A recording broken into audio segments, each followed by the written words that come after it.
I feel like I'm losing my mind. Is everybody in the world blind? Please, Lord, give me a sign, a sign. I feel like I'm losing my mind. Is everybody in the world blind? Please, Lord, give me a sign, a sign.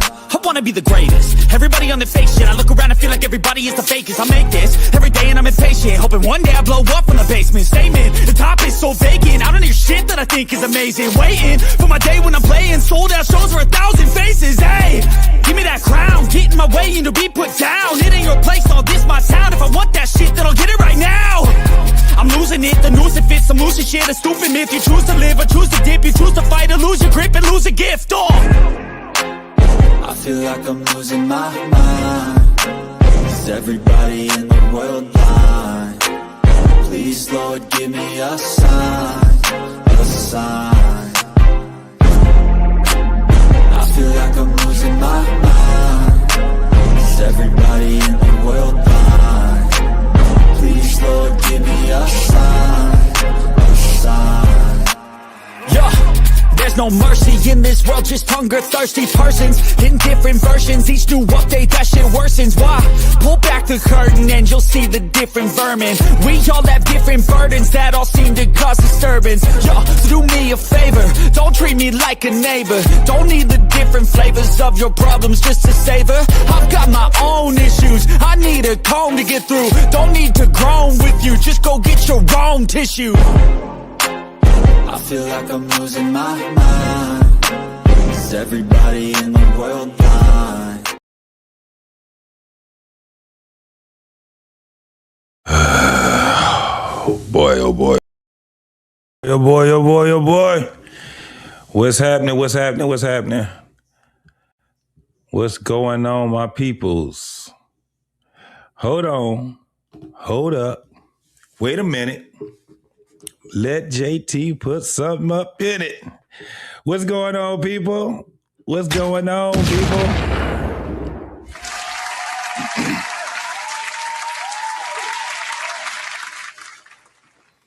It's Friday. It's my day. Pause, JT's nigga. in the building. Pause, nigga. It's pause day. What's going on? BMU in the building. My man, what's going on with you, BMU?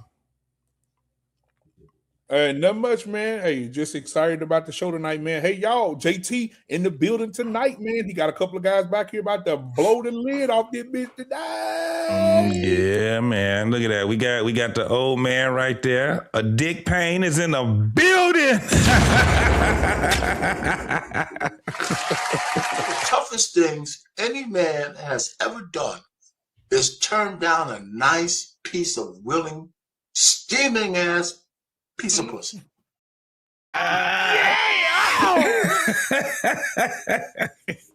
Dick Payne. Pause. What's going on? We also got my man Peace Burf in the back also, man. Y'all know it's going down tonight, man. What happened to Payne? He didn't okay. All right. We got Payne in the building, man. We got the brothers up here, man. What's happening with y'all, man? What's going on, R. Payne? How are you, sir? Man, I can't complain, brother. You know that. All right. You've been kind of on fire this week, man. Why you say that? You've been doing your thing, bro. You've been having some really good shows, man. Oh, Most yeah. Definitely. Most definitely. Yeah, we try. Yes, sir. Yes, sir. And Monday I got another one for him. Okay. What what's going to be the title of it? That the black women are, I guess, something like the backbone of the Democratic Party. Okay. Are they queens or pawns? Ooh. That's the whole title. Are they queens or pawns? Bro, I'm gonna go through that. I ain't gonna even lie, boy. Our sisters have been catching hell in this past 6 months, bro. Oh, I'm gonna do it with love, though, man. I'm gonna do it with love, though. I love my sisters. I'm making love songs to them and everything and shit. Yeah, I don't think it's at a point of putting the sisters on blast for the disdain. I think that we're just starting to learn as men their language. And we're just, you know what I'm saying? And you starting to see more sisters are coming forward, right? And there we are having the conversation, you know. We still got a little ways to go, but I think that it's still an uphill battle.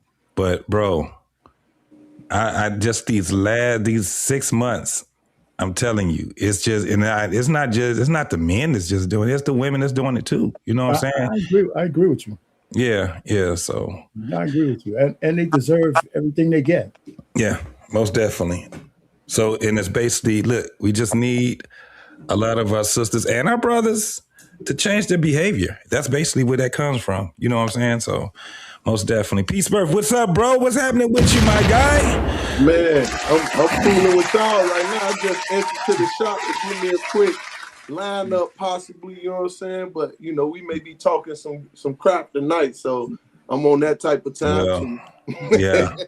You see, I still got the gray hanging out, loitering on my face and shit. Hey, I let mine show, baby. I gotta shine. I ain't gonna even lie, it's just been feeling real good to me, so I ain't really did nothing. But by tomorrow morning, I'm gonna change up the color. That's a good thing. That's a good thing being our age. I don't know. I was thinking about actually letting it grow out all the way, the whiteness grow out, and make the whole thing just one color. You know what I'm saying? I have no idea, bro. It's the good thing of having a beard. It's just fun having a beard. Don't have no beard crisis in here. I ain't got no, bro. Listen, I've always loved, as soon as I had facial hair grow, bro, I've always loved it because all I know was my father, he always had the mustache and the beard, and you know what I'm saying? So if I show you some of my pictures of my early 20s, I had the pretty much like the pinstripe goatee, you know what I'm saying? Yeah, you had to keep it thin, nice and thin all the way around. You do it. Oh yeah. Yeah, by the time I got to be about 25, man, on the weekends I can grow, you know what I'm saying, grow my face because I was in the military. A lot of people don't know. Yeah. So a lot of times I just grow it, especially on 4-day weekends and stuff like that. So yeah, my facial hairs grow fast, bro. I love keeping it, and what I tried to used to sneak and keep is this right here. Yeah. That, I'm like, I can't hide a home, or as we used to say, no homo. So I went and got that razor profile, which you still got to keep it a certain length. So then after a certain period of time, they tell you got to cut it, and then you can let it grow back. Yeah. So man, I went through a little bit to keep a little bit of hair, but I couldn't go all the way. Yeah, man. Real talk. So I seen Trader Truth he been cooking big time all day, ain't he? Shit, since this morning. Yeah, he was up today. So did you get a chance to get on the panel over there? I did. I actually came in kind of early, and we just finished talking about what we was talking about last night. You know? Yeah, he did a part two. That was last night was kind of dope. Yeah. So our pain, we were talking about the LeVar Ball situation with his wife, man. Mm-hmm. And what's the deal with that? I mean, didn't he had an amputation? Yeah, he had his leg. Yeah, his left leg, his right leg. I think his right leg. I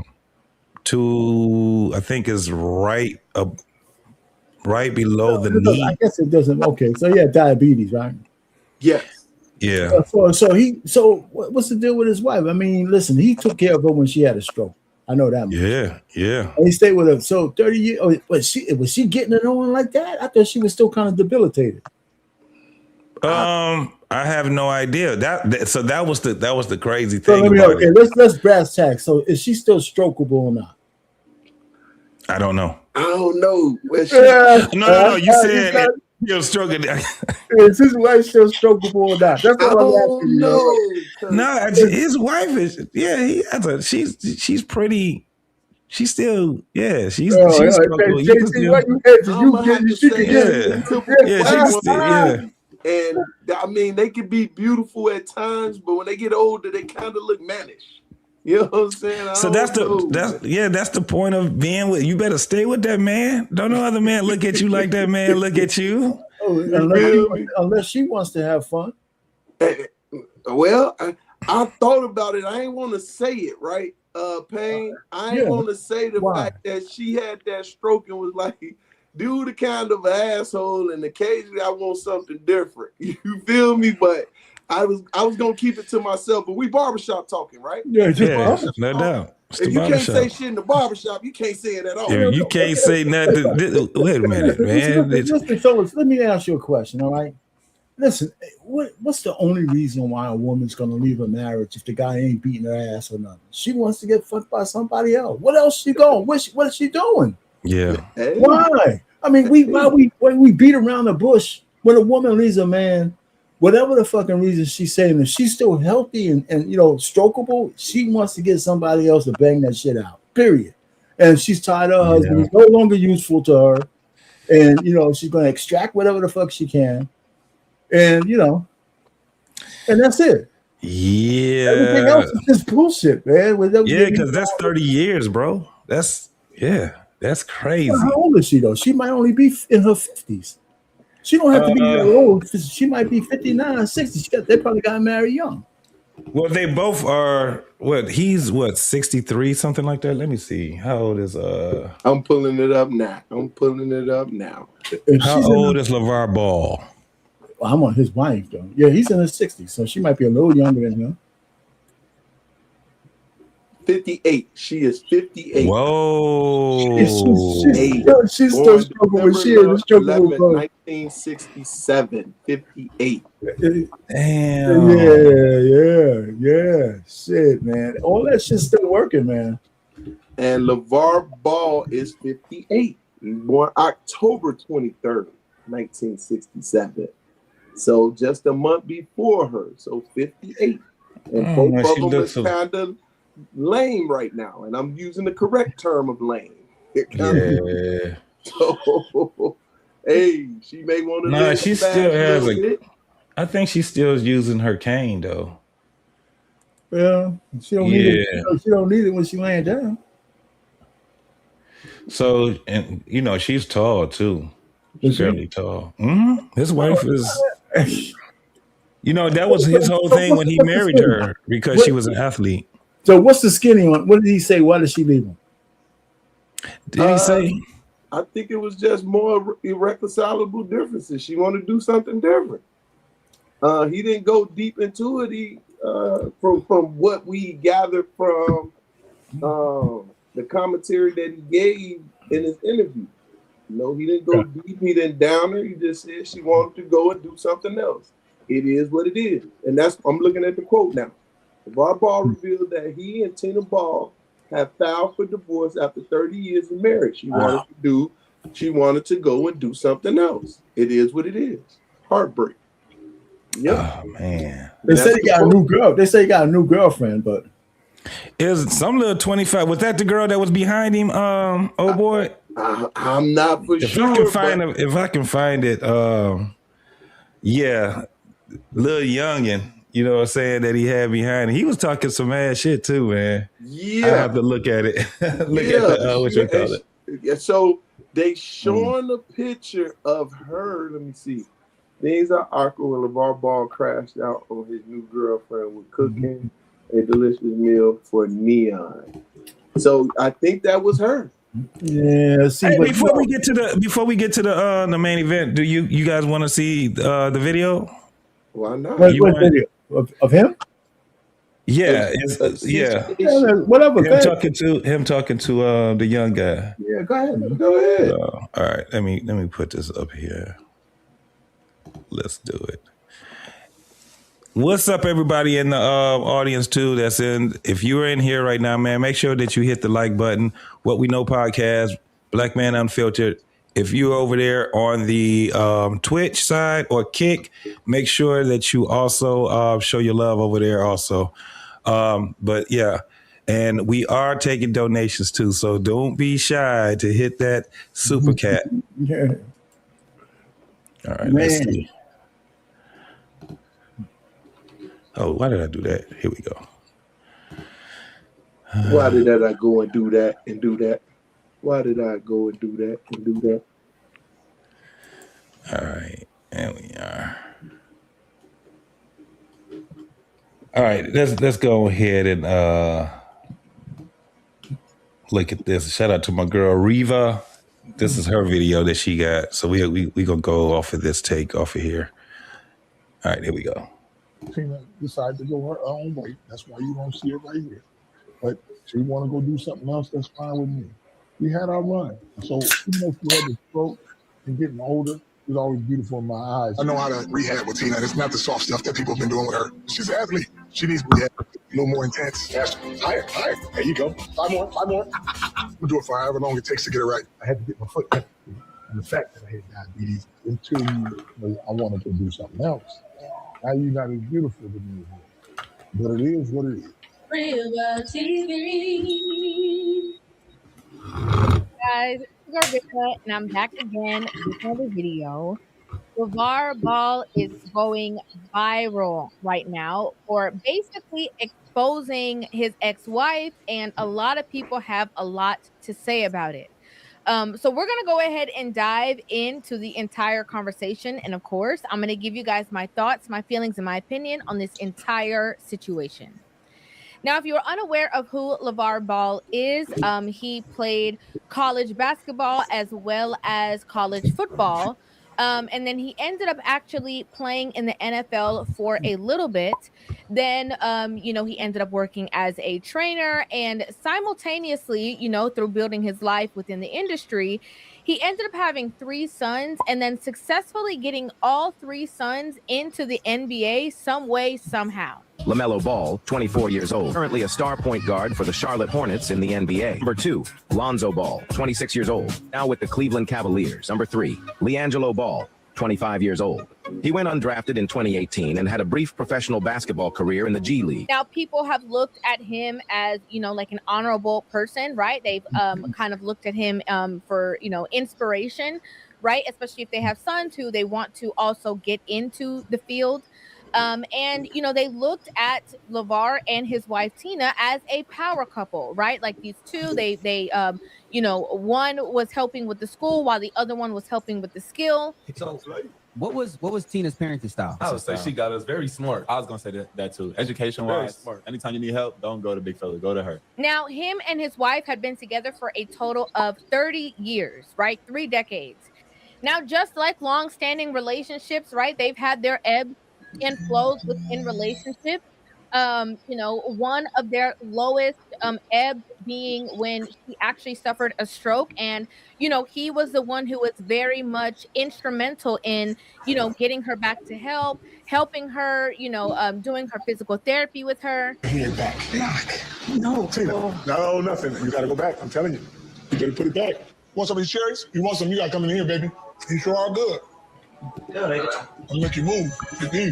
Who else better to support you in your rehab, in your rehabilitation, in your physical therapy, and all of those things than somebody who has, coached these 3 sons to go into the NBA as well as played on his own and stuff like that? Like, you are going to get somebody who is going to challenge you, who is going to push you past the limits that you think that you can go, to help you, return and maintain to health, better than somebody who has a lack of knowledge, right? Or a lack of discipline in that space. I know how to rehab with Tina. It's not the soft stuff that athlete. She needs rehab, which is a little more intense. Faster. Higher.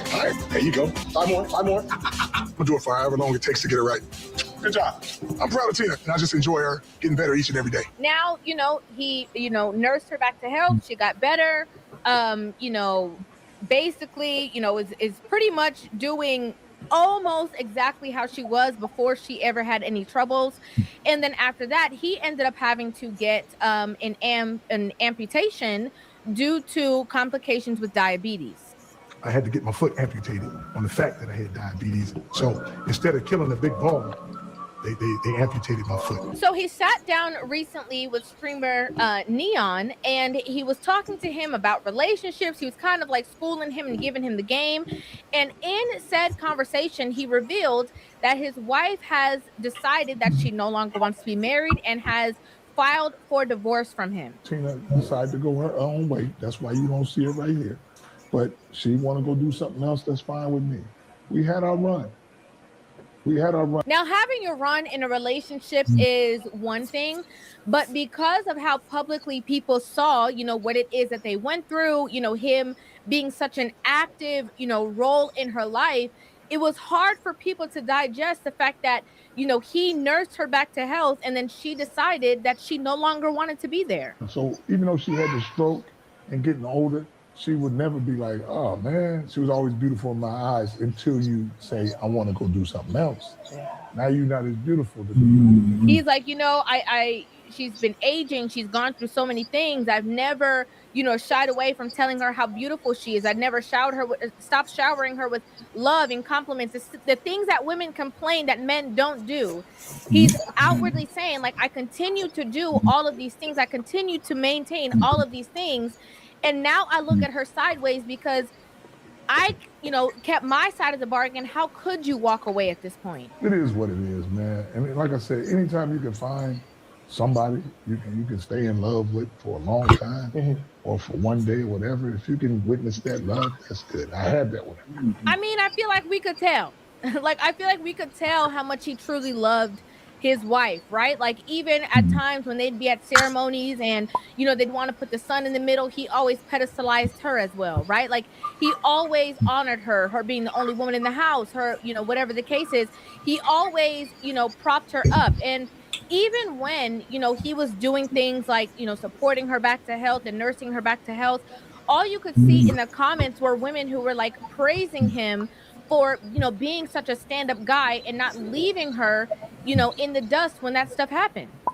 So to hear, that she filed for divorce and that they, have not been together for, I think, 2 years, was shocking to say the least. He also did announce that he is like, in a new relationship at this point, like, dealing with somebody else.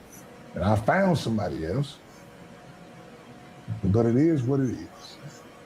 Wait, oh. So you don't need to worry. Now, the comment section did what they normally do, and that is stand on business for the sisterhood and the sisterhood. Okay. Somebody wanted to say something? No, I was going to see what the comments were saying. I do want to say something, but let's go see the comments. All right. What you want to just? Is she gonna show some comments? I haven't watched this one. Yeah, I think she said they're gonna show some comment, but I wanted to say a couple of things because Reva likes to talk a lot. Yeah. But I mean, she says I think she's gonna go through some comments. I think the sisters are on the white girl side. Let's see what they say. Okay, let's go. They didn't feel sorry about this situation. They didn't feel the need to call her out. In fact, they were in support of her, and they were saying, well, he must not have been that great if she wanted to leave. Absolutely crazy. As you can see here, the first comment says, all I gotta say is no one really leaves anyone that treats them well and makes them feel good.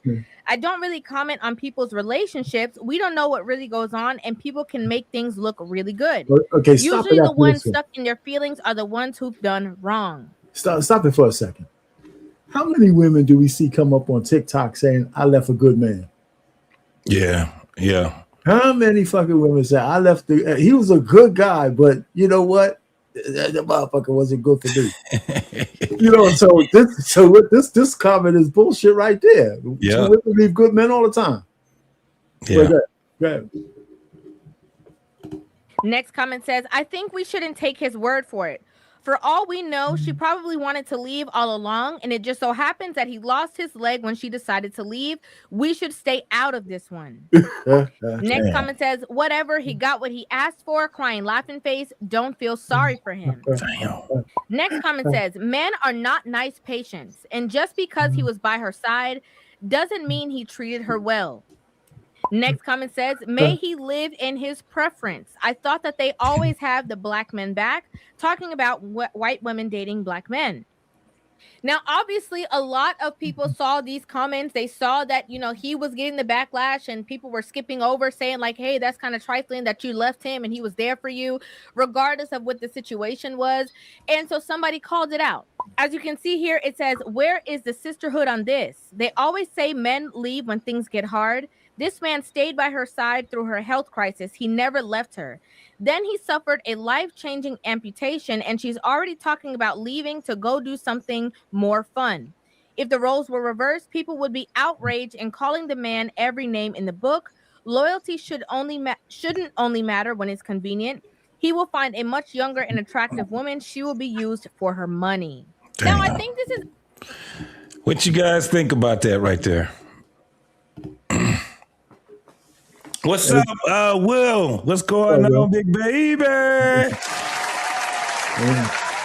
what's up, y'all? Playboy in the building. Salute, y'all. How you doing, man? Okay. Yeah, what's going on, Will? Yeah. I mean, real quick. I mean, she, listen. I believe that at any age you can find a guy who's gonna like her, but for the most part, she's just gonna be recreational use only.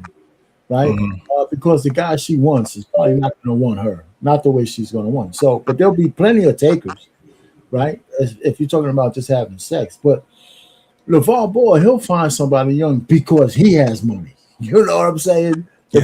If you got a 20-year-old with one leg, women will tend to be able to, suffer through anything as long as they get the bag. You know what I'm saying?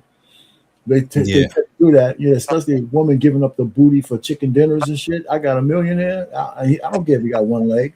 Fuck it. Yeah.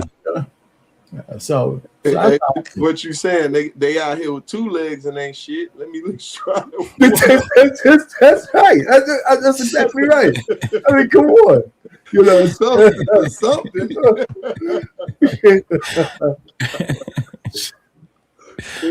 No. I think personally, I don't think that she left him just because his leg got amputated. Neither do I. Yeah. Marriage is something that only people that's in that marriage will really know everything, the details that's in that marriage. You know what I'm saying? So it could have been all kind of other things that happened. I just think it was more of probably in this case, the way that he's kind of talking is that it was kind of like she wanted to get out and he agreed. I don't believe that 2 people agree on the same thing. I just think it just got to the point where it's kind of like, with men, he probably still, hurt and stuff. That's 30 years. They had got their boys together and all kind of shit. And, he probably just said, well, fuck it then. But you know what? But think about it though, right? And when he was in his heyday with his boys, he never looked like an easy guy to be with. Yeah. I don't look like an easy guy to be with. What are you talking about? No, I'm talking about the way. We've seen him a lot. Yeah. Just because he one way in public don't mean he always. I agree with you. I agree. You know what I'm saying? Some men can be tough as nails when it's out in the world, but when they go home, they soften and pussy. You mean like William Playboy over here? Yeah, that's you talking about Playboy. You know what I'm saying? We as men have come to a point where yes, we're gonna have a conversation. Yes, we can refute and go against a lot of things. But when you a stand-up dude, listen, you're not on my page.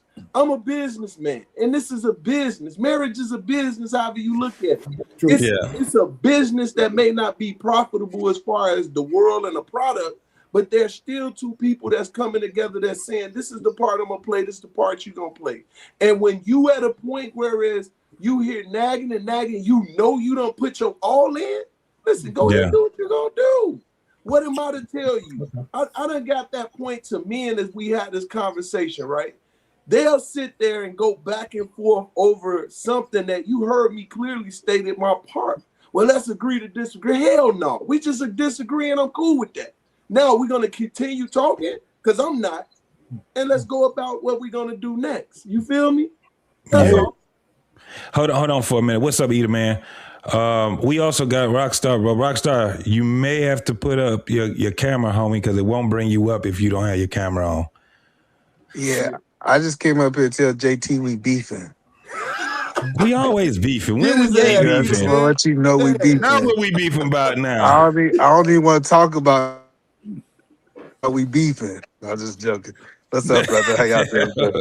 We What's doing going well, on here, bro. man?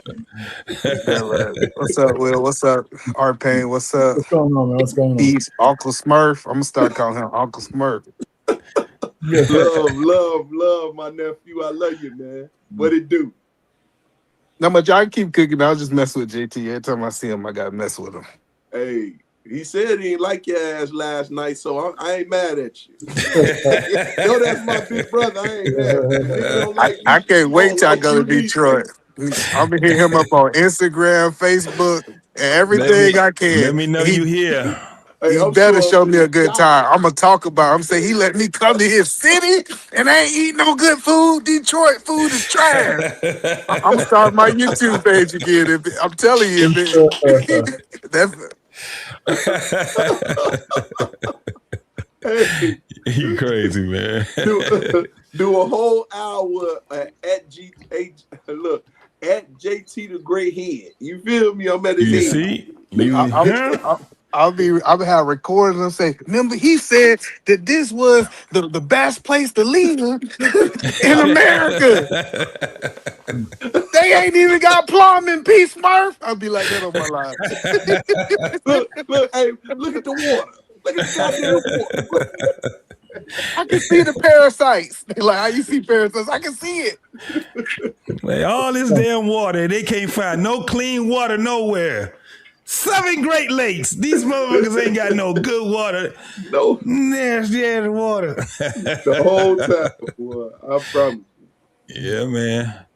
But I think once again, it's just we're just at that time where people are they heart cold and people are reciprocating. It ain't gonna be difficult. It ain't nothing to refute over. It's just shit. They heart cold. What can I do? I can't change your mind, so I'm gonna go ahead and let you do what you do.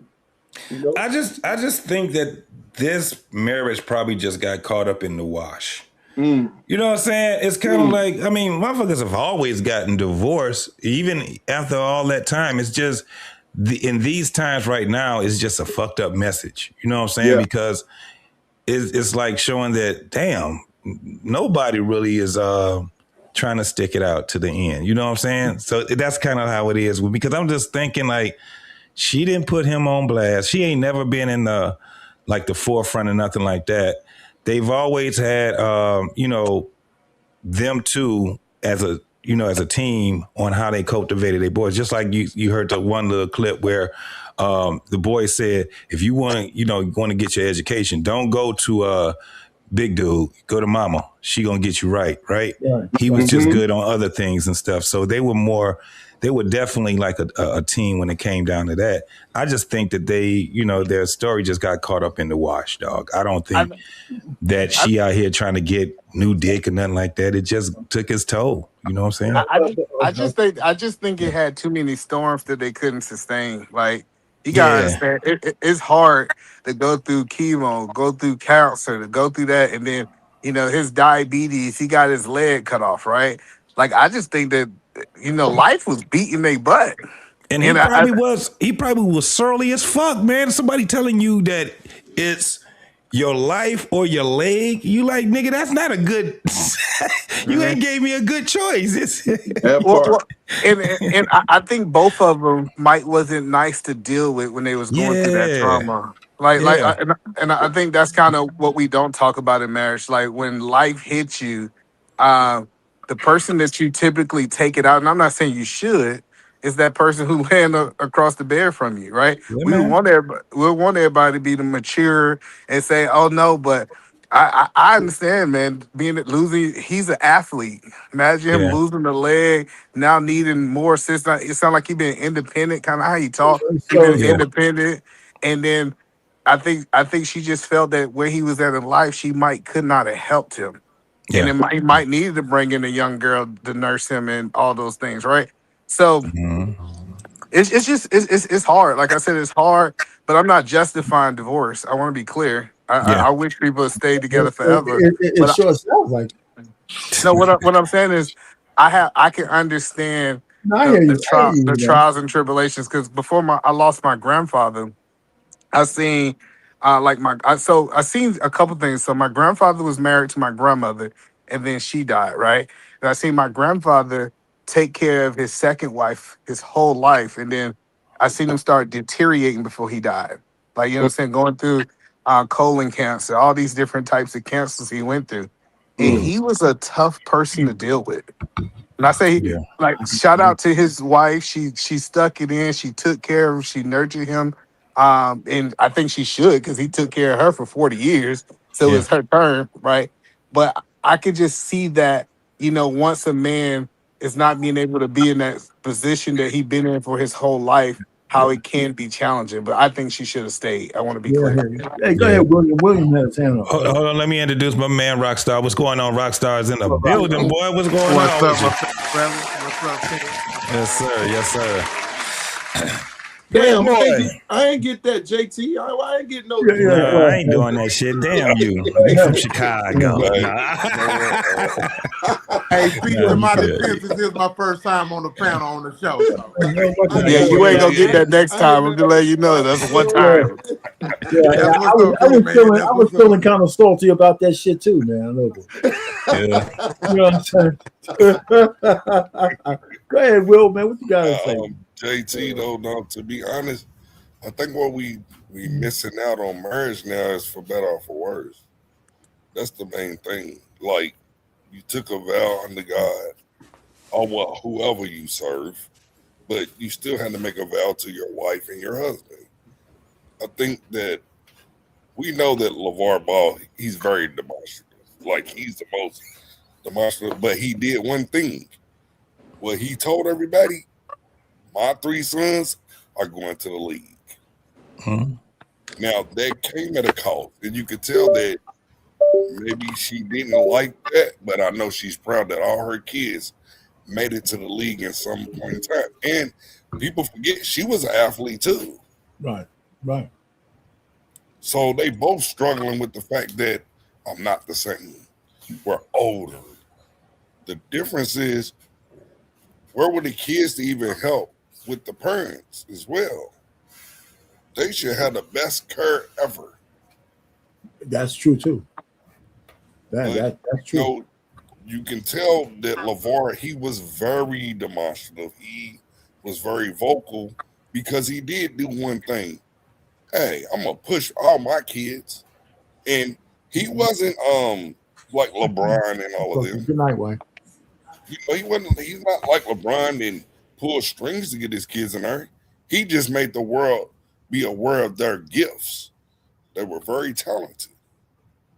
Now, they could have messed with his marriage, though. And, his wife, she always stayed behind the scenes. LeVar wanted to do that, but, hey, they had a clothing line. They had all of that. That's the hardest thing, even when I learned when I was a kid, and even my mom and my parents told me, the hardest thing in a marriage is when somebody gets ill. That's who you show. That's when you find out how much somebody truly loves you. You're right. But you get sick. That's when you find out who truly loves you the most. But you know what I found also, Will? I'm cutting your wisdom. I just want to cut in there. One of the things that I listen close to, and a lot of times, once those children, because remember, the baby boy, LaMelo, right? Once they accomplish the goal of raising them, sometimes those women don't know what to do at that period of time because they incapacitated being a mother versus just being a wife, right? I said it last night. At the end of the day, we got to get to a point when the kids are gone, what are we going to do next? Not what am I going to do next? Yeah, and by the time they talk do about that, empty nest, like I like that stuff is really real. Empty nest. Let me chime in on that one, man. Let me chime in on that one because I've been married. Mr. Payne knows about that more than all of us do. Let me just chime in on that thing because I've been married 39 years, right? I'm just a new empty nester. And one of the things we should tell people is, because you're exactly right, Papa Smurf, but all along your whole marriage, you should be preparing for your kids to leave. So you're not looking at a stranger when they're gone. Yeah. You know, so we made sure that no matter what, you know, we always made time for ourselves as a husband and wife, regardless of where the kids were. You know, we just made sure we got away. So when they left, it was my wife who like, yeah, it's time for them to leave. I'm the one who was feeling sad and shit because my youngest daughter, she left. I'm the guy saying, man, shit, I'm feeling kind of lonely. I mean, because her room is right across from mine. I haven't even walked in there since she left. It's been like 4 months. I'm like, yeah, you know, so, but you have to have that relationship. Go ahead. No, I just want to say, like I said, we don't want to give her excuse because she had an obligation to her husband and she had an obligation to God, right? I agree with that. But she also had 5 strokes. Like she had 5 strokes. Like, so that's what I keep telling people is it's possible she ain't thinking right. Listen, like if you ever seen people who have 1 stroke, let alone 5 strokes and survive, I think that it really takes a toll on them mentally, right? Sure. And then it sounded like he didn't wait. He looked like he moved on. As soon as she was done, he said, hey, I'll go to get me a new girlfriend, which I think he had the right to do that. But I'm just saying, with 5 strokes, him, because his wording, he said in the interview, he said she decided that she wanted, how did he say it? Not wanted to be with somebody else, but she wanted to leave. She just wanted to do something different. I just read the quote a minute ago. She wanted to have fun. Yeah, she wanted to do something different. And I know in this space, we always equivalent that to jumping on another man, right? You know, that's how we kind of explain it. Okay, but either man, how could that not include her getting banged out? Yeah, I don't think so. Like, I get that we, in this space, we kind of characterize all the women that way. It has nothing to do with this fucking space. It has to do with life. How is she gonna just be out there and not somebody ain't gonna be banging that shit out? Don't blame that shit on the internet. I would be thinking the same fucking way right now if I'd never seen any of you motherfuckers. I'm just saying, hello. I'm trying to explain it. So I think that she wants to find more fulfillment. I think when you have that many near-death experiences, I think she's trying to find herself again. Believe it or not. I don't disagree. Look, I ain't gonna lie. I want to hear what Rockstar, because I'm on the panel with a lot of elders. I want to hear what Rockstar got to say for real. What's up, fellas? You calling the elder? Hey, let me tell you. Before Rockstar go, can y'all hear me? I think go ahead. Yeah, we can hear Black Man Unfiltered. Black Man Unfiltered talking. Go ahead. Hey, y'all. What's up, everybody, man? I'm trying to hop on as soon as I get parked and get where I need to be. But listen, I'm going to tell y'all something. This woman just got her taste and smell back. Her hips just started back working. Is she trying to go out and bang another man? What do you think? What do you think, BMU? You think she just want to go out? I actually used to watch a little reality show where he used to nurse her back to health, put her in the pool, stretch her legs out, took care of her. Time ago. And yeah, she was shaking, nigga. She was shaking like rocks when the train coming. And now, all of a sudden, you done got healed, and all of a sudden, now you want some more meat? Oh no! I didn't say that. I think because that being I think even her son. Her son said that his mother is not who she used to be. Like I get that y'all think that she's nursed back to health. She 100%. She's thinking right. I give it to y'all guys, but I really think that. See, I didn't say she look. You know, to be honest, she looked like a premature raccoon right now. So she needs to stay with her husband.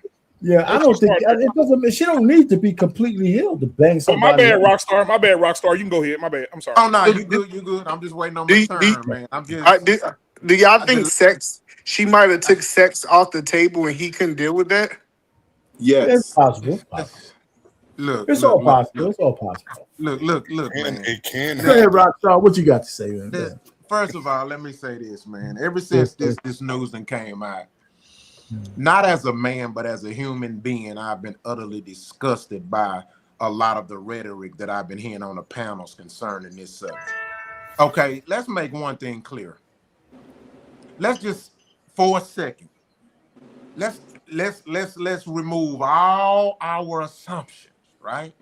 Let's remove all of it and just take it for face value for what it is.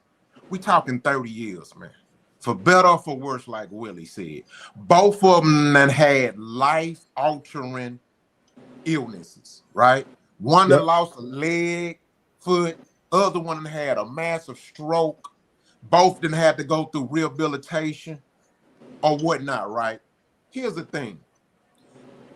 This, out of all things in my lifetime, I'm starting to really give up on black women and some of us black men as well, because I smell a lot of son husband going around, right? Here's what I'm saying. Why, when it comes to this situation, we are prosecutors towards the man and defendants towards the woman, even when we try to dress it up and say, well, I'm not saying she was right for a divorce and this and that, but then in the feeling of the pie is blaming him rhetoric, right? Or villainizing him or criminalizing him. Look, let me tell you something. She was cool with that nigga shit for 30 years. What's the fucking problem now? Secondly, let me add this, right? People are throwing in, oh, well, maybe he was mean or maybe he was tough. Man, come on, man. Let's be real, y'all. Who y'all seen talk most shit in y'all family? The woman or the man? The woman. They ran through. Man, my grandma talked so much shit to my grandpa. You want to know what? He never left. Man, woman do the most fussing. Let's just keep it a bean. And secondly, remember, these girls don't like good guys. So Lord forbid the guy be, hi, honey, how are you? I love you. Everything's okay. They don't want them. So now when she divorced, oh, justified by, oh, well, he didn't talk to her. Man, look, let's cut the bullshit, bro. That mother, she shouldn't have left, and it ain't no excuses. And I'm just basing this off not adding no assumptions, bro. 30 years? And you want to leave? Man, cut, man, fuck this. She finna go be just a sex doll to some niggas. Hey, y'all, I want to tell y'all this, right? There's a comedian, he said that his grandfather was 75 years old, and he said that he came into the house one day, told his wife and his kids that he wanted to get a divorce. He's not happy. And so he said the only thing that he should be doing at 75 is sleeping and wake up and be happy that you woke up again. So that's the whole thing, like, because back in the day, y'all know what it was like. Black family was very important. Just being black was very important. It was real. Even the worst person in the world, you would see them dressed to the nines. They might have been broke. And I think we're losing that even now, even with the marriage and everything. You know what, William? You want to know you ever heard the story about the wash and dry? So it was this dude. Yeah, check this out, real deep story. It was this dude. His son was having relationships problems, right? I mean, his daughter, and so she came to the house and was saying how she having relationships problems, and so him and the wife had said, come to the washroom and talk to me. And so she didn't understand. She said, yeah, I want you to talk to him. I'm washing some clothes, right? And stuff like that. And then he said, remember how you always, every time you come over here, you always talking about Paul, Daddy, why don't you get a new wash and dry? Right? He said, well, let me explain something to you. He say, this wash and dry is like relationships. He say, you want to know what the problem with y'all youngsters is? He say, see, when there's a problem with my wash and dry, I just fucking fix it. I don't replace it. I don't get rid of it. He say, but y'all, the minute anything fucking break, including a relationship, y'all want to go replace it. And he said, that's the problem. Sometimes it's just better to fix shit. Yes. You got to work through.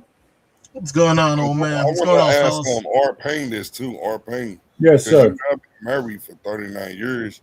Yeah. Because even now, like, you know, I've just been married now with my wife for 6 months now. Monday was 6 months. We're pushing up on a year, but we've been together for over 2. But this is the one thing I want to make sure that I accomplish. I want to make sure I accomplish this relationship.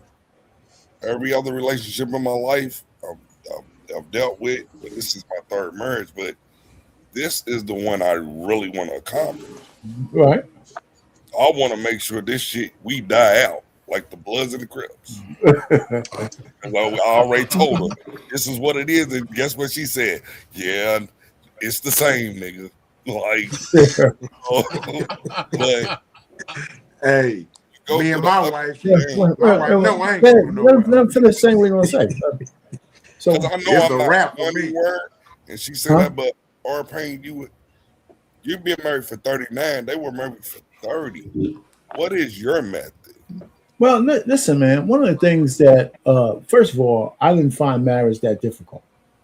You know, one of the things I think we got to stop telling people how difficult. Thank you, Payne. That's just not true. Thank you. It's fun. I ain't gonna lie. Me and my wife, we have so much fucking fun. Payne, thank you for saying this. I've been saying this shit. Who the fuck said he's supposed to automatically be difficult? Hey, I mean, people might say that we weird or man, I mean, what I'm saying is, especially listen, you know, I got married. I was like 29, but I was looking for a wife when I was 25, 26. But the point really is, I'm way back when, but I don't look at women as a whole lot different from back then to now. They've just been unleashed. Their nature, their basic nature is kind of still the same. So all I'm just trying to say is it wasn't that difficult to me, but if you make a decision intentionally to marry somebody and you're convinced she wants to be with you, then what's the difficulty, right? The only thing you really have to do is kind of keep out the outside world, right? Everybody's opinion, you know, all that other bullshit don't count, you know? So when we started having kids, you know, our marriage was still the center of our relationship and the kids were taken care of because we were tight. And it wasn't that different. We had differences, of course, and all that shit, but it never came to the point where I want a divorce. We never even got anywhere close to that shit. Right? I mean, it's just crazy. I mean, but it's kind of like, and I want to say this, it's kind of like being in the priesthood with benefits. You can't get no ass when you're in the priest, but you're still taking a vow. You can take a vow and you got at least one outlet. You know what I'm saying? That's it. You know, so I mean, but it's a vow, and I showed my wedding up here on the BM channel. Man, when we said I do, we meant it. We meant it. That's as simple as that. Yeah, and I'm glad you said that, Payne, because it's look, we understand love is a gamble, like life is a gamble, right? Not all marriages is gonna work. But man, when you talking about 30 damn years, that's a long time to give it up. Like, I don't get it. 30, and then you want to leave? It makes no logical sense. It makes no sense and no way to explain it. And the fact that, and this is what bothers me, that concerns me the most, right? Like when I think about this story, y'all, is so much bigger than this. This is really showing, to me, it's almost a state of emergency for Black men. Because how is it that in this story, it's the black man who was almost a perfect husband, a perfect parent, the perfect provider. He did everything right in our eyes. He got famous for being a good husband and a good dad, and he's getting criminalized. He's getting badgered. It's a state of emergency for Black men, y'all. And we really better give our sons the game and really help them mind this shit out, bro. Because if not, they will suffer by making the wrong decision in who they choose. Oh, no doubt about it. It's scary out here, bro. That boy cooking with good grease. It's scary out here, man. It's getting to the point to where I wouldn't be mad if a black man say, "Hey, son, don't marry no Western black woman, please. It's black women all over the world, sir. Just don't." I mean, I wouldn't be mad if he did, because look at what's going on, y'all.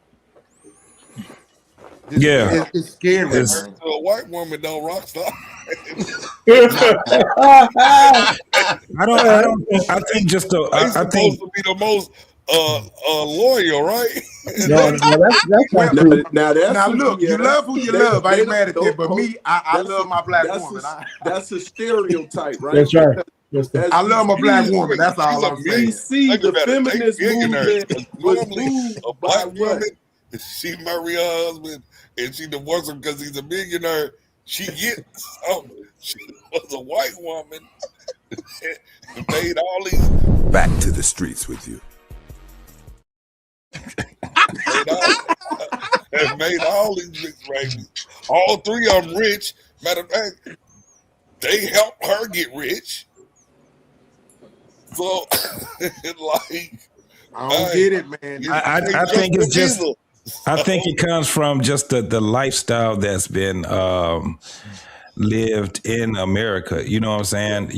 Like I said, I just believe that this particular one, that they got caught up in the wash, because people still get divorced, and it was just a lot going on in that marriage, man. You don't have a lot of people talking about their marriage on platforms. So we basically have to deal with this shit anecdotally, or basically off of the observation of people that we're close to. But I think that it was just one of those things where in that marriage, man, the shit was just entirely too much pressure. Entirely too much pressure. I don't think, now this is what I do know. 30 years, that man ain't about to just let that woman go like that, bro. And she ain't about to let him go like that. They gonna get their ass out here and they gonna see how cold this world is, especially him. He gonna see how cold this world is. Nigga, leave them little dangerous ass 25-year-olds alone. Them motherfuckers' mindset is way worse than the older women. Yeah. So the only thing that you're trying to do is get somebody that looks good on your arm. Nigga, he's sickly. That dick ain't working like it used to. You're not the but JT. Well, I mean, you saying he should go try to get her back? Yeah. Hell yeah. Now, go get her back is one thing. Because I'm one of them dudes too. I'm one of them dudes too. I'll let you leave. I don't really. The only time I put effort into trying to get you back is if I fucked up. If I didn't fuck up, I'm not finna, man, let that dough. Don't let the dough hit you where the dough split you. However they used to say that shit. Girl, you ain't going no motherfucking where. That's my thing is 30 motherfucking years. You ain't going nowhere.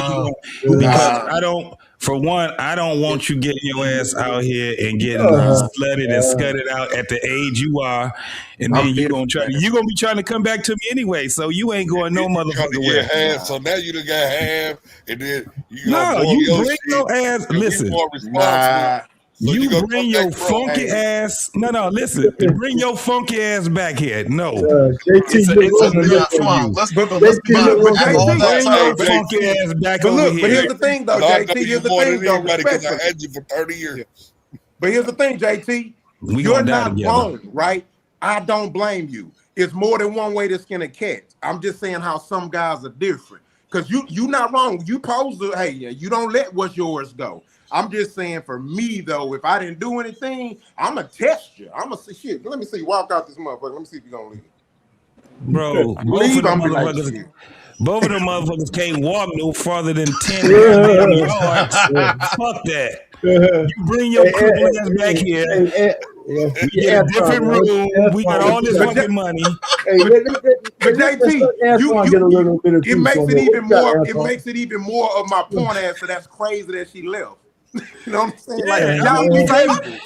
So you did right. So you gotta save her from herself. Fuck that shit. Your ass ain't going no fucking where. She be talking that shit, packing her bags and shit. I be like, yeah, whatever. You ain't going nowhere. She take the bag outside. I'm bringing the bag back. She get the movers to come. I threaten them motherfuckers. Get the fuck away from my motherfucking house. She ain't going I'm crashing Let's have a out. moment of silence for every man who tried to turn a hoe into a housewife. Okay, bow your head with me, please. There we go. How you wait till you disabled to lead somebody? Yeah, you ain't going no fucking way with your goofy ass. Where's the logic, dog? Listen, right, go to your sister's house, walk this shit off, think about what the fuck you talking about, but none of this shit going. So I'm JT, holding your clothes hostage. So JT, so basically, she got her roller with the cut out tennis ball on the bottom and left. No, I'm tripping her ass. And he can't run after her. Hey, do y'all remember? I don't know if y'all old enough. No, he can't run after. No, I don't know if y'all old enough, but Richard Pryor used to have a little joke when he was saying that his girl talking about leaving his ass, and he was like trying to be cool. He's like, yeah, if you gonna go, baby, then just go ahead and go. You know, yeah, you need your stuff, you need your everything. He's like, yeah. He said, but I'm gonna tell you something right now. Bitch, you either gonna go out that goddamn window because you ain't going out that goddamn door. I kill your ass, bitch, you leave me. I remember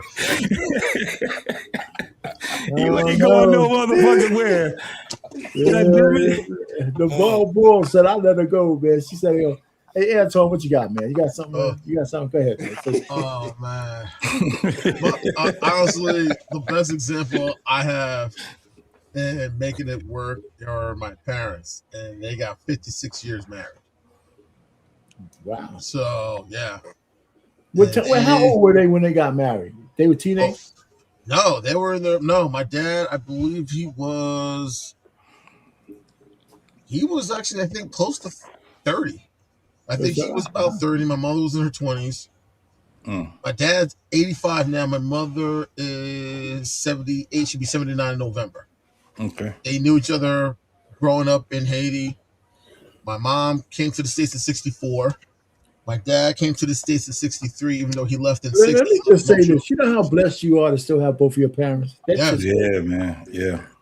I learned a lot. I learned a lot. I mean, when we were getting married, my wife and I were getting married, you know, they gave me some advice I never even thought about or realized. And I carry that wisdom to this day. Wow. You know, just work together, build with each other. Everything else will take care of itself. You know, and something I remember I learned while reading a book. Look for a dream maker. Look for someone that's willing to work with you. Find yourself a dream maker. Yeah. Plain and simple. You know what else I was taught too when it comes to relationship? Because like my dad, you know, my dad was married till he died. He married my mom, but then of course they had got a divorce. Then his second wife, they were married until she died, and then he got married 2 years later, and then he passed 4 years ago. So I was definitely condolences. Yes, sir. Appreciate you. So I was definitely raised with that mindset about, you know, marriage. So I had always wanted to be married. That was one of my things. Even though I got married a little later in life, but again, I grew up in an era where the woman was starting to change, so it took a little longer. Because the pickings wasn't the same. But one of the things that I was taught was this when it comes to relationships. One of the because it's many things, right? So it's never just one or two things. It's many things that matter, right? In order for a marriage to work. One of the things that I was taught with this, and I hold this to this day, and especially when it comes to people that may have a lot of money or fame, right? Right. Never become a slave to your options in your relationship or whole. Yeah. Never become a slave to your options, because here's why. The less options you have, the less wrong choices you will make. The more options you have, the more wrong choices you're going to make. Wow. That's heavy. Hey, That's heavy. Hey, I'm gonna tell you, I ain't gonna even lie. These sound like I'm telling a joke, but my father was kind of like that. You know, with him and my mom, they got married at 18, and you know, he died 3 years ago, and they was at 54 years of marriage, right? But I just remember, even like being a kid, and you know, my mom, she'll pack us up, we go to hotel or whatever. I just remember one time when they are older, we was adults. And I just remember my mama, she got to packing her clothes and stuff. And my father was like, what you think you about to do? She was like, I'm leaving you. He said, leaving me and do what? He's like, what you think you gonna leave me? Now you can go for a minute, you know what I'm saying? But you bringing your ass back here. My father, let me tell you something. I remember being at a hotel. It was cool. I liked it because you get a chance to swim and shit like that. Right. Me and my mom was in that hotel probably for about 5 days or some shit like that, right? my grandmama and all her brothers and, you know, they knew where she was at. So my father used to go pay her brothers to tell him where she's at. And my father he'd pop up at the hotel, right? And I remember it was one time I just came back and my father was in the room with my mom and he was talking to her. He said, look, it's time for you to bring your ass home. Now, you've been gone for a whole week and I let this shit slide, but that's over with. It's time to come home. My mama didn't even argue with him. She just packed her shit up and we went, you know, followed him because they had 2 cars or whatever. And it was just funny when we got, you know, older. My mom was like, well, I had to go home anyway because I ran out of money. So, yeah. She said, I didn't want to let him know that, but shit, that's why I didn't argue with him. She was like, I ran out of money. Hey, guys, y'all ever did this? I know I did it before. Get into it with your woman, and then you threaten to leave. You be like, fuck this shit, I'm out of here. Nigga go, you get the drive and like, man, where the fuck I'm going? Where the fuck I'm going? I ain't going nowhere.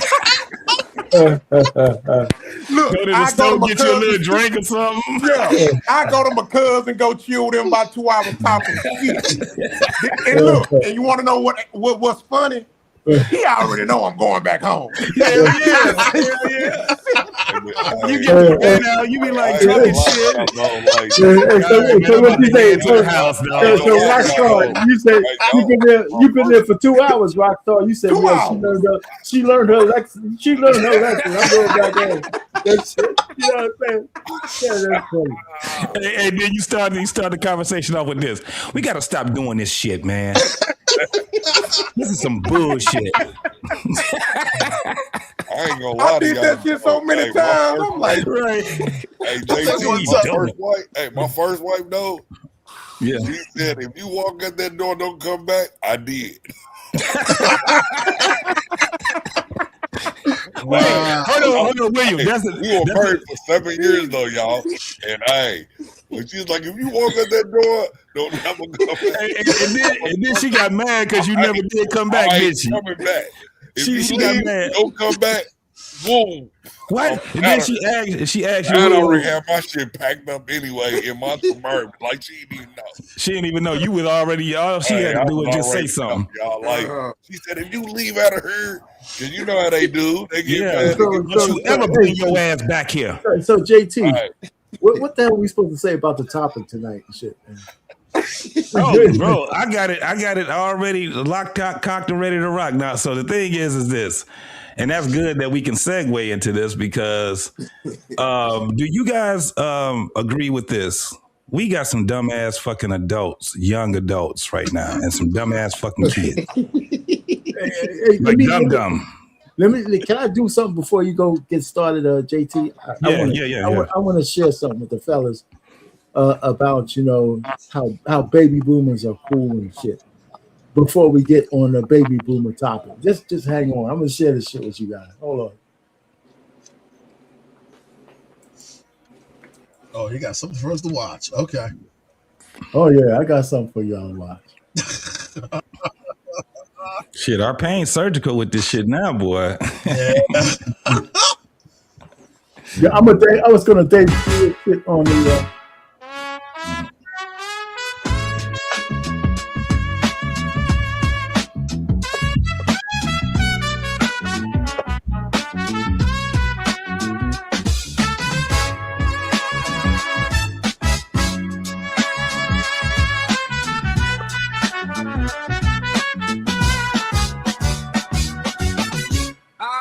rolling like a hairline. Smooth with the chrome on the mind. Moving my step, but I'm built for the front line. Deep bass shaking the block when I speak. Every bar got away. Funky with the flair. I don't chase the wave, I generate flair. Old school soul in the cut with the fresh cut swing. Yeah. Baby, move my funks on a deep bass beat. Step so cool, got the whole world on repeat.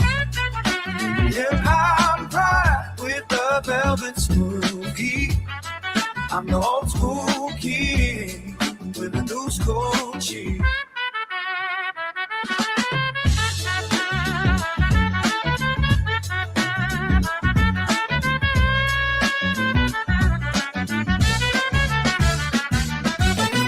I learned from the vinyl crack code. Now I'm spinning in a digital glow. Confidence locked in my posture. Let the whole loud city know. From the basement to the skyline, I keep that rhythm alive. For my heart, hip-hop spark, making every low note drive. When the kick drum drops, it's a thunderclap, and I rise with the tide. Funky, rapping my blood, deep bass in my chest, yeah. I'm built to ride.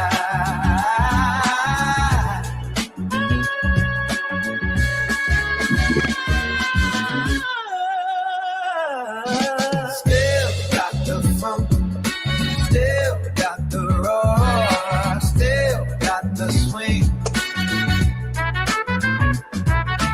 Still got the funk, still got the roar, still got the swing.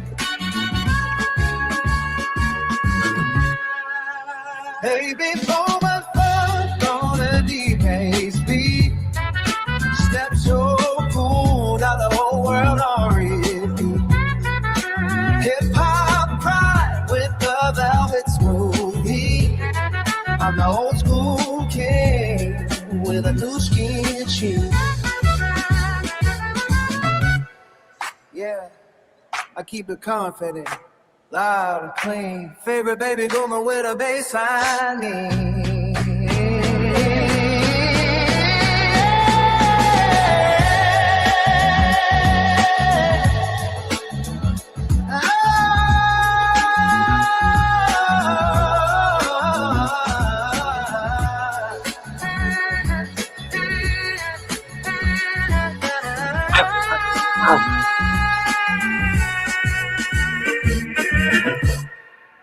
All right, man. That's it, man. That's it. Oh, that's dope, bro. I like Hey, that okay. shit right there, man. That's so dope. Arcane. Nice.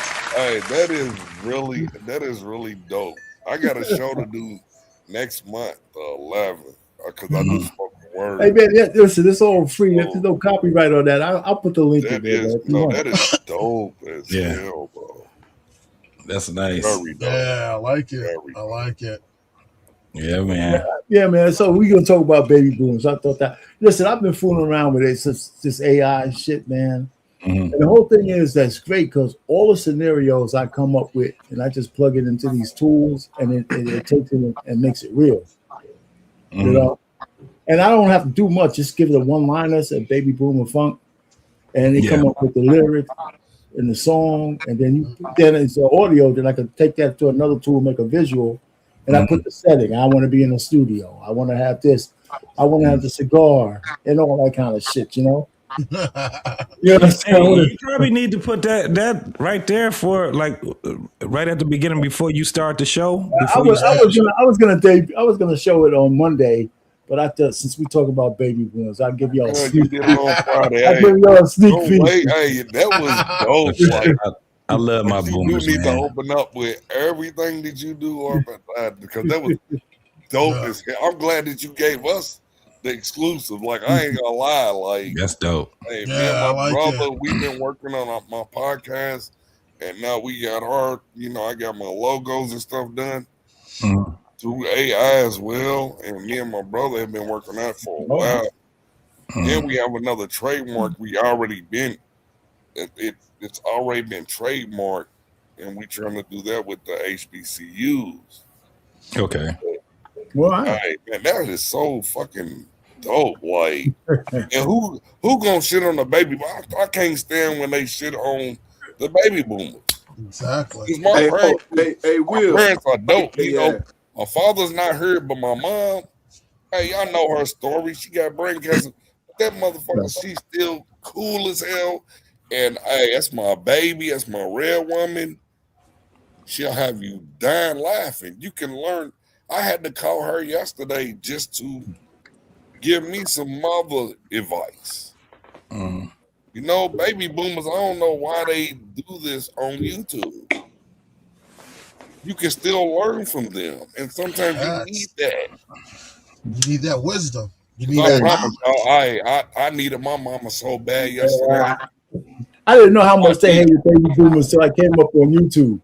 My skin is so thick now. They call I me got old. elephant skin now, man. I got elephant skin now, man.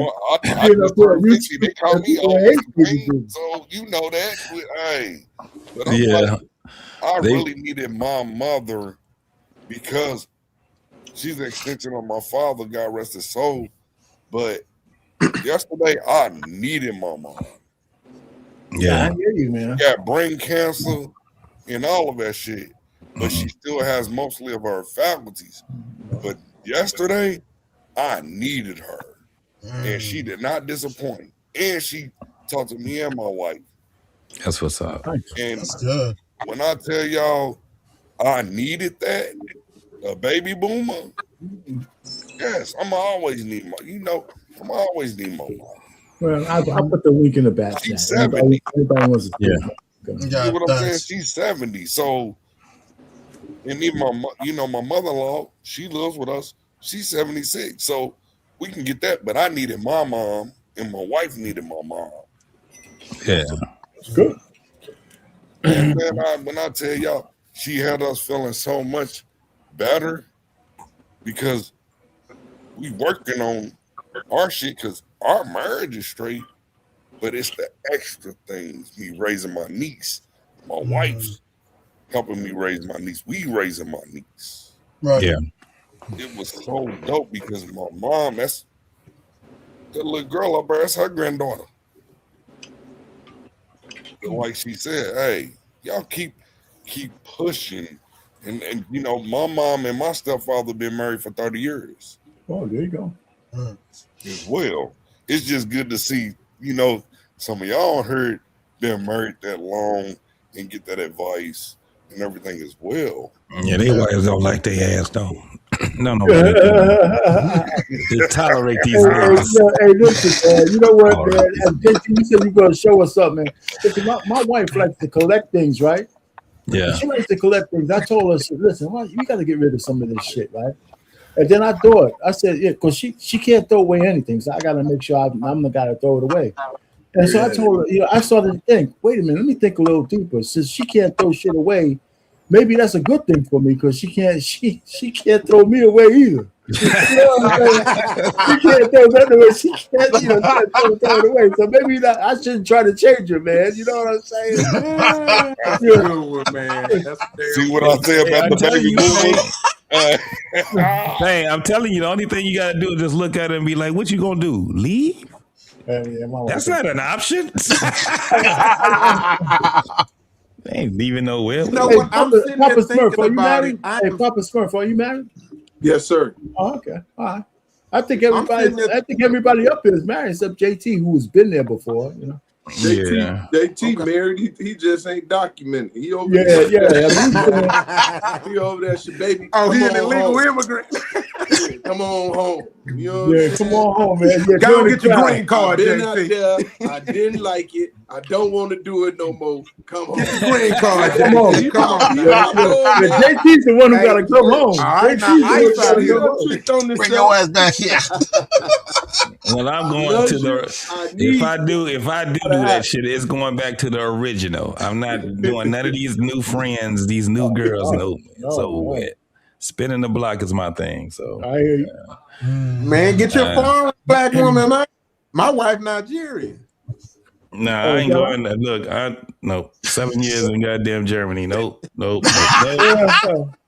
wasn't it either. I heard them stories. JT, I heard them stories. Hold on, JT. Hold on, JT. They wasn't German. Not Germany.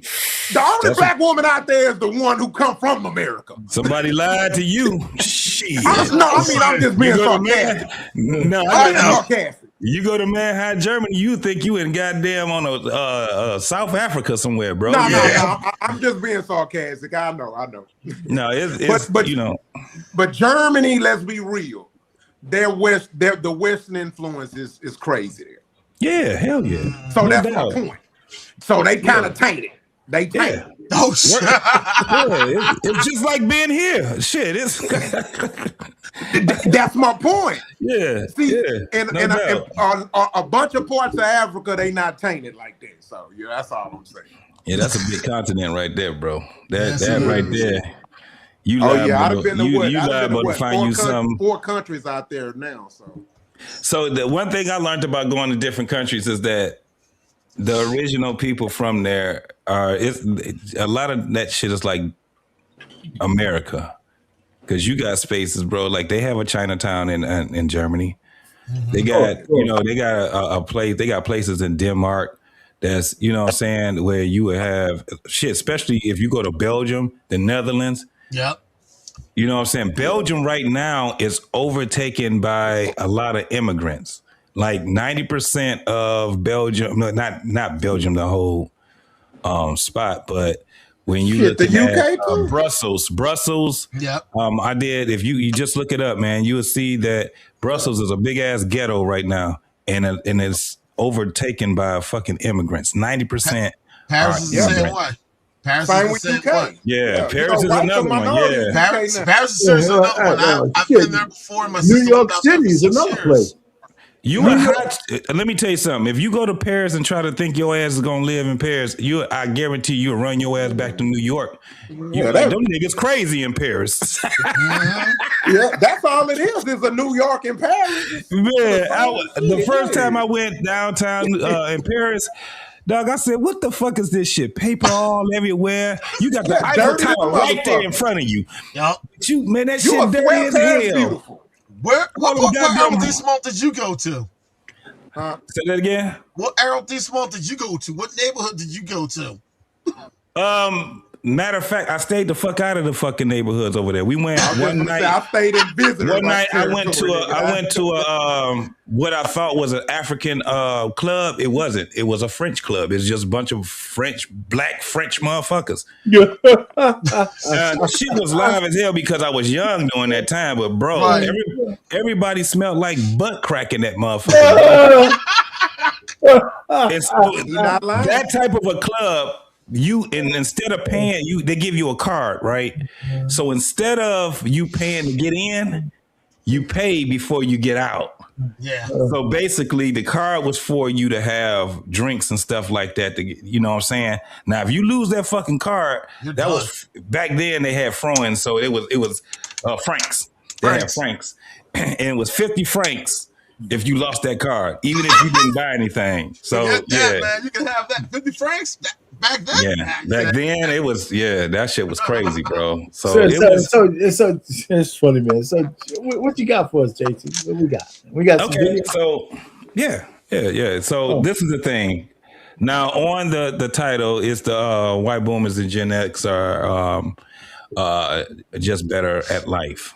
And one of the reasons I would tell you right now is because we had to use our brain. Have you guys seen how these motherfuckers taught our children how to do math? That shit is crazy than a motherfucker. I saw that. I remember seeing that with my daughter, and when I was looking at her math, I'm like, what the hell is this? What kind of bullshit is this? Right. Nah, this ain't math. They took away cursive writing.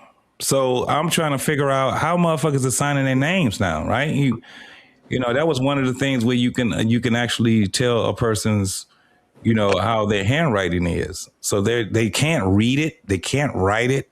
This shit is crazy as hell. When you look at certain things, just practical things, the tools that we use. They can't, the celebrities, they can't even fathom anything from 5 years, right? You would show them certain things, they don't even know what the fuck it is. This is what I show you guys one that I'll bring up, and these are just clips or whatever, but it's just showing how out of touch that this younger generation is, and this is going to get even worse. But this shit right here was where I got to the point. One of them where I got to the point where I was just like, these motherfuckers is really trying to make our people dumb as fuck. This is not a conspiracy theory. This shit is right in front of us. So let me go with this one first. I have no idea what that is. Headrest? I genuinely don't know. And name this mechanical part. Is that a floor mat? Oh, I don't know what that is. Now, do you guys know what those are? Brake pads. Those are brake pads. Those are brake pads. And we got this motherfucker he's in, and they're at a college too, to mind you. They're at a college. Yeah, I can see in the background. Yeah.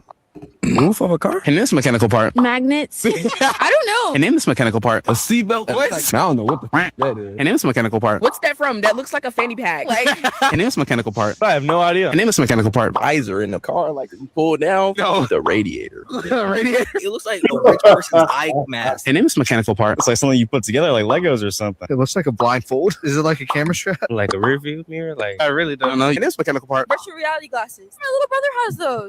He don't. Don't play. My little brother be walking around the house playing Pokemon Go with those things on. That's like a knee brace. The sole of a shoe, like Shoulder pads, like footballs. snowboard. And this mechanical part. You ain't getting no information out of me. What do you think it is, though? I just told you, I don't know. But if you had to guess, Bro, you're not understanding. I don't know. And in this mechanical part. It's like a pocket knife. Oh, bolt cutters. Wait. Oh my god. For like construction. This armor. Like a windshield cover. Something helpful. Name this mechanical part. I don't care about what things are called. It stops. I hate it here. And in this mechanical part. Yeah, You get what I'm saying? I don't think that makes those guys stupid, man. I think there's better examples than that one. A lot of motherfuckers ain't never seen it. I can understand. I can. Yeah, I have 7 sons, and guess what? They all know what that shit is. But I can't hold it. So hold on, folks. What I'm saying is that those are practical things. I know that everybody won't do it, but when you have 100% of motherfuckers not understanding what the fuck that is. No, I'm not saying that 100% of people have to. I think the average motherfucker wouldn't know that those are break. No, they don't. Not the 30-year-old either. I'm not talking about just a college student. I don't think the average person. No, I'm saying 30-year-olds and some of these 40-year-olds. They don't know what that shit is. No, but there's other examples that are better than that one. That's but what I'm telling you is this: don't shit on my point because I'm trying to build something. He's like, wait a minute. I ain't cooking yet. Oh man, he's trying to say this. JT, the only reason why I said that because I didn't know what the fuck they were. Hold on, wait. JT's trying to build it up. Play the clip then, nigga, because you know we gonna come out. JT's trying to build it up. Baby boomer. He's trying to build it up. That's why he's trying to build it up. Hey, You need to be quicker with the slides, nigga. All right. So do y'all know what his house is? The Simpsons, Springfield. Yes. Everybody on here knows that, right? And y'all old as dirt. Yeah, we know that. Yeah, we know who that is. So why? Now watch this. That's from Family Guy? Whose house is this? Oh shit! Wait, where's this house from? I don't know this one. It looked familiar. Where's this house from? Hold on. American Dad. No. Where's this house from? The King of the Hill? I don't know. Where's this house from? I think the Cleveland show. Where's this house from? I don't remember seeing this in no cartoon. I don't know. Where's this house from? They gonna clown me. Not The Simpsons. I want to say like Proud Family. Maybe it's also like Black People. I never even watched Proud Family. Hey, where's this house from? Phineas and Ferb. Hey, where's this house from? Phineas and Ferb. No. Adventure Time. No. What is it? Where's this house from? The Simmons. Who? The Simmons. Who is that? Where's this house from? Is it like an old show? Sanjay and Craig? No. Where's this house from? Oh, Rick and Morty. No. Where's this house from? I don't watch anime. It's not anime. Bob's Burgers? Hey, where's this house from? Bernstein Bears. No. Regular Guy. It's a show. I don't know. Where's this house from? Gravity Falls. Hey, where's this house from? Amazing World of Gumball. Hey, where's this house from? Where's the Big Red Dog? Where's this house from? I don't recognize the art style or nothing. Is it Ed, and Eddie's house? It's not Family Guy, and it's not South Park. What cartoon show starts with an S that's very popular? Oh, SpongeBob? I need some tear gas. Where's this house from? I don't know that house. That's funny as Yo, I need some tear gas for them. Jay, Bro. put them in a phone booth and Bro. lock them in the phone booth and toss some tear gas in there. They are so out of touch. That's crazy to me to have human beings that's that far out of touch. I'm still building. I'm still fucking building. Oh, there's more. Yes. Yeah, This shit hell is gonna get worse. When my father found out I bought Bring a it, Bart Sarge, bring Simpson it. shirt that was pissing from the flea markets back in the day.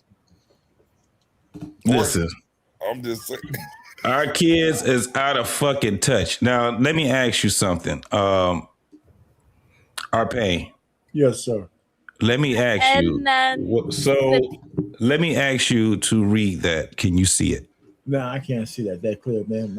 Can anybody see that? Can Yeah, anybody see it? Hold on. Let me Yeah, I see can if see it. I can read it. The Emancipation Proclamation catalyzed the systemic reconstruction of antebellum socio-political hierarchies. And All I right. have dyslexia. So go. So here we go.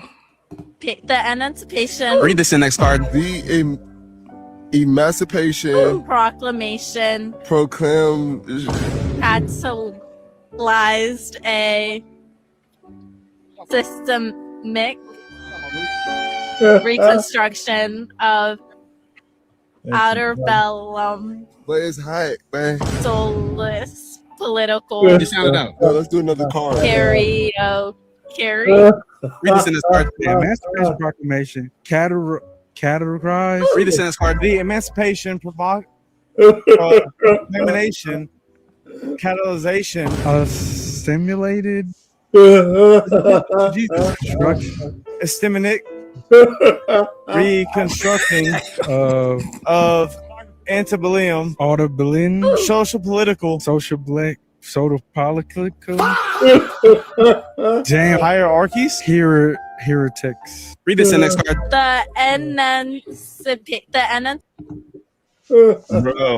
Bro, it's not gonna get no better. Like I said, This I got shit- dyslexia and I was able to read it. This saying don't something. get no better. It Now don't that's get no fucked up. motherfucking better, bro. It doesn't get better. Now, this is where it surprised me. I'm gonna look for it. Oh, okay, here we go. I got it right here.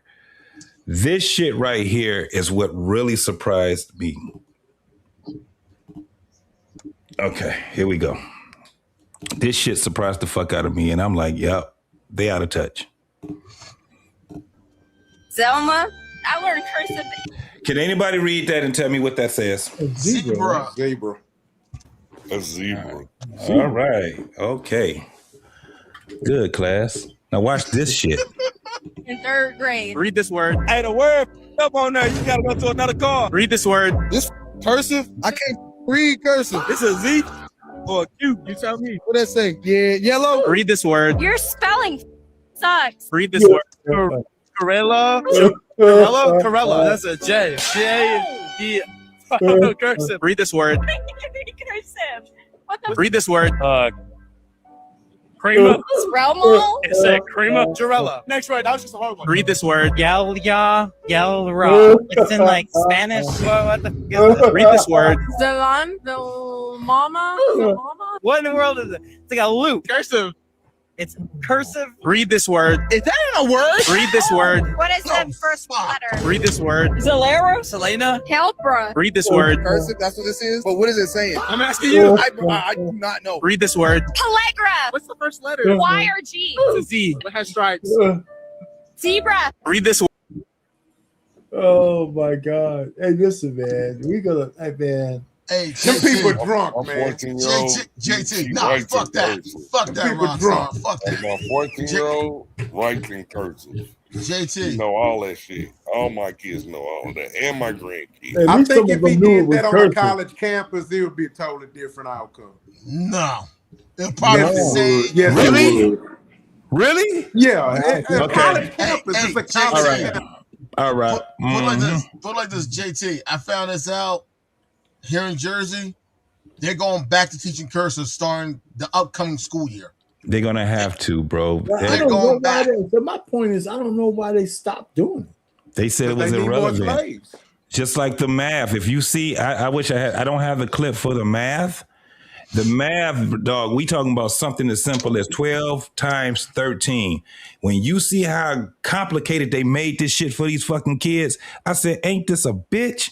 Yeah, They're making America 12 times dumb 13. as fuck. Say Oh, it again. no, the math, they actually 12 times have 13, like ain't that 156? They've changed it to where we actually have 156. shit. But they can't. So Yeah. this is another thing. Most people now, young folks, they can't memorize 9 times 9, 8 times 9.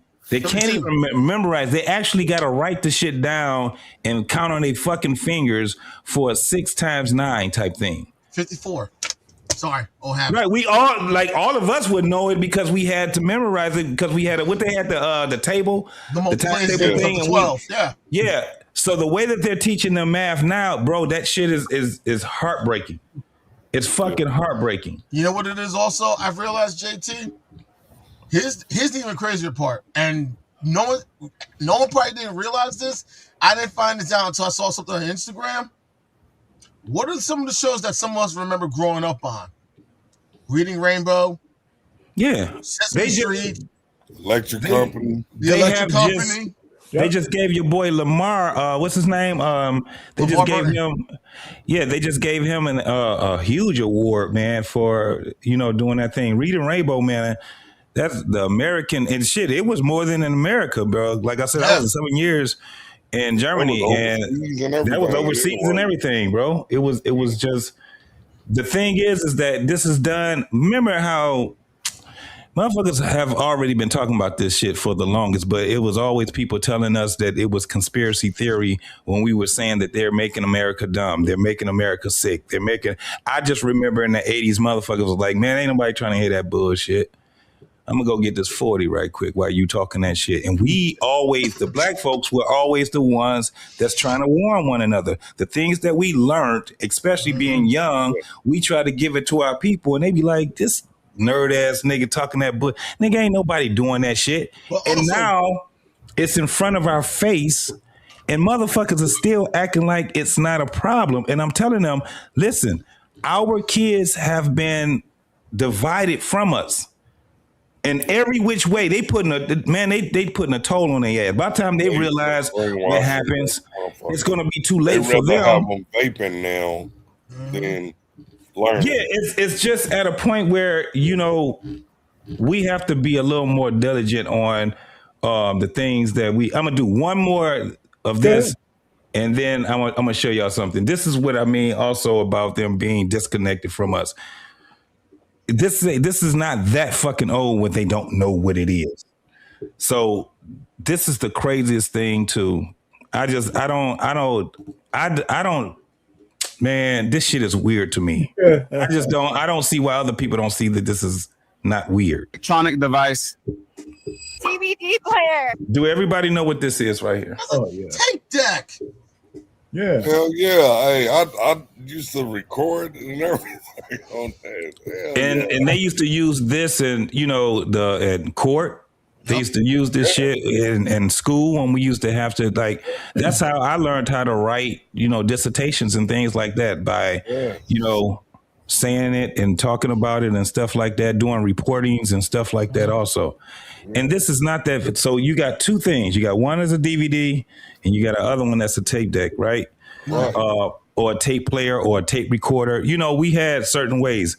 Watch how disconnected they done made these kids. And this is not a black thing. This is an American thing. Oh yeah, sure. Cultural, yeah, it's cultural.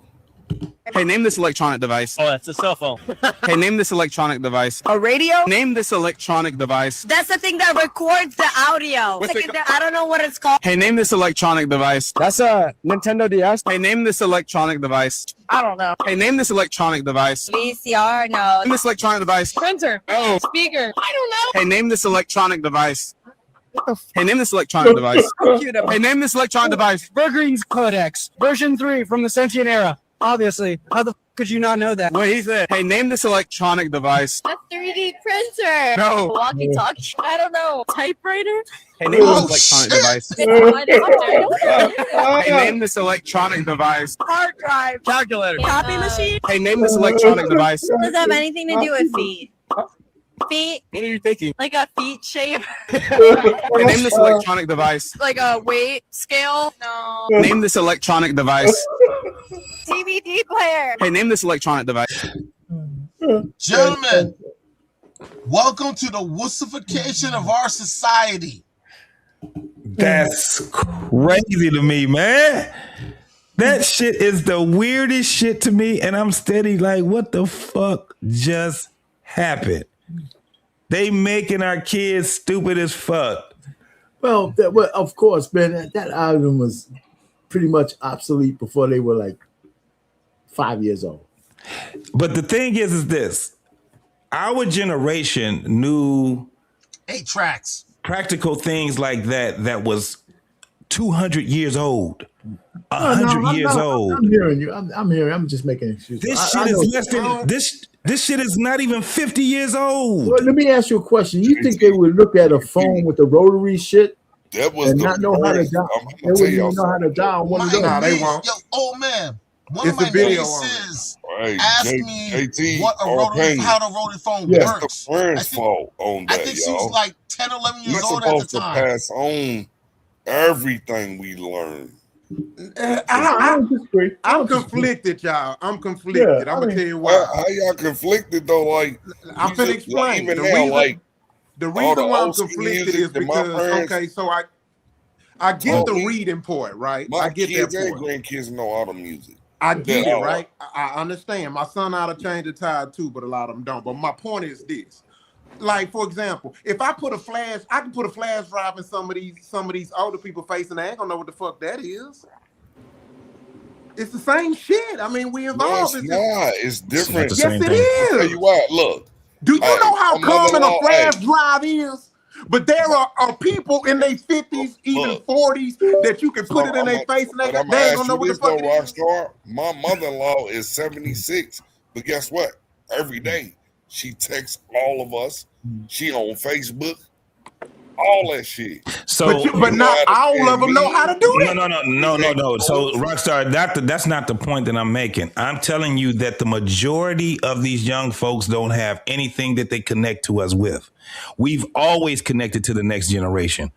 It's practical things that's being used that you have a generation that don't know and don't give a fuck that they don't know. That's my point I'm making.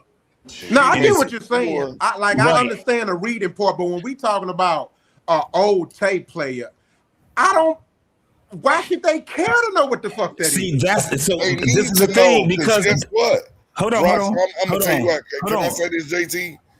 Can I say this? This is why. Because all this electronic shit and everything, our cell phones, if they go out, if a tower shuts down and your phones are down, guess what? You know how to use a rotary. You're right, but you're right. It's not just that. It's not just that. It's about guys. history. Some of y'all exposing your age. Hey, I still got DVD players. So that's the problem that we have. Where hold on, because when you say that you're exposing your age, I can tell you right now, I am smarter than the average Z. And this is on other shit. So showing my age shows that I'm more intelligent. Right. So showing my age is showing that I'm more intelligent than them. The thing is this: when you have things that are practical, like technology is to make it practical to us, JT. No, but it should be practical to them. Let me explain to you why I say that. A tape player shouldn't be practical to a 20-year-old. No. It's not. No, listen. You're just putting it with that. That's why I gave a multitude of things, right? Yeah. So this is one of the things. One thing that they don't know is where they're at. Now, I don't know if you listen to me, Rockstar, when I'm telling you, because I can pull up the you're right, last show but that I did. Don't blame them.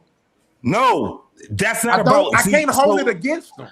But I can hold it against our generation, and let me explain to you why. Remember when I did it in I'm gonna show you. Remember the show that I did? I don't know Arpain if you was on that show, Yeah. but I know that Antoine was on that show when I said our kids are the dumbest fucking kids, right? Oh, I remember. And so, like what I'm showing right now is just practical shit. But they didn't even know 50 states. They don't know East from West. Yep. They don't understand how to read a map. They don't understand that they don't even know the difference between America and the state that they live in. If you ask them to name three countries in North America, they don't know how to do it. That's my point. Okay, I agree with all that. So it's not about blaming them. It's about where we drop the ball at, because what I mean is that they're disconnected from us. They don't know anything about, because we always talk about culture. Our culture is broken now, right? They don't know nothing about music. They don't know anything about how to ask a woman out. They don't know anything. It's like practical things that they just don't know, and they don't care to know. And that's really bad for these generations that's coming. I'm telling you, we don't think that a lot of us don't think that is a big problem, but I'm trying to tell you right now, it's going to be a huge problem, because one of the things that at least motherfuckers was at least letting us know is what history was all about. And when you're talking about history, you talk about civics, you talk about the way that they used to use certain utensils, the reason why they use those certain utensils, the things that they have to do to get by to make civilization easier. These motherfuckers think in 1960 niggas had cell phones. Nah, my kids do not know that. I'm not just talking about your kids. That's why I'm illustrating. That's why I'm illustrating something that's a little more global or more national. And I'm fine with that. I agree with that part. Hey, I'm only going by what you show me. I'm like, I don't blame a kid for not giving a fuck about what the fuck a tape recorder is. I just don't. But that's what I'm saying. The point is not blaming them. The point is showing us as Americans that we've allowed these folks to make our kids dumber. They're making our kids dumber.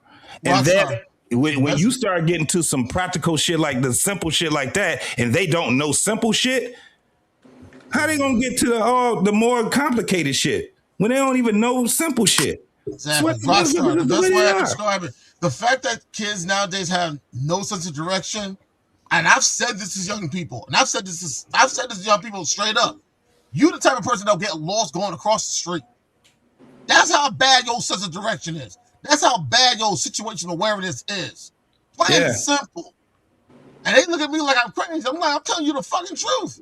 I think that the fucking boomers, and I'm sorry about this, Arpain, but I got to put this shit on the boomers. I think they had it wrong with us when they told us that TV mushes your brain.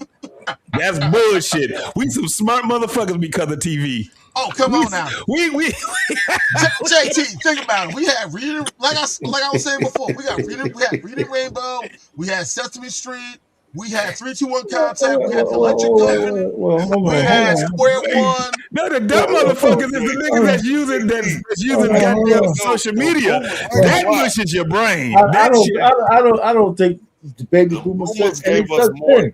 Hold on. The reason why you have TV is because of baby boomers. Hold on. I apologize. I'm sorry. I didn't mean the baby boomers. You are absolutely right, Arpain. I mean the fucking solid generation. They had it wrong. You are absolutely right. I'm not even making a joke about it. The boomers was because of why we had TV. The boomers was the Richard Pryors. The boomers were the motherfuckers that was they changed the trajectory on how you even looked at TV. So you're absolutely right. I'm sorry. I apologize. I apologize. They was the hit ones. The boomers made sure that we were disciplined. Look, man, I know people my age don't know how to use a fucking compass. I can't hold it against them. Because to me, that's weird. Yeah. If you can't shoot an ass-smith, that is kind of weird to me, too. But you know how many niggas... Listen. I'm counting the niggas that think they know how to use a compass. Yeah. Until they get their ass out and really got to use it. Yeah, see, everybody gonna Y'all say hate it, it. Go ahead. but get in the motherfucking woods, they ain't gonna say it. You say you ask them what's true north. They don't know what the fuck you talking about. What's true? What's magnetic north, huh? Right, they don't know what the fuck you talking. They You like, see what I'm I'm just trying saying? to get to north. Y'all ever go camping? Well, it's funny that you say that because your parents make sure you had a care package to make sure you'll make it back. Well, let me tell you, JT, one of the things you want to know, man. Most people who live in the inner cities, they don't even know what the stars look like. You can't see them. Exactly. Absolutely. Let me say this. Absolutely. I go camping every year, That's right? the North I go Star. camping several times a year. You know what? Where I be talking shit to cats when we doing the camping. The niggas that don't get the tents, they want to get. Nigga, you what kind of man are you? The fuck? Oh, you want to have a hooch? Be a man. You want to have a hooch? Go ahead. Look, I ain't never seen that many niggas who don't know how to set up a tent in my life. Yeah, that's crazy to me, man. See what I'm saying? That's wild. JT, I think sometimes. Hey, JT, I know how to do it, but I hate that shit. Like, I swear to God, if anybody, sometimes if I go we forget camping, from our I'm time gonna in the have a army, big-ass we've done practical help stuff that button. most people never heard of. Yeah. But that's what I mean by. But this is the thing. So I can understand exactly. Somebody can't shoot an azimuth. They don't understand terrain and how to read terrains on a map. I can understand that. I'm talking about something as simple as things that has been in existence for a very long time, and then it phases out. You know what I'm saying? Because of technology. I think that we need to be more. I don't know about us, man. I don't know where it got to the point where this is the first time that I've witnessed that the generation that's coming after us is dumber than us. Yeah, every time we've always respected, and I think that's where we get. But they're not. But I think that's where we get we kind of bump heads with each other, right? I'm talking about our generation, Boomers, X, you know what I'm saying, and millennials also, right? I think we bump heads with each other is because it hasn't set in with a lot of us that this is what happened. This is what's happening with the next generation because we've always, from a time. We've always elevated, right? Because each generation elevated with technology and the use of technology, but we also learned the things that we needed to learn from our parents and our uncles and aunties and things like that. They haven't. My point is that they're totally disconnected from us, totally disconnected, and it's crazy when I start seeing it because it'd be practical shit that they just don't know. Like when I see my daughter she's the last of the millennials, right? My oldest daughter, right? 96. But she knows enough about our generation to be like, okay, like we played those games where, if you've ever played games where they do the nostalgia games, she knows a lot about it because there was a connection with her generation and my generation. Now, after her, them goddamn Z's, them 97s and on. Yeah, they rough. Not only do they not know, but they don't care to know. But this is the thing. It's on top of the academics that they're lacking, right? Yeah. They're really fucked up there. Motherfuckers are just passing these motherfuckers on. Just like they passed on my generation, they passed motherfuckers on that was not supposed to be graduating. They were just getting too fucking old to still be in fucking high school. No child left. You know what I'm saying? But JT, what's the what do we expect the young fucking guys to take from us, right? It's a I guess there's a spectrum of things, right? Some shit is useful to them in the future. And some of the shit, I think, is useless to them. I think we got to make sure we give them. Exactly. So I'm just trying to say, what do we want to give these guys? Because me and I'm gonna say this real quick. Me and BMU get in these arguments all the time. I believe that we should be informed at home. I think we should be informed by the past, but the young fucking people should be looking towards the future. But a lot of times, old people keep them stuck in the fucking past. They don't need to be stuck there. But go ahead. I'm not gonna use no hacksaw to cut a tree, dog. I'm gonna give me a chainsaw. R-Pain, you give them it all because they have more options. If you who the fuck you niggas gonna use a hacksaw to cut a tree? Nah, I use a Oh, claymore. y'all gonna get a chainsaw. I hear you, nah, no, fuck a chainsaw. No, I'm using a claymore. You get what I'm Okay, saying? and so what the fuck the deal is? R-Pain put gas in the bus. Rosa Parks used to on. JT. That's I funny. sent you something on Instagram. When you check it out, that's the most recent video I saw of what she was, what we were just talking about, and you'll see what it is. It's everything going digital. I think that's what it is. And there was a video. No. Listen, the use of first and foremost, we not gonna do what motherfuckers been doing for the longest, blaming shit on fucking social media and technology. That's some bullshit. Technology is good and I love it. And social media is good and I love it. Okay, I think JT. we have a disconnect. Trade your car in for a horse, other then, humans. nigga. No, I Trade just your said car in for a horse, then. No. Listen what I just said, Rock. I said I love technology. I love technology. I'm not about to blame it on technology because of our disconnect. I think it's the use of our disconnect that fucks everything up. That's my point. The technology, no. Now, it's only one thing I'm gonna tell you right now. I'll be ready to check out on this earth once everybody stop driving and they start doing self-driving cars. I'm ready to go, God. Take me, Lord, because I don't want to ever be that person. You really ain't gonna know where the fuck you is right now. It's the use of it. It's the reliance on the technology instead of being reliant on the brain, because the dopest technology that ever was invented was the human brain. Oh, you talking about we got on our fucking JT. I'm in Dallas. Hold on, real quick. I'm in Dallas right now. Cars with engines. Those are technology. Who's gonna go back to? So you telling me? Now I do know how to ride a horse, but that's because I'm from Texas. Whoa, but I can't get mad at a nigga from New York because he don't. So right, hold on. BMU got to say something. BMU, okay. You can't see him. He got to say something. Go ahead, BMU here, sir. Listen, JT, we're here, right here in Dallas right now, where the all the soccer's going on right now. World Cup. And guess what? All the Waymos are busy driving people around with nobody driving the motherfuckers. Yeah.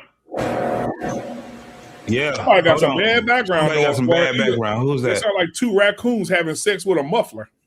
So, yeah, y'all like the hub, ain't it? Ain't it in Dallas? Y'all like the hub of you guys in California. Certain cities in California is the hub. Say a friend in LA.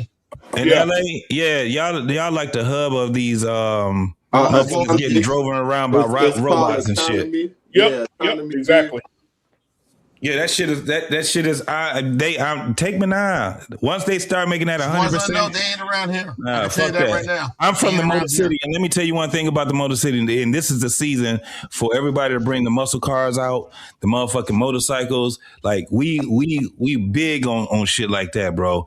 And the thing is that I don't give a fuck about no self-driving car. They can that piece of equipment right there, they can ball that motherfucker up and throw that motherfucker in goddamn the 3000s. I don't give a fuck about that. I ain't gonna. Okay, JT, let me explain my point, right? Let me kind of give you a little bit of pushback. So I had an uncle, right, and I'll never forget. He was so stuck on not letting shit in his era go. This nigga used to say the cell phones was the devil. And we was laughing at the nigga like, man, I'm being senile. He tripping, bro. Like that shit, man. Back when I was in the day, man. Goddamn it, you said you was coming, you just came there, and you were, and we get it, but we like, nigga, we gonna use this cell phone, nigga. Yeah. So here's the funny part. 2 years later, we go back to the get together. Man, how y'all use this cell phone, man? We like, nah, nigga, you said it was the devil.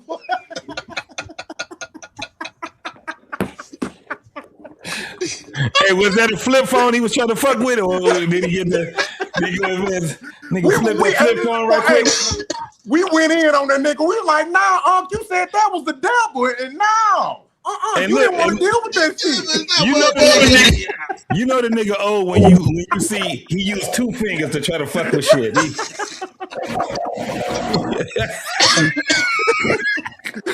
You can't use them two fat ass fingers for this goddamn cell phone. I beg your pardon. Oh man. That's my only message is that we got to find balance. That's all. Yeah, That's all it is, I bro. totally agree with you. Though. I totally agree. We got to be able to know something, have knowledge of something to, because my generation, you know, our generation is considered the bridge generation, right? Yeah. Millennials, right? So, yeah. So we know we experienced. Some of us, not all of us, experienced the rotary phone and the cell phone, right? Mm-hmm. We experienced no video games to video games. Like we literally grew up into it. Like we was the bridge. So people like a lot of people in the millennials, like we understand we embrace technology and we know what breaks look like too. So we know how to write in cursive and we know how to type 40, 50, 60 words a minute. So I'm a little lucky. I was that bridge. Yeah, most definitely. I got one more, then we can go ahead and cook a little more, y'all.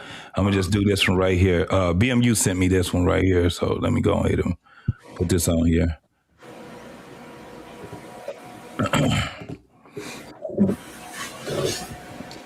It's on Facebook, yeah.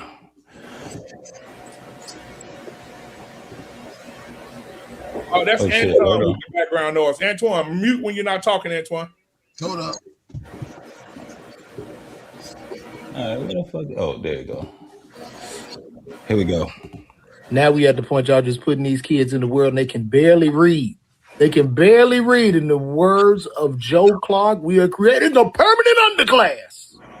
A permanent underclass. Y'all got them out here barely can read.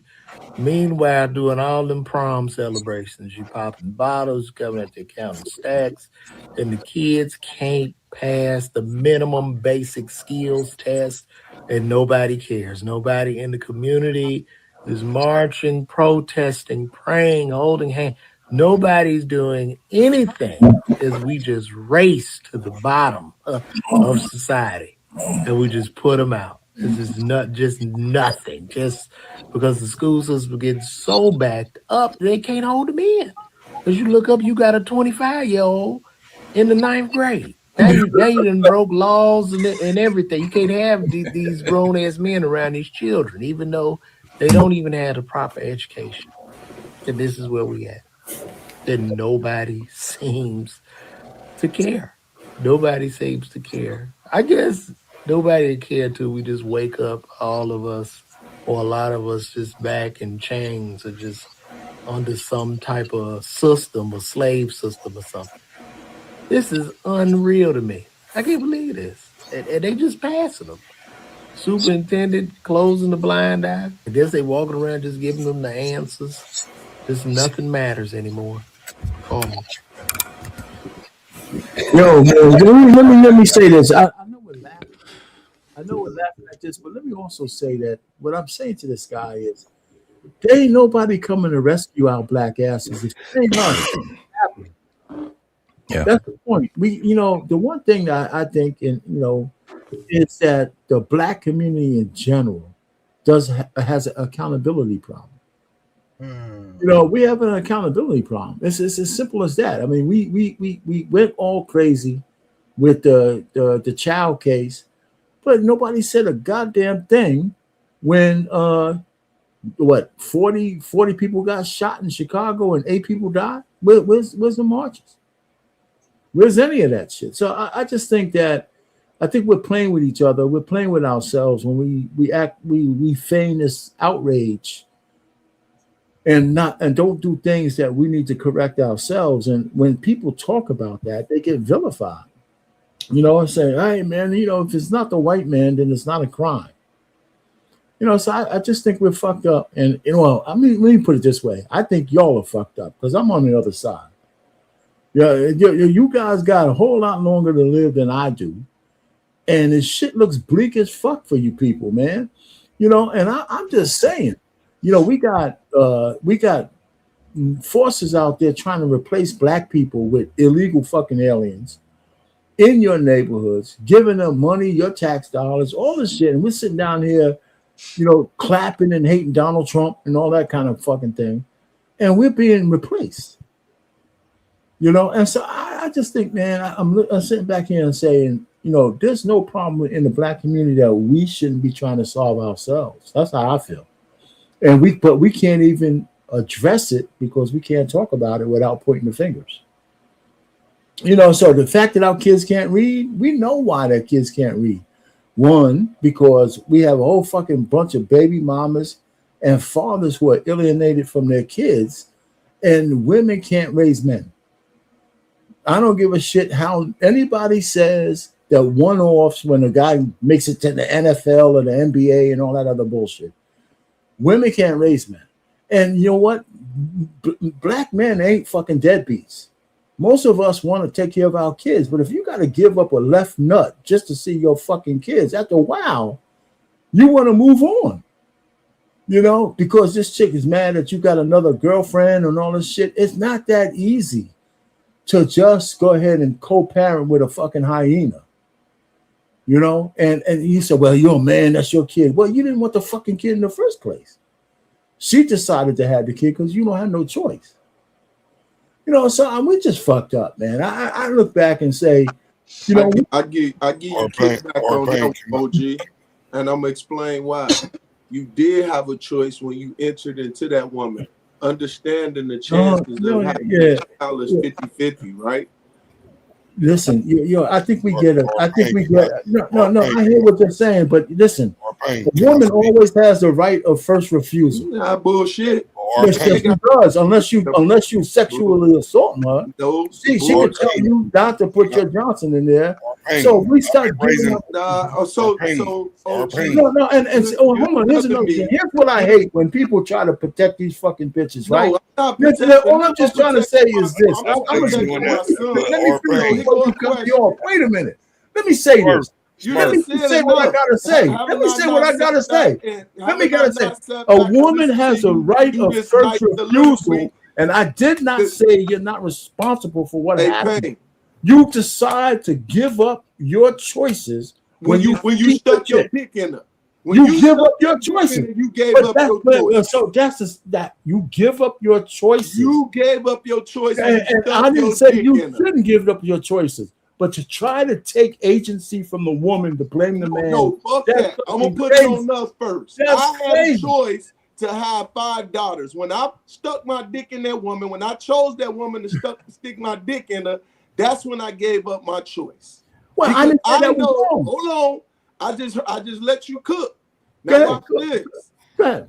I know for a fact that when I chose that particular woman, and I decided to give that particular woman my seed, anything was capable of happening. We know that, right? Yeah, smart. Let's agree on that. You're trying to manipulate your anecdotal Let me say something. That's not anecdotal, bro. That's for every man. No. What I'm saying is, here's what you're ignoring, though, brother. You're ignoring that. First of all, men take sex from women any way they give it. Listen to it. Men take sex from women any way they give it. To try to deny that, you're sitting up here acting like you're not accountable for when you put your seed in that water. I didn't. You said that. I didn't say that. I did say it, and that's why what you're saying is some bullshit. No, I disagree with you. I think what you're saying is. I think what you're saying is bullshit. Y'all let me We established that we're both fucking bullshit. Because a woman can say no to you, and you can't do nothing about it. Our Payne said something that he doesn't realize because I'm living through this right now. Okay. You said I'm raising my niece, and y'all know this. If y'all be on this might be risky or y'all pay attention. Yeah. I have been raising my niece for 12 years. My brother's daughter.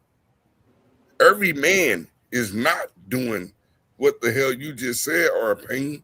We have to start this male bashing shit. Hold up. We ain't it's not about male bashing, but yes, we have to let it's about accountability.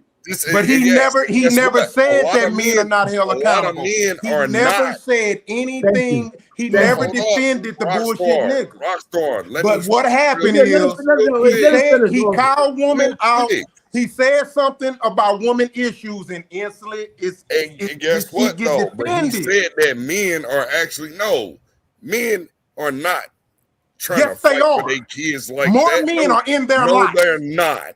And you know what I do? Statistics prove you wrong. No, they not. I ain't gonna go to that. No, I'm gonna tell you what. A man will complain. A man will complain, but not do all the efforts to even try to get there. Look, the hardest. What is this nigga you feel the need? The stats go against you. You can say this, but I'm just gonna break this down. Can I address what I'm gonna tell you why most men are full of shit because they don't want to change. Most men, that's a lie. Most men want to take care of their fucking kids. They will not change their lifestyle to take. Hold on. They will not. How many people on this panel? Hold up. They will not change their lifestyle. How many people on this panel got kids? But they. No. Shit. How many people? Hold on. No. How many people on this panel got kids? And I got grandkids. No. Okay, so wait. How many of us take care of? All of them. Case closed. I don't want to hear that No, motion. I'm not. But that ain't my point. I don't want to hear that motion. Here go my point. Are you doing it full time though? You got that one. Here go my I'm saying, point. Hold on, hey, Will, because I was going somewhere. most men will not change their lifestyle to have. Yes, we will. The courts custody of your child. The courts give the mother majority of the custody. No. You can't use that anymore. No, you can't. Look, yes, you can. Use that anymore. Everybody don't have $40,000 for a fucking law. Programs actually for men. This some bullshit, y'all. We got to stop this. What the fuck is this? Is this National Male Bash Month? For 12 years. How are you getting lost? National Male Bash Month. Something's going on in the world. Here go my point. Bashing men. No, I'm not saying you are. No, but what I'm saying is what happened was, hold on. What happened was Art Payne was just getting his point across, and in the midst of him eluding his point, he literally said one thing about women, and then he got jumped on about it. He didn't get jumped on. He go my yes, point. He did. Y'all cut him off. Y'all didn't even let him finish his point. His whole point, he wasn't even. He repeated himself 4 times. 4 times he repeated himself. This is y'all picked one moment out of everything he said and attacked it, and it was something about the woman. Listen to this. At the end of the day, my point is this. Where do life start? Do life start in a woman or in a man? No, nobody's arguing. It started in a man. Okay, then. So, but he's not arguing that piece, Mark. That's my point. His whole soliloquy had nothing to do about talking about a woman's accountability. I had to kick back on that because he just. But why? Why did that trigger you, Pete? Why was it so important for you to stop his whole soliloquy to defend the woman about him calling him out on that? I'm holding us accountable to say we got the first right of a refusal. She does. She does. She fucking does. She has it in the court. Yo, if you don't have it at every level, give her your seed, can she have your baby? The woman has. If you don't give her your seed, can she have your baby? You're gonna talk over me if you want to. Women have. I'm talking. Hold on. We're not gonna have a conversation. Are you out of your fucking mind? Are you crazy? Yeah, here's my problem. When we have these conversations, when we have these conversations, then you just have your chance. Then you have a chance to protect your girls. Then you just have your chance. Let me say my thing. Bro, you just said the whole fucking No. You just had your chance. You just have your chance to talk. I was quiet through so many different topics that y'all had. And now I want to get kickback on one thing. You just have your chance. Then you just have your chance. You just had the chance. Exact reason why I don't like y'all. Do as I say and not as I do. Do as I say and not as I do. That's what y'all problem was. Just have your chance to speak. I was speaking. I can't get in the conversation. Ain't no sense of a conversation, bro. If you ain't gonna let nobody else speak, we ain't gonna What have you no mean? conversation. You act like I've been sitting up here speaking and you the one been doing all the goddamn talking. You just came off your soliloquy saying I'm fucking over women. I didn't come up no soliloquy. You did. Hey, play the. I can play it back and hear you. Watch this, cause I got more than one computer. Watch this shit.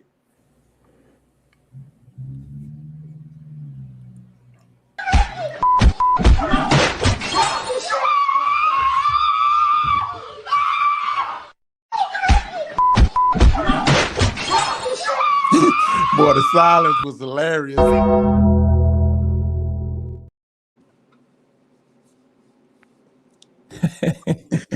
Man, this supposed to be men's mental health month. This has turned into men's male bash month. Here's my thing, right? The point I'm just trying to make is when guys want to cape for the fucking honeys, right? The point is they want to take all the agency away from them. And all I gotta say is one little litmus test. How many fucking men are gonna turn down pussy when it's right in front of them? How many? The toughest things any man has ever done is turn down a nice piece of willing, steaming ass piece of pussy.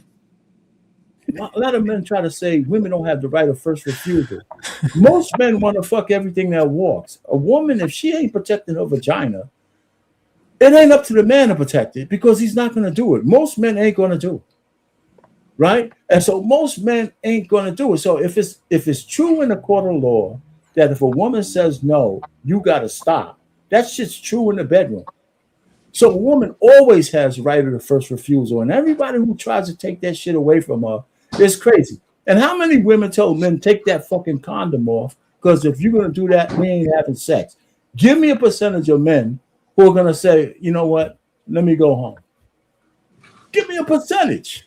Let's just be real to our fucking nature. Men who take sex from a woman any way she gives it. That doesn't mean he's not responsible for what happens after that. I didn't say that. That's why we keep going on. But just like, okay, in all these fucking panels, we say women control sex and men control relationships until we have the conversation that that's not true anymore. The key word is come on. The key word is access. Talking about that, hold on, Smurf. Hold on, Smurf. Woman open up You did say one thing though. It really does. It really does look, and I'm not saying this respectfully. All I'm saying is that man, out of everything he said, everything was cool until he said something about a woman, and it's just not a good look. Y'all.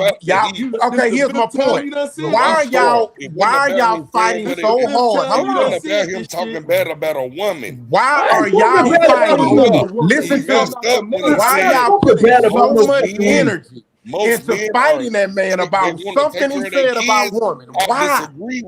Why? All right, hold on, y'all. We need one mic. We need one mic. Why? Okay, so he said what he said about women. Why is it that big of a deal that y'all got to fight him for 30 minutes? So hold on. I need to see. Only two people talking. Who is y'all? So let me see where the point of contention is. I know that Pete Murphy said something about he's looking for the mark. I ain't said shit about no woman. I'm not talking about you, Pete. I'm talking about then that's why I say point them out, because I don't know the fuck you talking about. And if you talking about me, I want to address it. I ain't talking about you, Pete. I wasn't talking about you. So hold on. Okay, so Pete Smurf, what is the point of contention that you and R-Pain had? So I don't have no point of contention. My thing is this. He said, P. Smurf, your name is not P. Smurf. First and foremost, elder. Now, my thing was this. The first right of refusal is the man, period. Because he has the seed. If he don't get a woman the seed, she don't have the choice of life or death. Why? Because the life is in him. So the man has that choice to say, I'm going to deal with this woman or not. I'm going to put this seed in this woman knowing that I got a 50-50 chance that a baby could come about. And any other thing that transpired when he entered into her. So she don't have to tell him to put no goddamn rubber on. He should put one on for his safety in the first place. Then the fact of possibly having a child in our land. And Okay, you prove so- my point. No. You prove my point.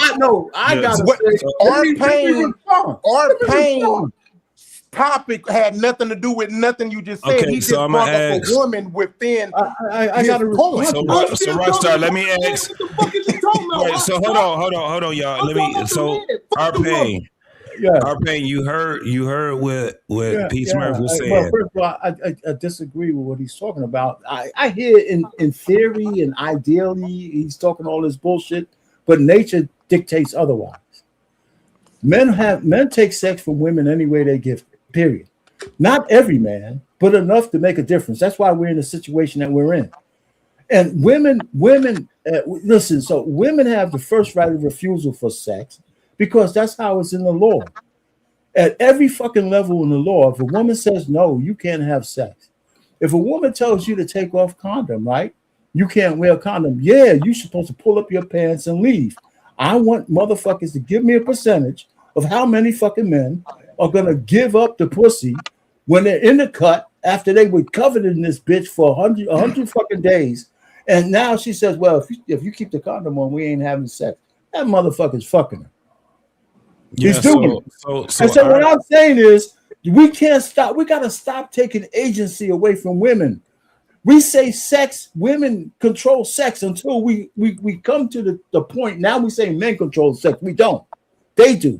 We play in the sexual marketplace of what they decide to do, because anything else is sexual assault. So all these women who get pregnant, they choose to let you shoot up in them, because if they didn't, you couldn't do it, or else we'll be in court. Okay. That's just true. That's true. I mean, I'm gonna land here. That's true in the courtroom, and that's true in the fucking bedroom. You know, so I just can't stand when men say we're in control. I don't have to fuck her. Yeah, you don't have to fuck her, but 95% of the motherfuckers gonna stick their tip in. You know, and that's just the reality of it. So we could deny it all you want. I applaud the man who has the control. Tell me how many men have control like that. Out of 100, it's going to be probably about 10. That's hot. That's fucking hot. I'm still trying to get to the point of contention. So, Pete Smurf, what was the problem that you had with our paying? Because I'm still trying to get to where you guys' point of contention is. Because we just disagree on who's in charge. Yeah. So our pay's point is this: the agency of men. What is this? Most men are not going to turn down a pussy when they already in the stroking mode right there. They getting ready to get that coochie. It's about to happen, and they right there. You've been dreaming about this bitch for 6 months. You gonna walk away? Get the fuck out. Right. So hold on. So RP, because I'm trying to move it a little bit forward. No, I'm done. I'm done because I understand where my brother's coming from. I don't disagree in principle, but that's not nature. Okay, so right. So now what we're talking about is what's in ideology, what's on paper, and then what is. Where is the point of contention? Because what our pain said, I definitely agree. Most of us as men, and I'm putting myself in it too, in the middle of that motherfucking shit of us getting ready to fuck, nigga, I'm fucking. I choose fucking. I choose, and I deal with it later in life, right? Now, does that make not it? all what he said, though. That's No, what I'm saying. No. But what I'm saying is that's why I'm trying to find the point of contention between the two brothers. I understand exactly what Pete Smurf was saying, but our pain is just saying, you niggas, and he didn't take himself out of it either. He's saying that, man, listen, it's a very low percentage of men that's just going to walk away from the pussy. Yeah, and I agree with that We part. fucking. We fucking tonight. And I deal with it in the wash. Other shit that he said, though. What other shit did I say? Here's what my point was. Here's my point, JT. My whole point was this.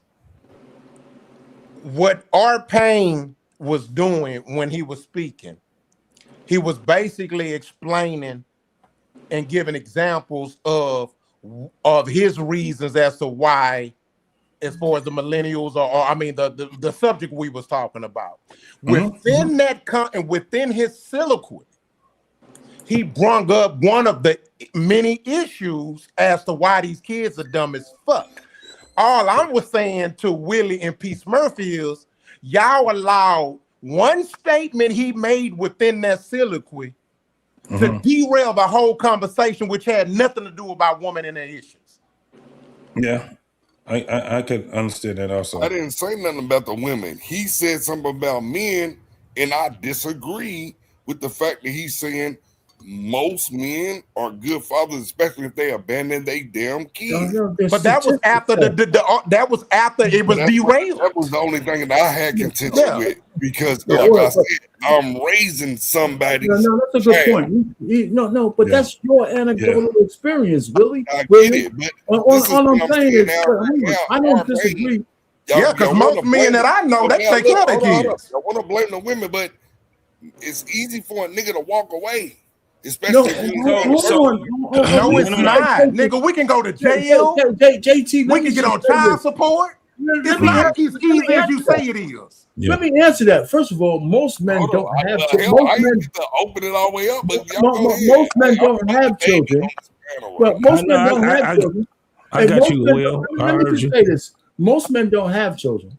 The ones who do, you could put percentages on it because I looked this shit up. There's around, at least they say, I try to look up the statistics of how many black men are alienated from their children.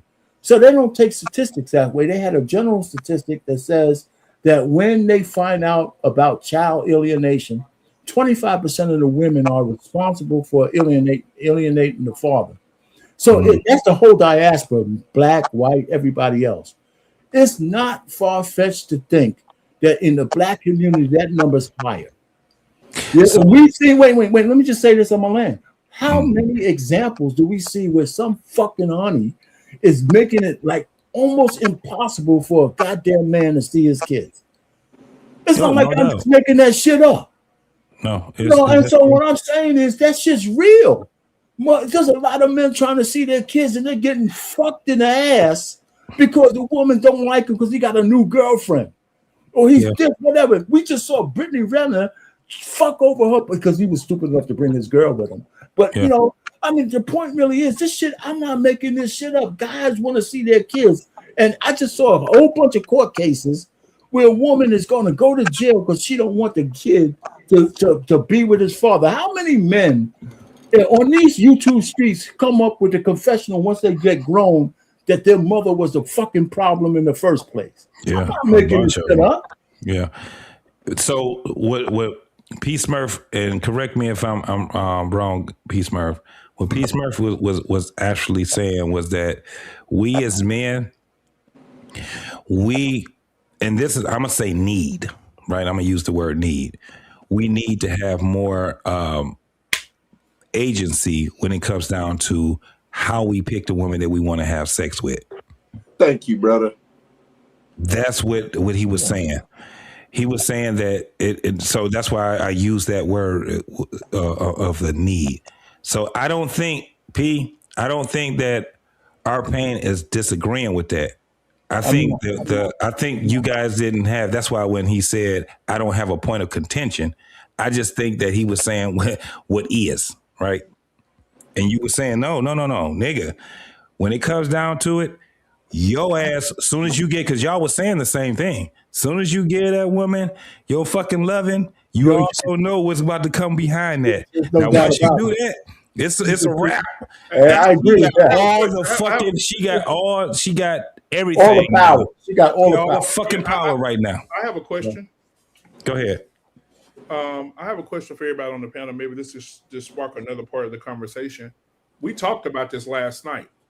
What happens to the men who, like Arpain just said, who have testimonials of you getting with a woman? I know several men like this. I don't know if y'all, I think y'all live in Beverly Hills. I know several niggas who have met beautiful, educated, wonderful, soft-spoken, feminine women, and they marry them. They have a family with them. They think they have a family.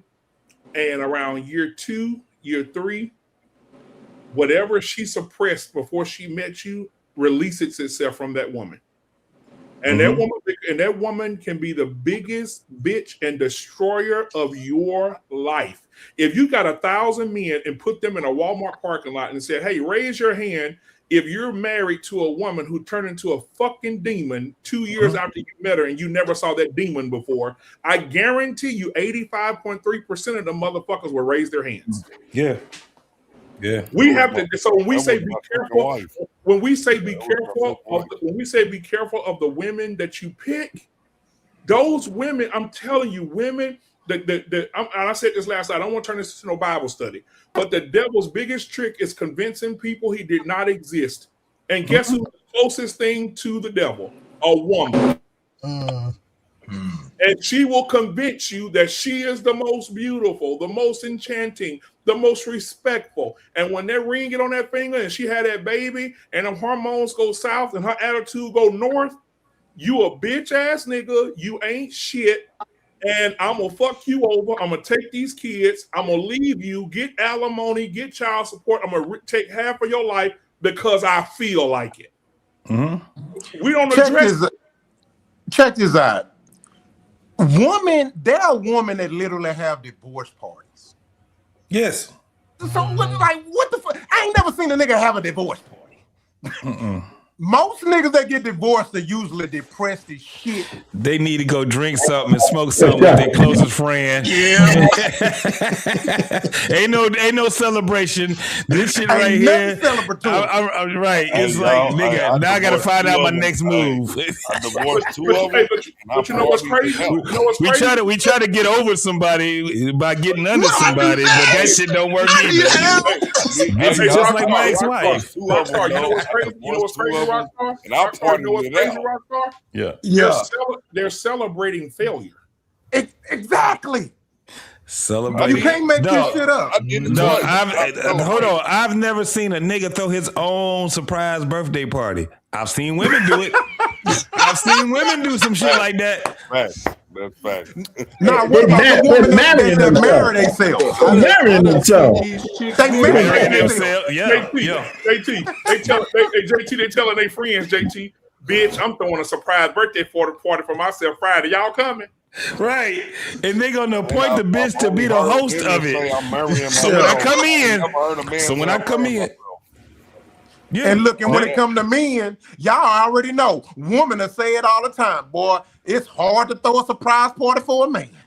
So we have to, so this is the thing. That's why when I heard the thing between R-Pain and the Smurf, actually they were agreeing with each other. They just had 2 different ways that they was expressing it, right? Yep. This is my thing. And like we said earlier in the show, I'm gonna tell you right now, if you got over 15 years with me, you ain't going no motherfucking where. I'm telling you, dog.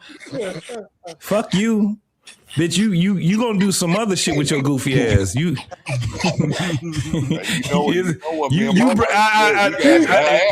and I'm gonna go as far as to say, I guarantee you gonna bring your ass the fuck back. You ain't gonna be able to marry. Let me tell you, I'm gonna do the same thing that they'll do to us. You know what I'm saying? The same thing they do to us. When you get divorced and you got kids with a woman, right? And you get a divorce from her, and you out here trying to date and shit like that. That bitch will tear your party up.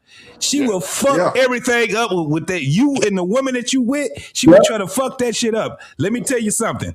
15 years, I'm doing the same thing your ass would do to me. Me and the kids will be at that fucking house. And I'm going to tell that nigga, listen, our girl is fucking up right now. Let me tell you something, bro. We need to have, like, it was some shit that, what's his name did. We had a conversation with Eat a Man, right? And Eat a Man was on some bullshit talking about nigga had to do group chats and all that shit with the now husband and shit. That now husband, nigga, I guarantee you ain't gonna marry her ass, because I'm gonna be like, yep, we gonna have to have a family discussion. And I'm gonna tell that nigga, our girl is tripping right now. She won't be able to fuck with any man when she got my ass tearing it all up. 15 years mean I liked your ass. Whoa. 15 years mean I like the fuck out your ass, and you ain't about to just fuck up me and the kids bullshit because you decided you don't want to be with me no more. You stuck with me. And the only way you can get the fuck out of this is going through that fucking window. I know JT, man. You running hard on that, man. After some point, you got shit. Cut off my goddamn camera on that. Let me tell you something. I think men have been too soft on women. If we are dedicated and we are dedicated to family and things like that, we are not supposed to make it that easy for their ass. I don't disagree. So what? Let me ask you, JT. Let me ask you a question, then. What did she do? What would you forgive her for? I mean, I ain't forgiving her for shit. She gonna have to deal with my fucking mouth. She ain't gonna do shit anyway. Ain't no. She gonna have to deal with. Listen, the only way that she can keep me quiet is to do what the fuck I say now. I'm making your life miserable when you don't be in lockstep with me. I don't give a fuck. I'm not thinking about being politically correct no more after 15 years. So she don't leave, but she gonna say, "Hey, but JT, I was just out there banging I was just out there banging somebody next door." Yeah, what if she say she fucking Antoine? Let me tell you something. So that's why. So let me explain to you. Let me explain to you what you have to establish. Put that big nose. Let me explain to y'all what you got to establish in 3 years. Hold on. Let me tell you what you got to establish in 3 years. You got to establish to her that you are willing to go to fucking prison. And if you in prison, that means she ain't on this earth no more. You gotta let her know that you are in year 3 that you will fuck everything up in her fucking life if she tried to leave and fuck shit up. Now year 15, I agree with JT. Now year 15, she already understands. Everybody dead. Are you saying that after y'all let me know what JT done so I can come? No. This is way before Anton being in there. Let me explain to you. Let me tell you one thing that I do understand. That women, when they got some thug ass nigga, they ain't fucking them over like that. They know that this nigga will go to the ends of the fucking earth to prove his motherfucking point. And guess what they will not do? They ain't fucking on Anton, no BMU. They ain't fucking on our-Pain. They would tell that nigga, listen, I like you. Listen, I can't agree with that. My wife already know that. Year 3, you better let her ass know that you would go through the ends of the fucking earth. By the time you get to year 15, if y'all still there in year 15, she ain't fucking with none of that shit, bro. She ain't. This nigga. This is the craziest thing. Do y'all remember those 90s girls? They'd be like, my boyfriend crazy. He don't. They knew that nigga is only certain things they do. The only thing they'd do is leave for a couple of days. They bring their motherfucking ass back. And if they fuck somebody else, I guarantee they ain't gonna tell that nigga. They gonna try to keep that shit away from him. Facts, exactly. Well, that's true. I can agree with Nobody's you. sitting here trying to fuck you. You ain't gonna disrespect me like that, bitch, by trying to fuck you. You don't want.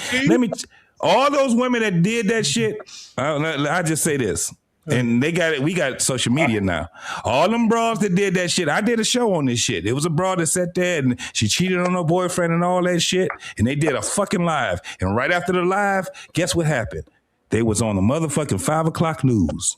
That nigga got rid of her and himself. JT? She ain't even here to tell the story no more. our-Pain, you know I got to do it. What happens, our-Pain, when she do go out and cheat and you accept her back and she come home and say, baby, you know what? You right. And she kiss you in the mouth after she just swallowed half a gallon of milk. Why you put that on me and not JT? He's the one taking the back. No, JT crazy than a motherfucker. I gotta be the guy. Did I check you and him out? I'm taking everybody out. Me and you always go wrong with it. No, don't pause. Don't You always tell the truth, our-Pain. Just go out and suck that thing and come kiss JT right in the mouth. Hey guys, man, I'm gonna have to head out, man. I thank y'all for letting me on the show, man. Take it easy, man. Hey, Rock, we here on Tuesday too, Rock. Come on, Rock. What's up, Rock? Hey, Rock. Hey, email me, Rock, blackmanunfiltered@gmail.com, man. We got to link up and do some shows on Tuesday too, bro. Okay, hold on. Say it again.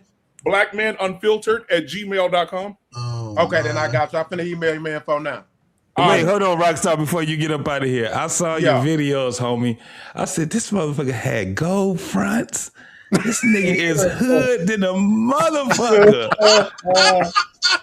This nigga is hood than I was like, God damn, my man is really for real. Because I had to subscribe to your channel. And I said, nah, this nigga went, yeah, man. I was, You know what? I like it. Yo, Your music, Rockstar, bro. drop your link in the back chat so I can check it out. All right. I said Rockstar wasn't bullshitting, bro. He was this nigga really a hood nigga for real. I said, well, goddamn, all right then. So I love to have a conversation with you because you done been through it all, bro, for real. Yeah, appreciate it, man. Yeah, the evolution, man. Yes, sir. Yes, sir. What up, Definitely, man. Back chat, man. I'm gonna holler at y'all. All right, man. Salute to you, brother. All right. Yes, sir. And my man then came up, T-Max in the motherfucking building. JT, what's up? What's up, fellas? What's going on, boy? What's happening? What's happening with you, boy? Man, I can't call it. Can't call it, man. For real. Nigga, listen, I love those salutations we have with each other, bro. When we call all black men, I'm going to tell you right now, that's why people like us. We got all kind of sayings to each other, don't we? Remember how motherfuckers used to say it before? You be like, what's going on with you? You like, shit, nigga.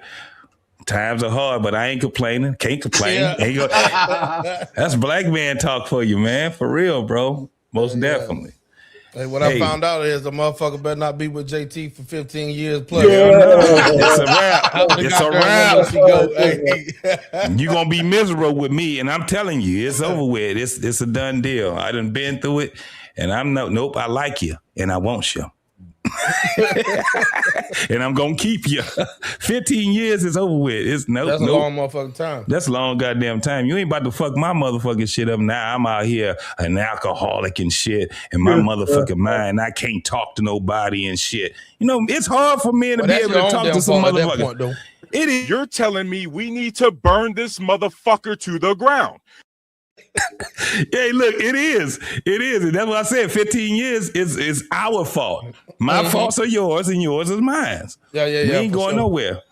Now go on somewhere for 2 weeks and then we come back together and we gonna be all right. But you ain't going no goddamn where. Man, I was driving. I was listening to y'all. I was in the chat. Hey, good shit y'all putting out tonight, though, man. I like that. Most definitely. Most definitely. But man, listen, the thing is that all of it comes down to what I consider our ideology, right? Baby boomers, Gen X, millennials, you know what I'm saying? I just think, and this is just my observation and my opinion, is that the younger generation I think they're just entirely too disconnected from us and I don't think it's going to be a comeback like what we want, right? I had a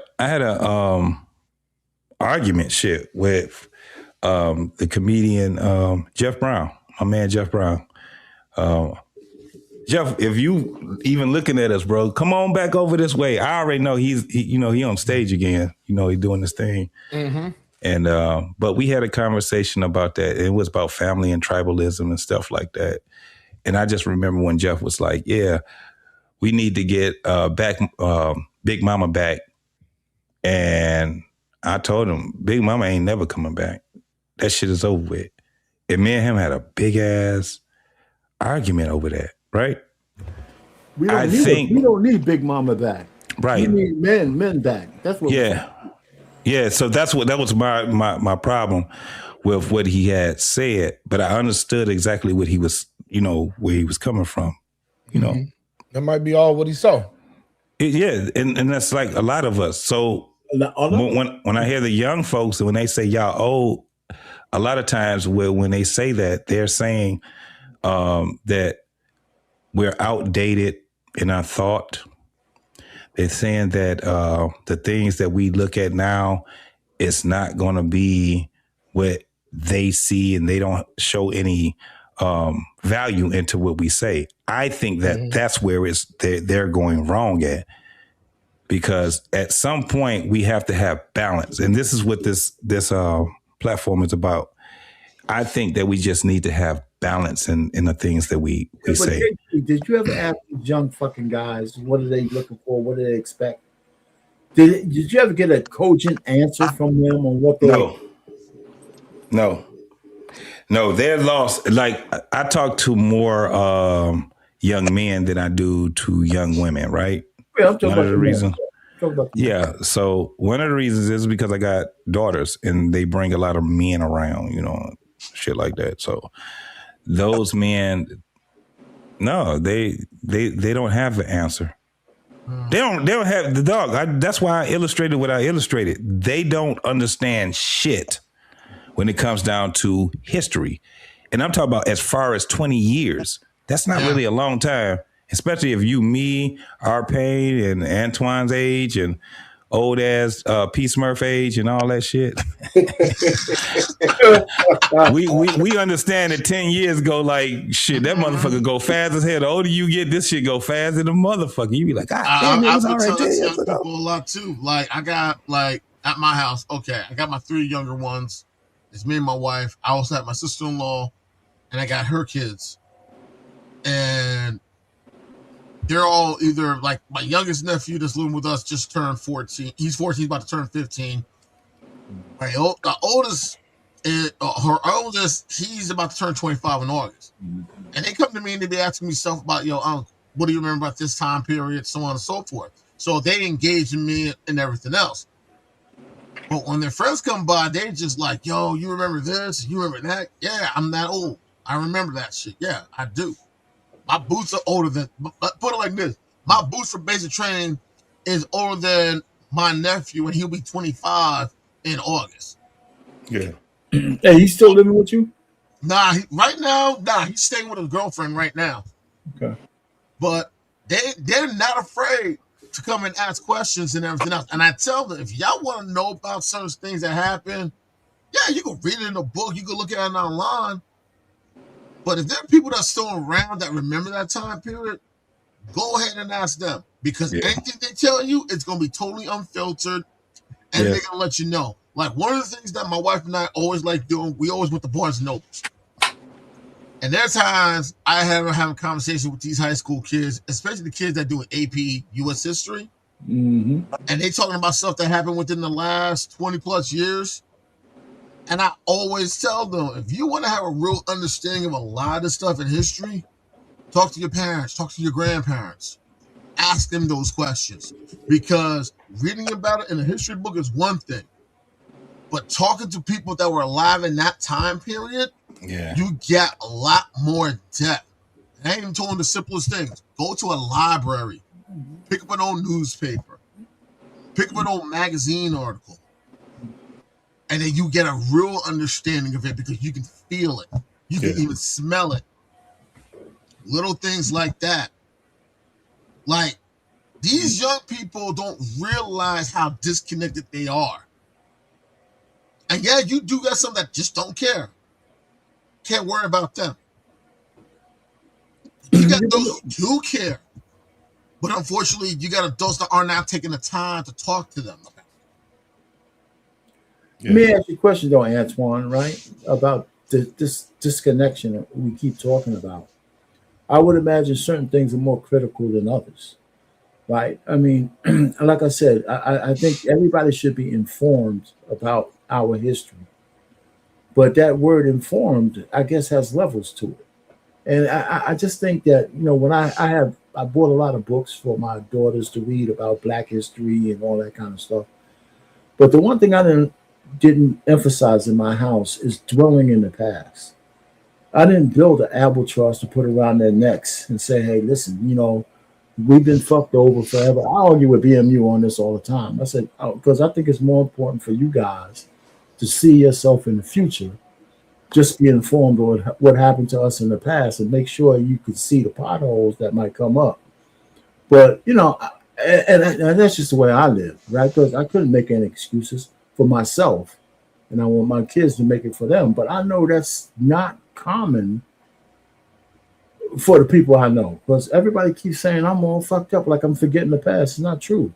I could tell people horror stories of how I grew up at home, but I didn't. But my whole thing was I would never let my whole goal was if I had kids, they would never see the shit I saw. Yeah. That's understandable. That's totally understandable. I've always my parents always taught this to my brother, sister, and me. And I even had some extended family that said the same thing. If you know the past, you'll know the future. And at times, I think that's as ugly as the past is. And sometimes, as much as we want to feel like we're protected it from it, there are times Yeah, it shows the ugliness. So the thing is that both are in the mind, right? They're not material anymore. So what I mean by this is the past is something that you remember. The future is something that you imagine. And you got a chance to help shape. The only thing that's actually real at that time is the present, right? So you have to connect the two together by being in the present. The problem and that's why I think I have a problem with the newer generation from what I'm seeing from them is because they're not connecting the two together while being in the present. Right. That's where I have a problem with. And you know what, though? They actually have to have an advocate, though. These kids are fucked up because they don't have that proper guidance. They don't have that. And even if they do, it's somebody that has to be persistent with giving them advice. All my kids, everything I told them, once you become 18, I can only be your advisor. I'm still your daddy. I love you. I'm going to do that. But I can only be your advisor. Ask for something because I can give you everything, but are you going to do it that way? Apply it. Because, hey, you can do things the right way, but what's the correct way? When it comes to these kids, because that's what they need to understand. We know the right way to do things, but when they come in life situations, what is the correct way for you to move when life shifts a certain way? And that's what I teach even now with my grandkids. I do the same thing with my grandkids. I'm their grandfather, of course, but I'm their advisor because they still have my kids as their parents. But you know, one of the things that made us like American, and I ain't gonna use to say American blacks. I'm just gonna say people in general, right? It's because of struggle. We learned so much shit through struggle. You know what I'm saying? And, one of the dopest things that I observed, and it took me to be older to understand it, but I just remember when my grandmothers, great aunts, even my mother, my father, and them, when somebody black was on TV, and this was in the 80s, they still were like, hey, we need to watch that program. They were proud of it. It's going to be, it was like the right, how proud they were to see black folks. Now, where we at now, motherfuckers be like, I'm talking about, this is like the total opposite. Yeah. The worst critic. Goofy ass nigga on this motherfucker cooning. But you know what? God damn, you like, what the fuck? I'm glad. Stop talking about Stephen A. Smith like that, man. I'm glad that but you know what, JT, guess what I got to do, though? And I'm grateful that everything that my parents showed me, taught me, the music, everything, all my kids, my grandkids. Hey, I grew up on Michael Jackson. I grew up on even all the old school, Marvin Gaye, all of that. Bobby Womack. It's what with his funky ass. It's what it's what you present to these kids. So then it should trickle down only if you do it, like I said, the right way or the correct way. And even now, like my baby girl is 14. And it's my brother's child. But she's 14. She been loving all the music because she got to do that with my kids as they were growing up as well. Yeah, so it's more than just, this is the thing. It's more than just the music. One of the things I learned about music was that we were our people were more into the details of what the message that they gave, right? So if you listen to somebody that and they hear soulful music, like an older person when they used to hear soulful music, or they hear the blues, right? Blues was really big because it was really catchy, right? The first thing that they would say is, listen to this right here. Because there's a point in that song that said a message to them that they wanted you to hear, right? Right. So and we still got to do that. Where we're at now, no, but where we at now, motherfuckers don't say, listen to this right here.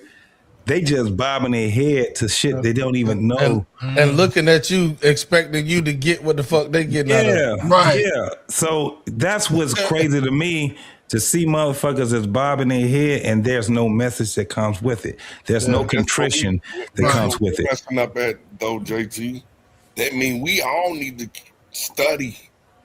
We have to study and learn what the hell they learning anyway. No. I think it's twofold.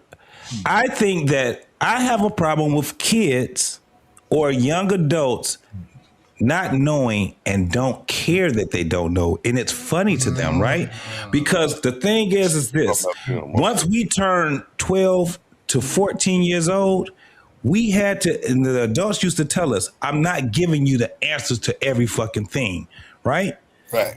It was because they were giving us, they say, listen, you have to have the audacity, right? You have to be out here in this world and you got to grab the things that you want. I'm giving you the tools to do it. They don't have the tools to do it. So therefore, they don't care if they don't know. That's where I have a problem with. But and I blame that's the adults. See, this is the thing. That's why I hate having the blame conversation. I'm not talking about blame. I'm talking about what is. And then we have to hold on because going on, we let technology. Right. So now we have to, now this is how fast life goes. This is why I keep telling motherfuckers, man, this shit goes by real fast. You don't have a do-over sometimes, most of the time in life. Right. So you have to give that information to the next one. Don't fuck up like I fucked up with you, right? Right. That's that thing. Because you can't go back and say, okay, let me go back to 12 years old so I can go ahead and give you this shit. You can't do that no more. Right. The only thing you can do is reflect off of it. That's why I said that we have to understand. We got present, right? But we have two things that are still, they're not in existence anymore other than in our mind. One is the past. That's the things that we can remember. The other is the future, but that's what we can imagine, right? The only thing we can deal with is the present, right? Knowing where we come from, it helps us to mold where we're going because of how we deal with ourselves in the present. Yeah. A lot of motherfuckers don't look at it that way. Mm-hmm. They keep hoping. They keep hoping that the present is just going to have great outcomes, right? But they don't give a fuck about the past because that's old, irrelevant. That shit don't have nothing to do with me, right? I'm trying to get it now. So then that leaves things open for other motherfuckers to sit back and just say some shit, and then they'll fall on to their shit. Like this, the whole thing of getting it out the mud. Get it out of blood, grinding, all these things that we hear, and they just gravitate to that shit. Yeah. They gravitate to it because they have nothing else to gravitate to. They don't have the past to look back and say, yep, that's what happened. When I hear motherfuckers talk about back in the day, they talking about 2 years ago. Yeah, you know what I'm saying? They still stuck in high school. So I got a question. No, it's just that the fact that because we understood, dog. I remember shit at 5 years old. When motherfuckers talk about shit about white flight, I didn't understand it back then. Now I do, but that shit was still in my fucking memory. Yeah, I got a question. Yeah, go ahead, P. Go ahead. So who do you blame? Do you blame the child or do you blame the parent? I don't have blame conversations. That was what I was saying earlier. I don't have blame conversations because the thing about blame conversations is that that's a surface conversation. Okay, so who do you put the responsibility on in order for the children to know what they need to know? No, that has to be, that's still, when you're talking about accountability, you only have a small window to use your accountability. That was what I was saying. The world goes by faster than what I stopped pursuing when he broke it down to me. It's a small window. Blame stuff. That's why. Yeah, but you still didn't answer the question though. I can't have the blame conversation. I can only have the accountability, right? So that's why I said it earlier. So who's accountable though? So who's accountable? No, it's definitely going to be the person that comes before the other person. But what I said was, because I said it earlier, when I told him, you can't go back and change things, right? So then what you have to do is give them the information where you say, don't fuck up like I did with you, right? Okay. Say So if you was talking to your own kids. So don't fuck up. Oh, go ahead. No, I gotta interject. I apologize for cutting you listen, but I gotta interject. So here goes the issue that comes into play with me, right? When I asked it's like go cut the grass. Okay, why am I cutting the grass? For me, it's important because as an intellect, I want to know the scope of the whole ideology of cutting this grass. Now, for you is, man, just cut the damn grass like I said because I'm your father and I want you to cut that grass. Well, okay, I cut the grass.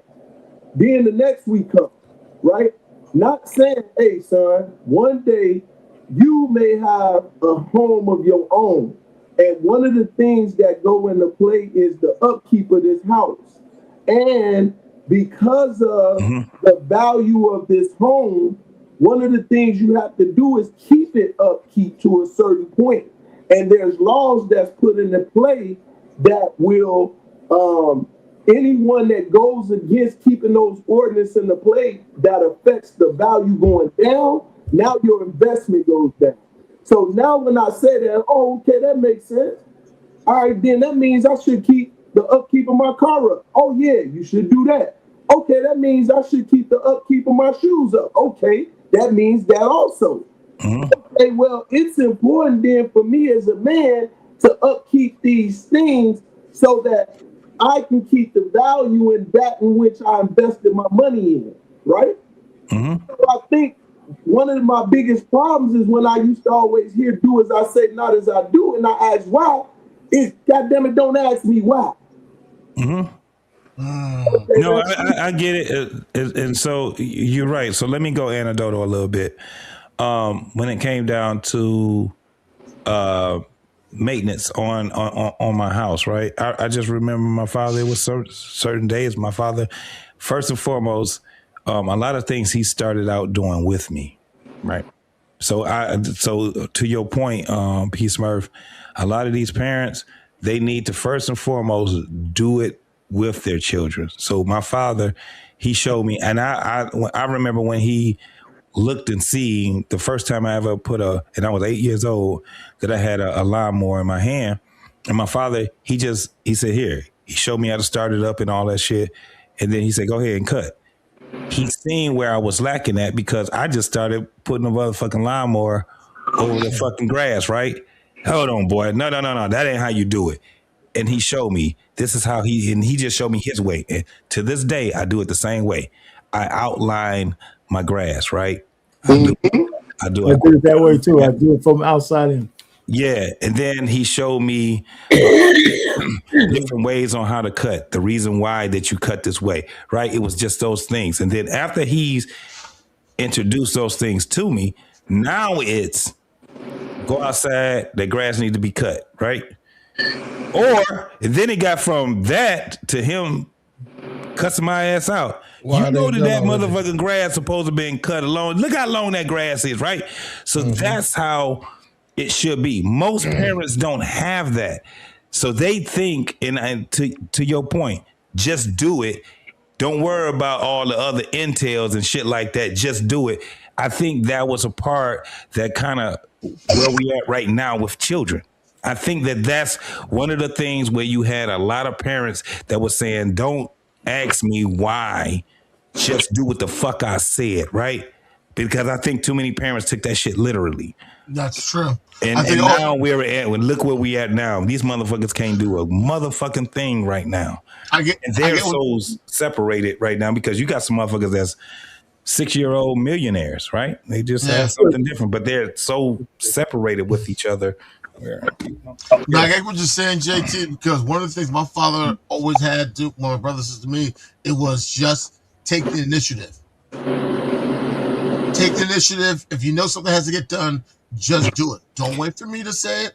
But when your mother said, but we have to understand what taking the initiative is too, right? Because when Thank you see that you take initiative, this is how, and this is coming from my mother and my father. When people see that you're taking initiative, they would treat you a whole different route. It's a whole different way on how they look at you when you talking about, because they're trying to get you ready for the world, right? And see, that's answering the why. That's why the why is the Bible say the beginning of knowledge is a question. So if you don't ask, you won't get the understanding that you need. But watch this. It has to be taught. Why are we doing it this way first? So when you did what you did, JT, that's why I say it's definitely important for us to get back to that part, because it helps in grasping and understanding. Sometimes you may be like, okay, as an 8-year-old, you're not going to get it now, but I'm going to still explain it to you. Because what did you say earlier? I still remember, goddamn it, what happened when I was 5 years old. Yeah. You see what I'm saying? Right. That's when I say the principle of train up a child so they won't get older, they won't depart from what they know. You had your standard at first, and when your dad implemented his standard, you like, damn, the way he did it way better than mine. So I'm gonna do it that way from now on. And I ain't even gotta, I'm not gonna even feel doing that. Yeah. And I still do the morals that my father and my mother taught me as well, with my kids and my grandkids. And you know what? They well rounded. Because you're gonna know every fucking thing. You're not just gonna know just one thing, the electronics and all of that. Yeah, y'all got that, but hell, I had to pay for it. Guess what? I had to learn the shit too. But you're gonna learn everything that I learned. And you know what's crazy, Will?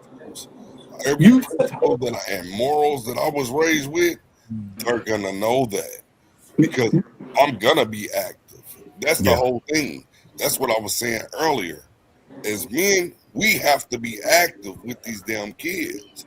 I don't give a damn what a woman does, but I'm gonna be active. They're not gonna be able to say there wasn't a man in their life.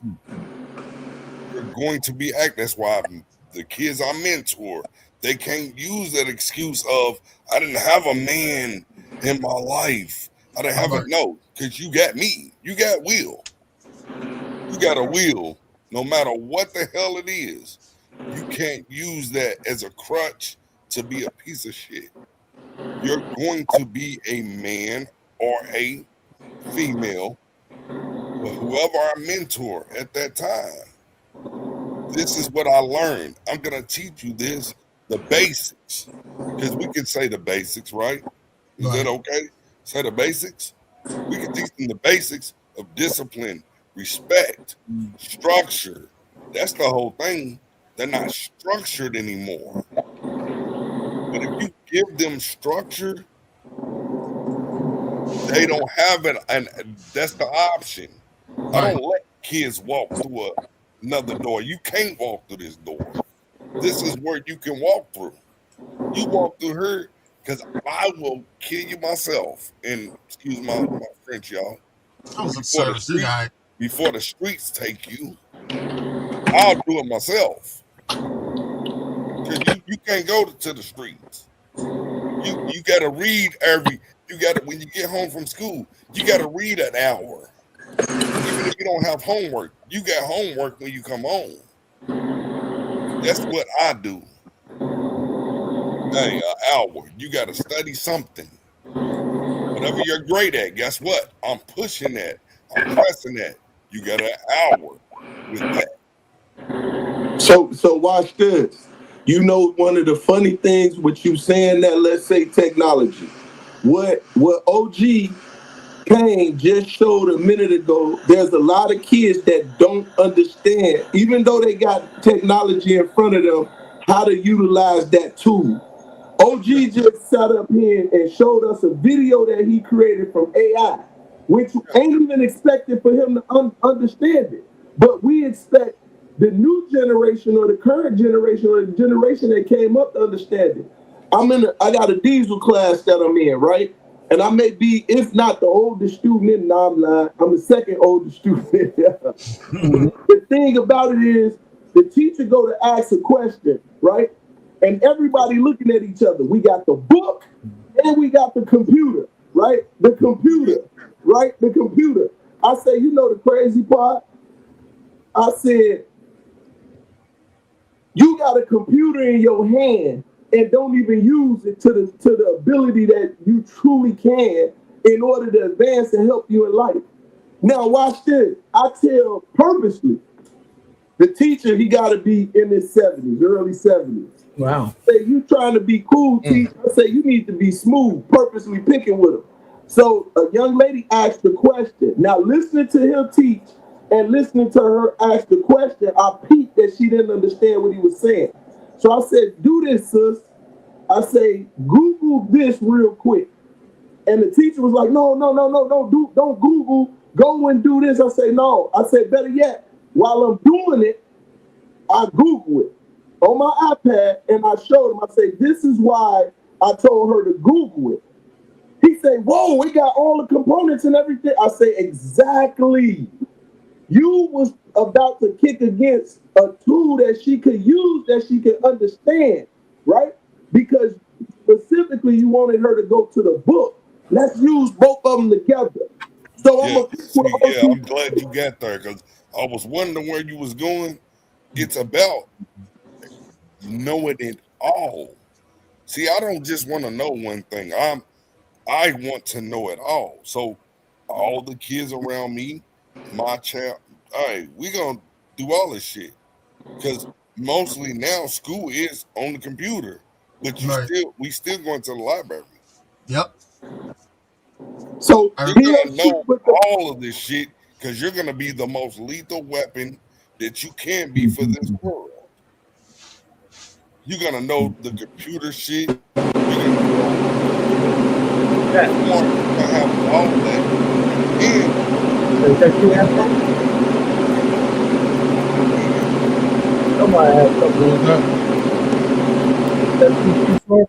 That's not me.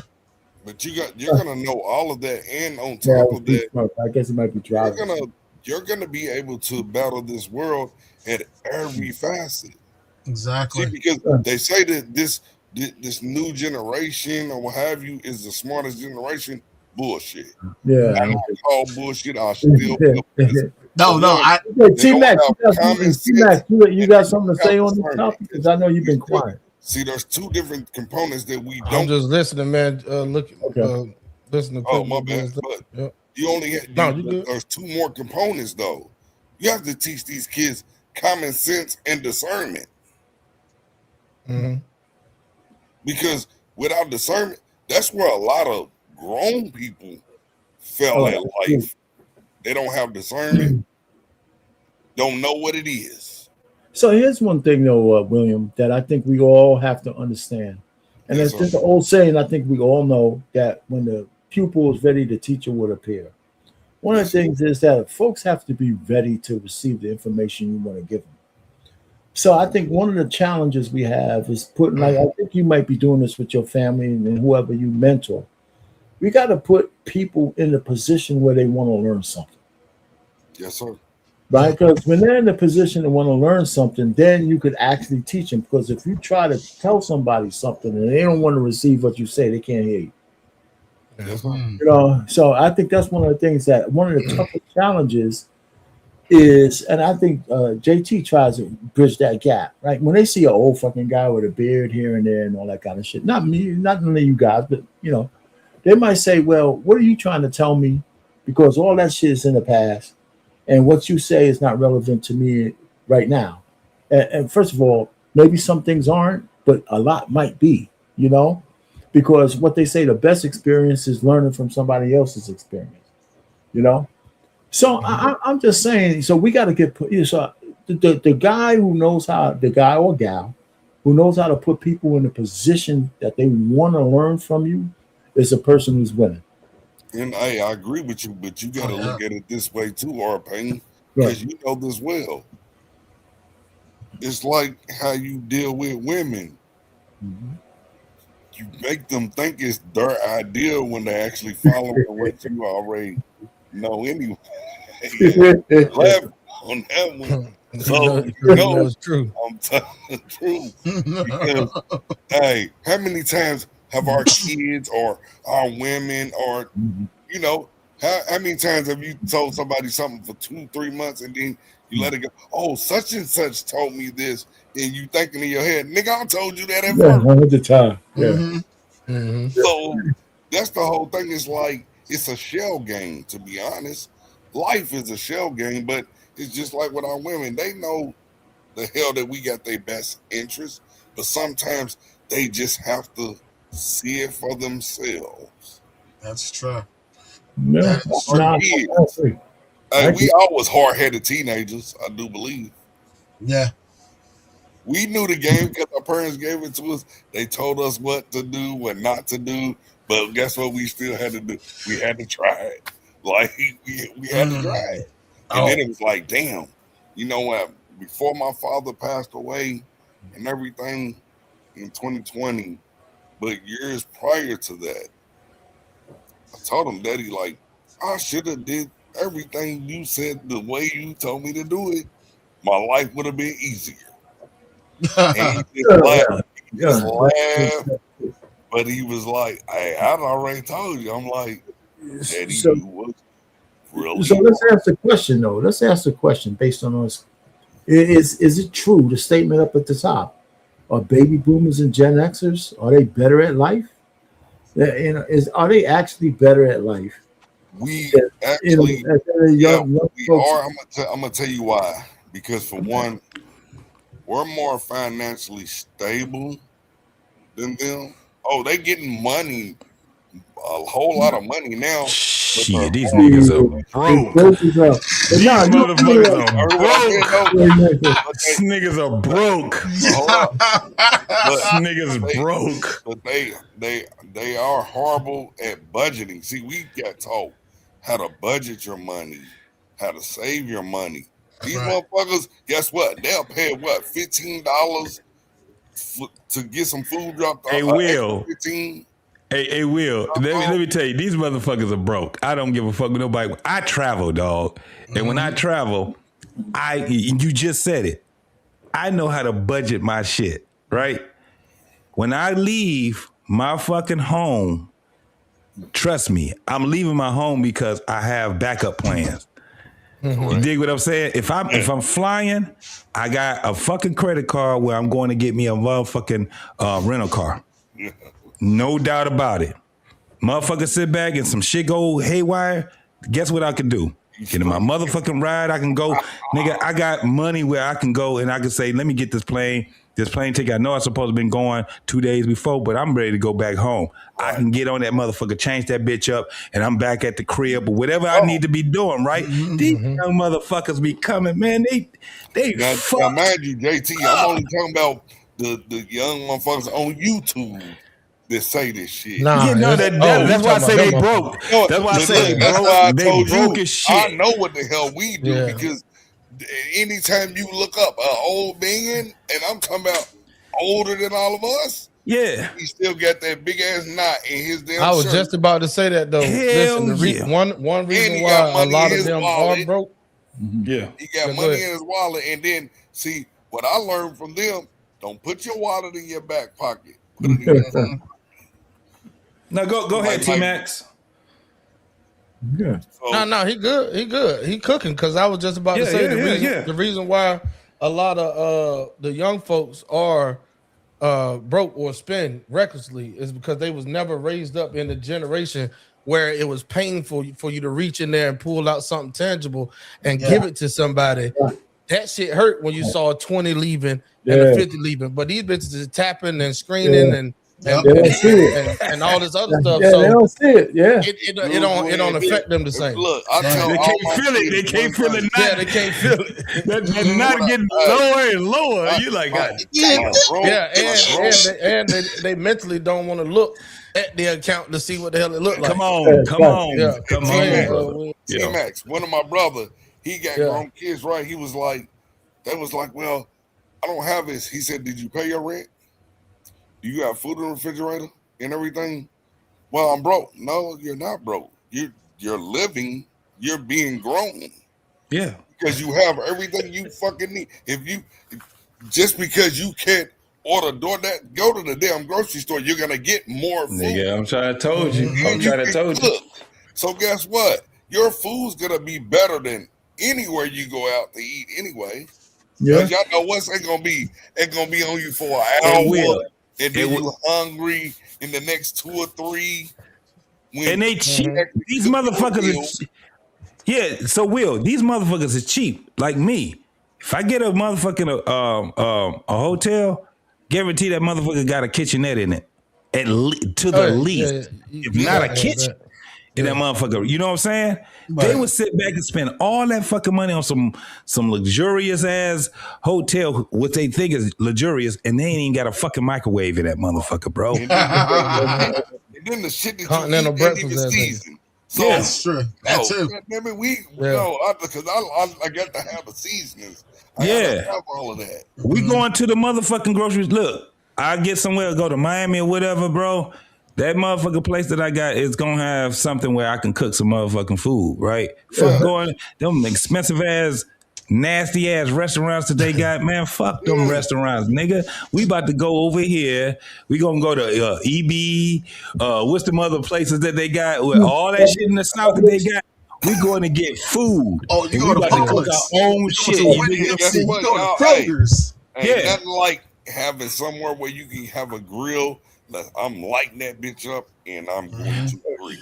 I learned, this is the thing, and I know R-Pain, and shout out to R-Pain and all the brothers that's just like him. They like to cook. My man, my brother Paul, Mr. Bennett, can cook his ass off, bro. You know what I'm saying? When we learn how to do that, and that's one of the things that I'm telling you right now, young brothers, women love a man that knows how to fucking cook. That is not that shit right there, because guess what? Especially if you can cook fast. You know what I'm saying? I learned, I done been around a lot of dudes that are chefs, sous chefs, and all these things. We learn.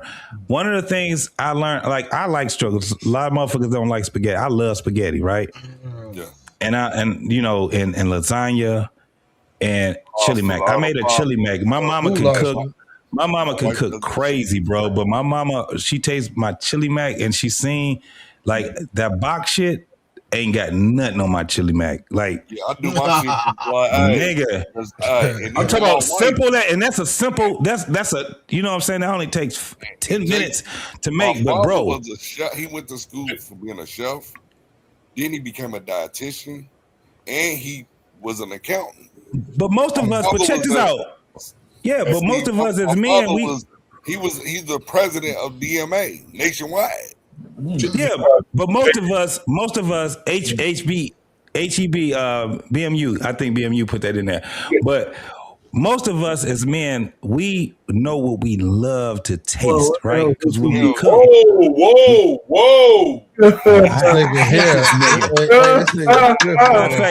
Hold on, let me get rid of this nigga right quick. I was looking up like it was let me get rid of this nigga right quick. Hey, JT. Hey, be careful with that spaghetti. You be careful if a woman cook you spaghetti. That's why I said I cook it, nigga. That's why I was just saying it. No, you ain't cooking nothing with tomatoes. In Louisiana, the old men with fish. Hey, I got family. The old men used to tell us never eat spaghetti from a woman you date. Yeah. Why? Because she put a period juice in that motherfucker. Oh man, what kind of fucking women y'all fool around with? Man. Y'all better not eat shit from the women y'all did.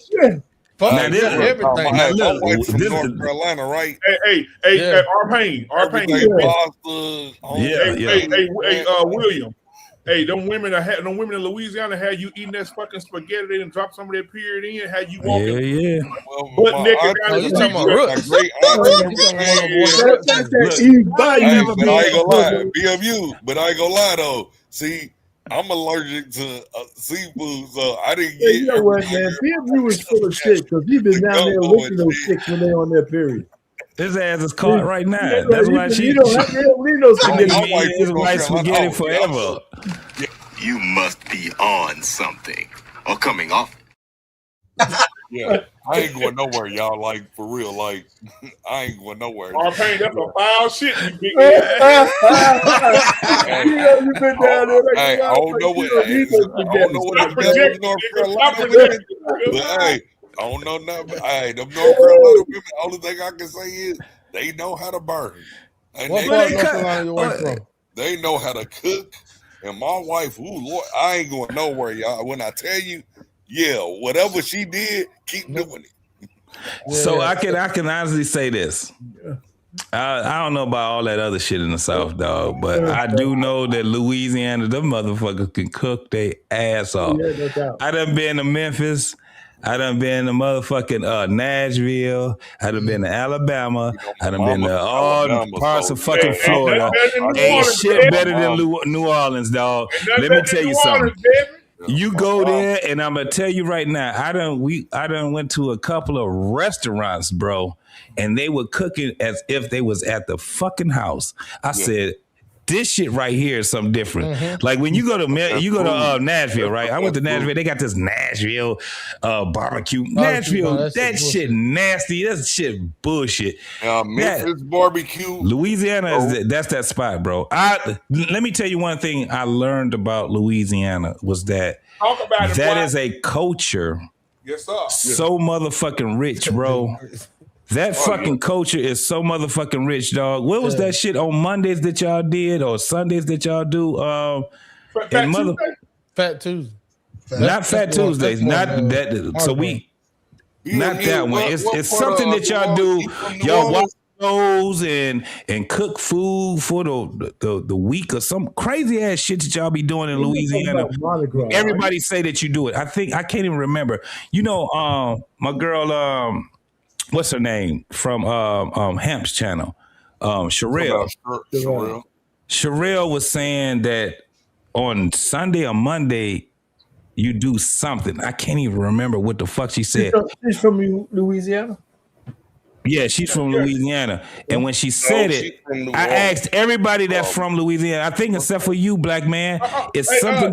No. You must be talking about Tales of the Cocktail. Whatever y'all do on it's coming up. It's coming up a 4th of July weekend. Tales of the Cocktail. Bro, that shit is just it's a rich. I'm gonna tell you right now, dog. That motherfucking culture is so fucking rich, and it's crazy because it looks. JT, my the shit look. And they throw down with it all. Like I don't give a damn. I learned about even William. You can eat some chicken and raccoon tacos. Them bitches good. It's just gonna be the shit. You know what I'm saying? And the thing that I learned about Louisiana was the Mardi Gras, right? Yeah. And matter of fact, me and BMU was at the same. We couldn't even find each other and shit, man. This shit was just so off the chain. No, I heard Bo was there. that. We was. But the thing was that the motherfuckers don't fuck with that parade shit. Like you think the locals, they don't fuck with that. They wait. They do the real. When you do the neighborhood shit, nigga. When you get the Indians. And they dressing up and they doing their thing, and you got motherfuckers going into the neighborhoods and they're doing their shit right. That right there, fuck that damn. You be like, yeah, I'm gonna deal with these motherfuckers right here. Like they got the Luna and all. I went to the bars and you talking about the fest and all that shit. I went to about the cruise. Whoa! I ain't talking about no. I'm talking about when all that shit is done. I hate Black Man. When that shit is done and said and done, right? Then you have the locals that saying we about to do our shit. I think it's on a Sunday, Black Man, when they do it. But it's more where you start seeing that the neighborhood starts to do their celebration. Yeah, you go to the neighborhood, especially on the West Bank. Yeah, they start doing it. And so this is what was crazy. Yeah, we were staying in Mississippi, right? We was in Mississippi. They were doing their. Alabama was doing their parades and shit like that. Mm-hmm. I had more fun at those than I did at the regular. And then Louisiana was doing theirs. Bro, that shit right there, bro. I was like, this shit is some some real shit, bro. But Like they you actually see got motherfuckers they that actually you. got a culture. That's why. It's, That's why it's so much of a culture, bro. It's like shit that you can go in the books and you be like, all the shit that they're talking about. I'm talking about the niggas from the hood and all that shit. They know they motherfucking culture. Yeah. You know what I'm saying? The thing and that that you shit. didn't realize, BM, you might know this, but some parts of the culture of Louisiana are connected to where my family's from as well. And mine too. That's why I was just saying. Listen, all the streets that Louisiana have, we got them in Detroit. We got them in Detroit. You got to understand, Detroit is actually pronounced Detroit. Detroit. It's a French thing. So when you start talking about and it deals with Creole and all that other shit right there too. You know what I'm saying? So us in Detroit most of our people are from Mississippi, Louisiana, Tennessee. Most of our people are from there. And then we got motherfuckers that migrated New York and Detroit and all that shit. Yeah, they ran out of gas in New Orleans, so everybody had to stay. They dropped niggas off along the way. Hell yeah. Don't be disrespectful, man. Constant They broke just dropped down. a few off over here, a few off over here. By the time they got to New Orleans, the bus broke down. Everybody just stayed. But don't forget about Alabama too, JT. No, Alabama, that's what I'm saying. Alabama, like all of those, I've been getting spots. criticized that my mama's black and Indian, right? Yeah. And then my dad, my great grandfather is actually white, right? Yeah. Just like in the motherfucking Carolinas. But you like know, that North Carolina, they talk that Creole shit. I was like, man, what the fuck is that? South Carolina, that's Geechee. Geechee. That's when they start North talking. Carolina. We don't talk that shit. We caught him between a rock and a hard place between the DMV and South Carolina, Georgia. Yeah. That's where the hell they actually ran to. They thinking that when Harriet Tubman did it, no, Harriet Tubman went north first. Yeah, she ended. She stopped in Buffalo for a little while before. Yeah. I'm gonna fuck y'all head up real quick. So the guy that started the Cheetos company with the Cheeto chips. Mm-hmm. He went to New Orleans to visit. He went to a shop to eat like different chips and shit. Right. He went to Alan Elmer's shop, ate some chips, and was like, "Damn, this is good. What is these called?" He said, "We call those Chewy." He said, "Oh, okay, cool." He said, "How do you make them?" White man talking to a black man. "How do you make them?" "Oh, you fry them? Oh, you dip them in cheese?" "Oh, okay, I like that. Chewy, whatever." This motherfucker stole this man's idea of Chewy and made Cheetos. Now listen, they still have Chewy to this day in New Orleans. You can buy them anywhere in Louisiana. I don't know if you can get them shipped to other places, but nigga, he stole it from that man, bro, and took his idea and made billions, nigga. Yeah. And even in New Orleans, see, my family down there stems from the Pierre family in Louisiana. Oh, nigga, y'all demonic as fuck. What?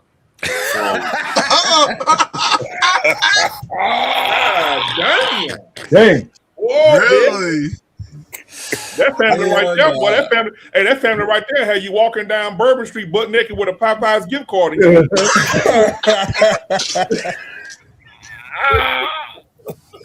Who you doing? The thing is also, y'all, these younger folks they just don't know how to pay homage, and that's going to be detrimental to the next generation. That's the point. But it's the four ones generations. We gotta grab the ones that we can though, and we have to teach them so they can pass it on as well. Though Exactly. we have to. Like in my family, one of the things that we do, especially on New Year's, like how people celebrate their first meal on New Year's, we eat something called jomu. It's a soup. And the story behind it is my family's originally from Haiti. So the story behind jomu is this was a soup that the slaves would make for the colonizers. And the colonizers forbidden the slaves from eating it. Now it's made out of something like a pumpkin or a butternut squash. You got some yams, you got some beef, you got some stew and everything else. Right around the time when Haiti gained its independence in 1804, the first meal my ancestor ate is jomu. And every year on New Year's Day, we eat jomu as a family. Not only to pay tribute to our ancestors for gaining their independence, but basically we told the French, we don't need your permission to enjoy this meal. So it's very significant. So like every year, New Year's, you go to any Haitian household, you're going to find a pot of jomu. I got to figure out why these niggas in the South and my South eat black eyed peas every New Year's Eve. It must be with that too. And here's the thing that people always sleep on my people. They eat no damn soup. No. This is what we have on New Year's. This is on New Year's Day. That's part of our culture. It's not just that. It's our Independence Day. And here's the thing that people always sleep about my ancestors. We're the second oldest republic behind the United States in the Western Hemisphere. Yeah. We are the first black republic to be established as a result of a successful slave revolt. Yeah. And we are also the first country to abolish slavery. So how's y'all turn out when y'all doing that, serving these kids the soup though? Fucking guy. That's all you got out of that, Will? You're right. I fuck with Haiti, bro, because I do too, bro. I worked that job going right though. Hey, I was the supervisor. I had two niggas. They was my homies. Them niggas was Haitians. I have one cousin that's Haitian. My stock buddy is a Haitian I brother. know all the bad we hang out all the time. I know, but what I'm saying is, you're not gonna hit nowadays. How many teenagers y'all getting to eat that soup? You'd be surprised if they deep in their culture though. Like if they ain't all the way westernized or whatever you call it. No, you'd be surprised. Haitians here in the States, Haitians in Canada, Haitians anywhere. They hit jomu? What? Trust me, they showing up. No questions asked. How you spell it? Mush, whatever that was called. DW. All consonants. All of them are no vowels. Payne left off half of them. How you spell that harmousse? That's the harmousse straight. J-O-U-M-O-U. So you said it's the move. J-O-U-M-O-U. I'll put it in the back chat. Cooking shit. Yeah. That's what I want to know. But you know what? Harmousse. Here's the thing most people don't realize. Because of Haiti getting its independence, it led to the Louisiana Purchase. Well, hold up. So wait a minute. You talking about the shit in the 1800s? What does that do for here now? Oh, it does a lot. It does a lot. Actually. So, because I'm asking you for a reason, because I'm gonna tell my wife this shit, and I want her to get the ingredients. Because he trying to say that the young folks ain't eating that shit though. What the fuck she gonna cook? Them niggas don't eat nothing but shit that they can't afford. Pizza bites and shit. You can't afford that shit. That's your ass is gonna be. They ain't gonna make it to motherfucking 40. Them niggas is out here eating so much junk. And I thought we was eating junk. No, they eating junk now. Like the mom. The DoorDash is poisoning the shit out of them, and the DoorDash drivers is sipping and eating motherfucking food and shit. I ordered something when I was at. I ordered something one time, man, and this damn white lady brought me my cup. You know how the cup have all the fucking moisture because it's so cold on the cup. Bro, she got out of. I ain't judging nobody, but she got out of a car that I don't know how they made it there, and she looked like that. She just came off of what we call it Bragg Boulevard here in Fayetteville, North Carolina. And that's where all the hookers and hoes and shit is out there. Like she just came out there. But here's the trip though: when she handed me my fucking cup, bro, and I took it. Her fingers was so dirty, it left fingerprints on the motherfucking cup. And the water that ran down was a dirty streak of water. Nigga, I just out there to drink away. I said, ain't nowhere here. You're right. I ate the food, though, because they had it sealed up. You know what I'm saying? But I was that drink was you like, nah, I'm straight. I'm straight. Wait. T-Max, where you at? I'm in Fayetteville, North Carolina. Yes, sir. Flavorville. We used to call it Flavorville. Hey, you in North Carolina? Hey, my wife from North Carolina, bro. I was asking you. I ain't know if that was in the. I was in Fort Bragg. You still in the military? Nah. Okay. Yeah. When I went there, I wasn't stationed there, but I went to a couple of classes there, fixing on Bradley's. And man, I had a ball there, man. I had a motherfucking ball, bro. I got a friend Flavorville. Vietnam. I got a friend of mine that I went to basic in AIT where she was stationed out there. That's how she met her ex-husband, who happens to be, he was an operator. So let's just leave it at that. Yeah. What's the air quotes for though, bro? Like, bro, let me tell you how dangerous. So I've been in the military long. When I was there, I was in Fort Bragg. It was about 93. I was there in 93, and during that time, you can look it up, because we had to still go out with the unit that we was in school with and stuff like that. So we had to still do PT and shit like that. That motherfucking morning, bro. It was a nigga in a tree picking motherfuckers off. Picking people off. Yeah. I heard about that incident. Yeah. And they was specifically trying to get officers. I heard about that incident. 22 caliber. Yeah. Rifle. I was in fucking high school. I remember that shit too. I remember that. That shit was how old you, bro? 53. Yeah, that right there, it was a lot of shit that was going on doing, like, especially you had Fort Bragg and Fort Hood, where it was a lot of shit going on. But when you go in the daytime, bro, let me tell you something. That was some military shit, bro. Y'all motherfuckers ain't never seen. You ain't never seen a motherfucking convoy. I'm getting ready to split out of here, man. So for sure. We about to end it in a minute too.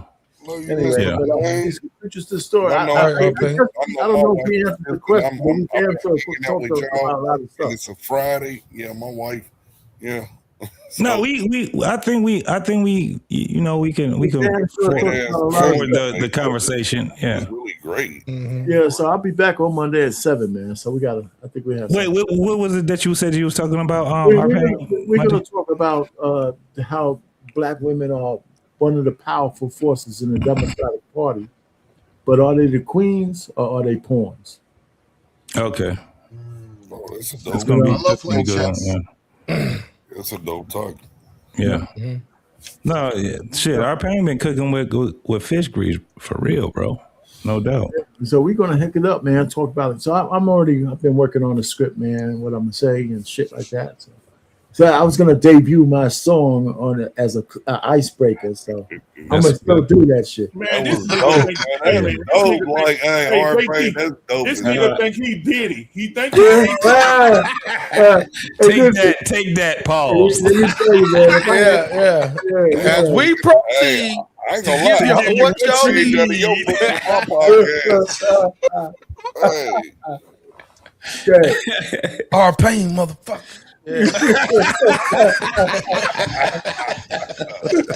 Oh man, I'm gonna start slap through on all these. Fellas. Oh man, that was good. We'll be All right, Pain.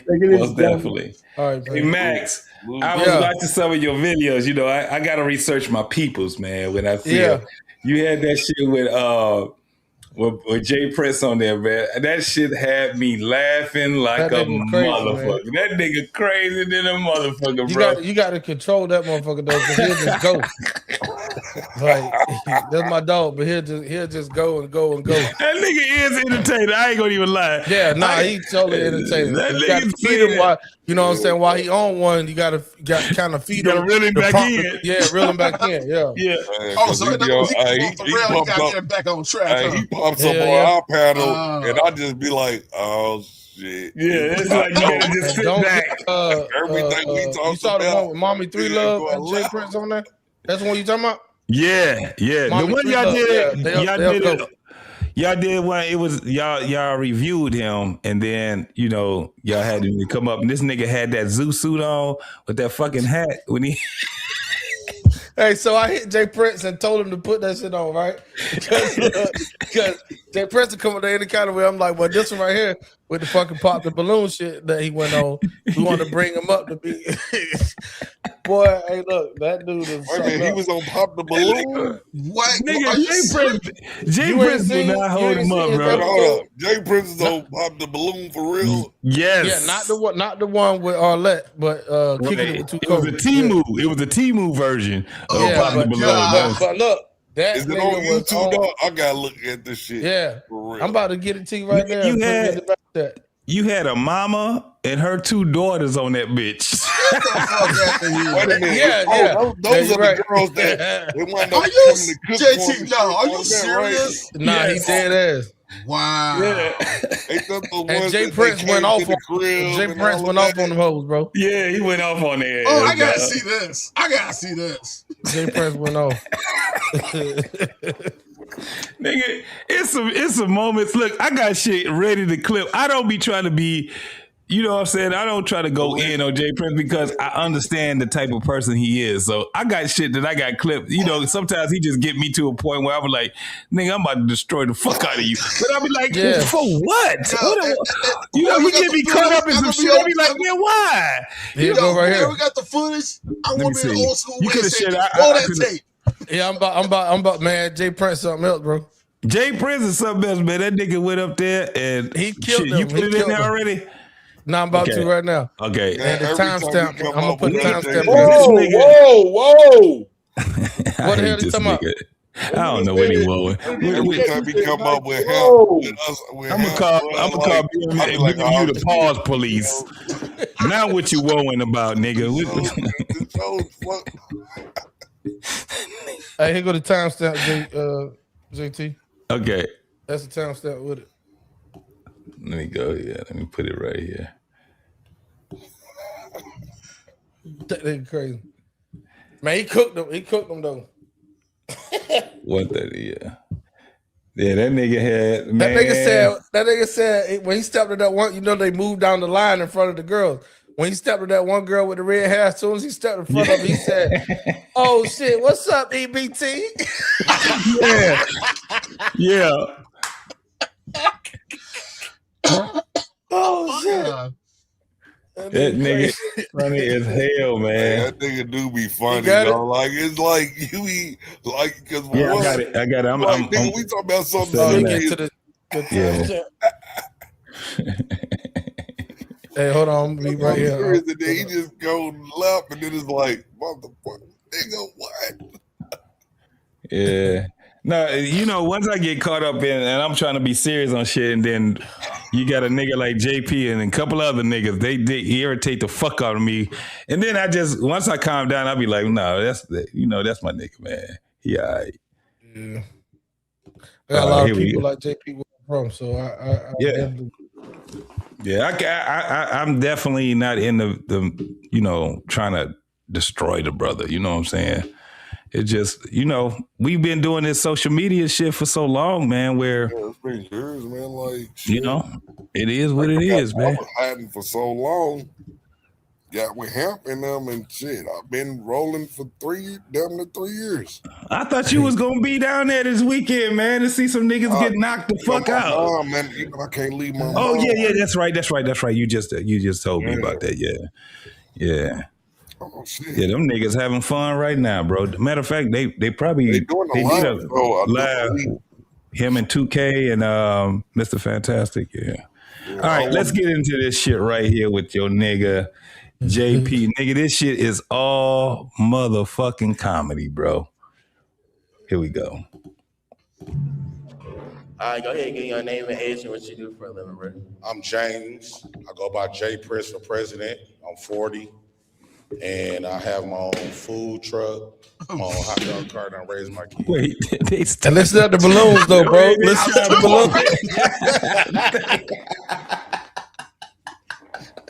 They started popping already, like hey, this shit is golden, bro. I promise.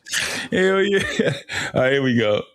This is in Milwaukee, ain't it? This is in motherfucking Milwaukee. So yeah. Alright, and what you looking for in a woman or a relationship? Well, wait, why this nigga got them leather pants? I know. Hey, look at his face when all the balloons start popping. He confused, like Like y'all ain't fucking with me.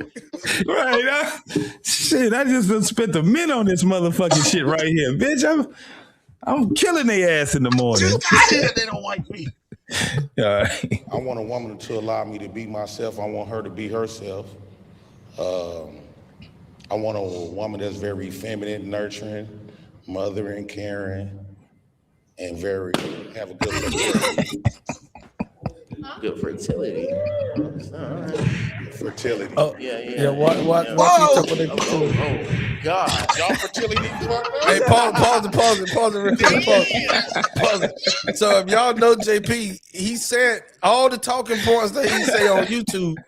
All the talking points he say on YouTube, what he want a woman to be, he don't think she's good enough, good for nothing but her fertility. All the shit he said up here. Yeah. Rewind it back just a second when he said y'all fertility fucked up.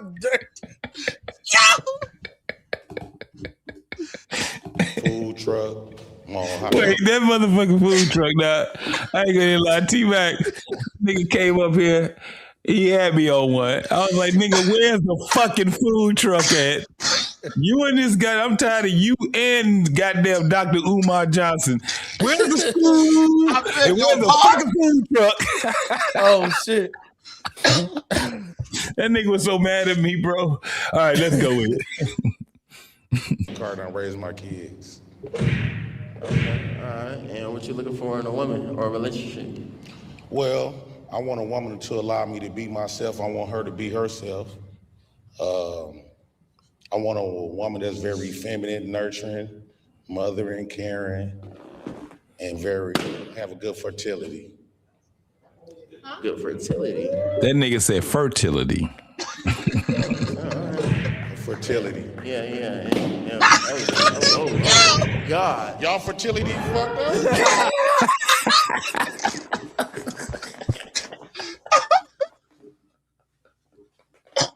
This nigga is. Damn. What happened to the fertility, bro? Is you cool? Deal breakers for you though. Deal breakers. Deal breakers is a woman with no fertility. A woman that's not nurturing, not feminine, and try to be like a nigga. We ain't doing that. Less masculine. Less masculine. When you okay. I like a girly girl. Yeah, for sure. Well, most of them top their balloons, so we just gonna go down the line and see what's the reason. Come in from me right here. EBT still got her balloon. Come up from you. Yeah. All of them. Yeah. Now, bro. All right. There you Name go. and age and what's the reason you pop your balloon? I'm Dottie, I'm 46, and the reason I popped is because you said no fertility. My kids is grown. I'm not having no more kids. I get that. That's what's up. That's what's up. I would really like somebody around my age anyway, or a little bit younger, because I want babies at the end of the day. Yeah, I get that. How many you want? Well, to be honest with you, I'm trying to open up a. That shit wild in the motherfucker when he did that shit right there. This nigga wild. He wild on panels and he wild in person. You can tell. At least he real. At least you know he real. That's the only reason why Hey, look, listen. I'm trying to buy me a fourplex. Yeah. And I was gonna go to all the little women that don't care about their kids, like at the government office or the welfare office. Yeah. And I'm trying to have a baby mama in each unit, at a 4 unit. What the Hey, they don't understand none of this shit. Like the fuck? Hey, like what the fuck? Where this nigga come from? In his own the ladies in the middle, they looking at each other. What the hell are you talking about? Yeah. Oh shit. What? No, listen. My daddy. How many kids you got right now? Watch this shit he say right here, and I'm like, why do you keep telling people this shit, nigga? What you playing spades? How many kids I got right now? I got 3 and 3 possibles. Look at the girl leaning forward. The daughter. Look at the daughter that's leaning forward. She's like, what? This nigga playing Spade or Biz Wiz. What the fuck is you talking about? Y'all Three possibles. Y'all about to laugh your ass off with this. Hell yeah, this nigga is funny as hell, man. Three possibles. You got I'm five. on welfare. I'm on welfare, but I'm only on welfare because I'm raising my kids, and I just opened my food truck. Opened up in January, so I think it's about time. What month is it right now, y'all? I saw you look at the calendar, bitch. You wrong. That nigga looked over. It's June, nigga. But hey, he just got a contract with his food cart. You know, he taking baby steps. One step at a time, bro. He's stupid. I saw him look as soon as he said January. He looked over. I looked over. What month we in right now? What the fuck we talking about, nigga? It is June. Oh man, we about to reach January again. He got it, man. He on his way, bro. He a month away. Damn, what the hell? Okay, let's go. We gonna move. Hey, I don't know what's going on. Oh shit. Welfare, government. Name and age and what's the reason you pop? Lavinia, 43. He gave his own multiple reasons why. Like, it's like Nick Cannon Jr. And he a little scary too. I'm scared. You a little scary? What you mean by scary? Just look a little scary. What you mean by that? Scary like what? It's the face. It's just like it's scary. That's all I can say. Do you hear that? You heard that before? No, I never heard that. I ain't never heard that before. There's somebody else right here? Nah. Can I be honest? Oh shit. I sing you a song. Here we go. A song. Yeah, well, I want to rap a song. 2 bars. 2 bars. I know you can't stand it, fat bandit. Oh, no.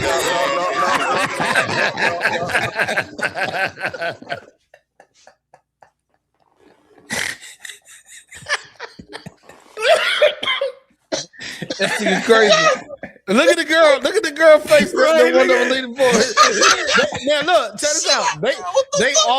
They all scared now because he coming down the motherfucking line at them. So they already see what's about to happen. Them motherfuckers is shook. Look at the girl. She's like, oh shit, get me out of here. Right. I shouldn't have been in this line. Why am I here? I wanna go home. Oh, no.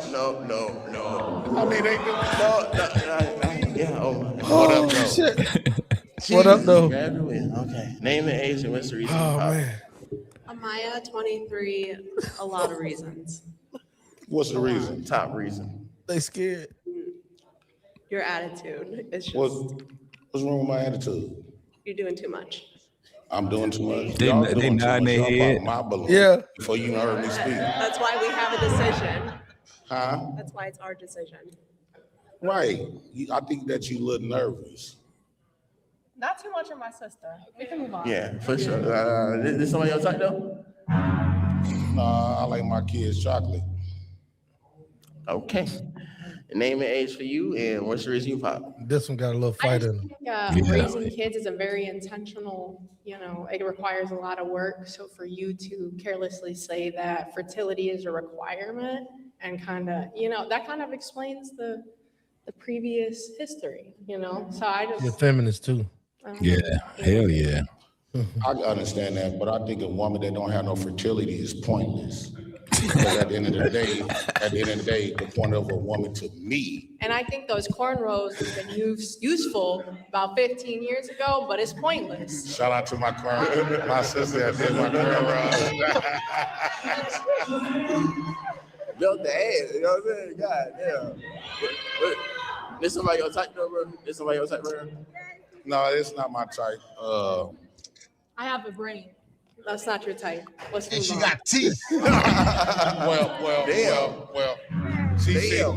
She. I would say she's not my type. The only reason why I like my women look stupid. I don't like no college educated woman that always want to combat. I can respect that. I'm not Who walked the bell? I'm not stupid. Oh, I'm not stupid, so I respect that. That was a anecdote. All right. And right here as well, name and age and what's the reason you pop? My name is Jayla. I'm 23. Just because you like around my parents' age, and then the fit, your personality is just suck. You disrespectful as ever. Like, I just couldn't do it. Well, you think you disrespectful right now? I think it come off of disrespectful because they used to niggas just faking and telling what they want to hear in their draws. They never had no nigga be 100% blunt. That's what that is. That ain't disrespectful. I ain't call you out your name, didn't I? I think you ain't used to that. I'm listening to you. What you saying? Like, I'm listening. No, to what I'm saying is you expect for me to come up here and you not allowing me to be who I am. No, it's just how you talk to her, how you talk to her, how you just talk to her, and then now how you finna talk to me. How you about to talk to me? Is you dating? Is you fucking any one of them? No, but if Okay then. If I'm trying to get with you, I'm trying to get with you. That nigga, the host is trying to have damage control, but I'm like, nigga, it's not working. It's off the rails. It's off the rails. It's off the motherfucking rails. Y'all got JP up on this bitch. God damn it. He ain't playing with you. Not at all. I want to take them Watch this. What's up, EBT? Yeah.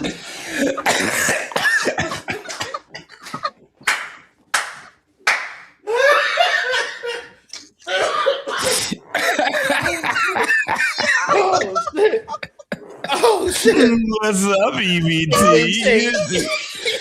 God damn, look how she looking. Yeah. She like, I didn't even, she knew he was gonna come with some bullshit. She didn't know he was about to come that hard on him. But look how he looking at her. Yeah, but he wants her. Yeah, he want her. He want her. That's the crazy thing about it. Oh shit.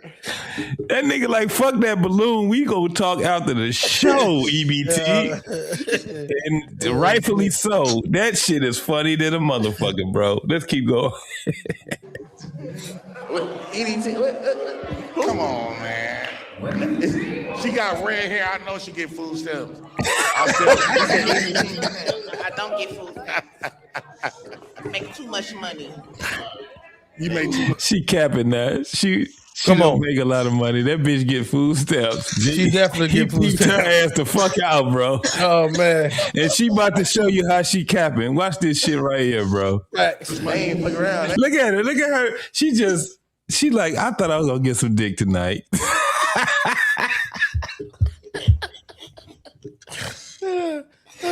Oh my God. See, I don't want a woman that make a lot of money because they're gonna be I make too much money and want to talk shit I all gotta take care of goddamn myself. day. I don't depend on a man to take care of me. Well, you supposed to depend on a man to take care of you. No, Yes, you do. So what do you gonna do? We didn't get to the reason she even popped. So like, why you pop your balloon up? Too many kids and 3 possibles. You don't know what's in English. Hey, El Cheapo. Man, we all fucking, all of y'all. He just giving it that. What's your body count? What's your body count? Why does that matter? It's under It 5. matters because it's under 5, but I have 0 kids, boo. 0 kids. 0 kids don't 0 mean kids and it's under 5. 0 kids don't mean you ain't fucking. That mean your fertility is fucked up. I gotta give JP his props though. Being on these panels, fucking around, talking to a bunch of motherfuckers forever, bro. This nigga is on point. Like they don't even know how to come at him. Yeah. They can't fuck with him. He like, I already like all the shit y'all done heard it all. Yeah. This nigga like an expert over here, bro. This nigga like, I'm in my element right here. Fuck what these hoes talk about, because I ain't gonna even lie, this nigga was bodying all these motherfuckers, bro. Yeah, he was on their head. Oh, what the? You got a dead course between your thighs. This somebody your type right here? This somebody your type right here? She is. I can't lie. She definitely my type. I like the dark skin. Wait, nigga, who is popping balloons? The niggas are still popping balloons. These niggas motherfuckers still like I don't see another balloon in sight, but you hear balloons popping like crazy, bro. Motherfucker say she got a dead corpse between her legs. This nigga's an expert over here. This nigga done learned a lot from the motherfucking panels, no doubt. Where the other balloons coming from? Everybody pop their shit. They already in the pump, but they still be like, who the fuck is popping balloons? Why are people popping balloons in the back?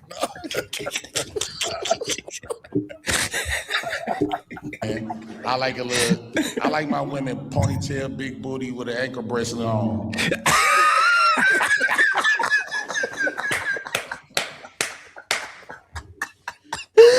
Look at her face. Look at her face. Oh my God. That nigga like, I want you. Fuck all these other bitches. I want your ass. Yo, this is a classic episode. It's classic, bro. This shit is classic as shit. Yeah. No ankle bracelet. Because government women is the only ones you can control them with the government. You want to control women? That's an anything? Yeah. So at the end of the day, brother. Yeah. Look. Let me tell you something. Talk to me. You can tell these welfare chicks they was grow up without no daddy. So they don't got no. You just gonna assume everybody is listen. How you gonna assume that? Like, bro, listen. Hold on, let me finish. So when they don't grow up with no daddy, the only people that they do respect is their mama and the government. That's the motherfuckers who raised them. So at the end of the day, you're gonna get a lot of with the ankle brace, I can call your PO when you get out of pocket because I ain't gonna put my hands on you.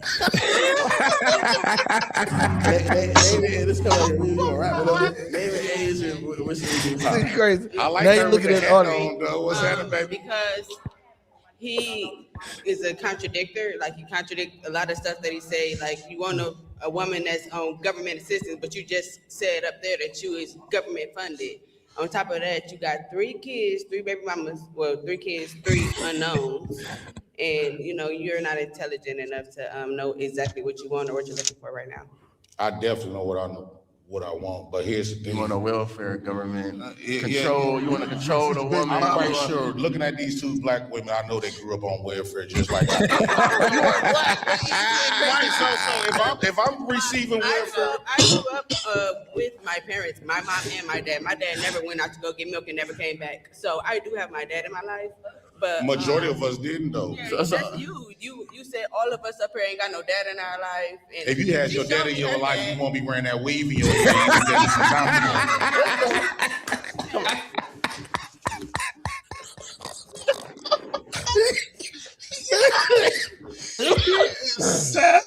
Oh man.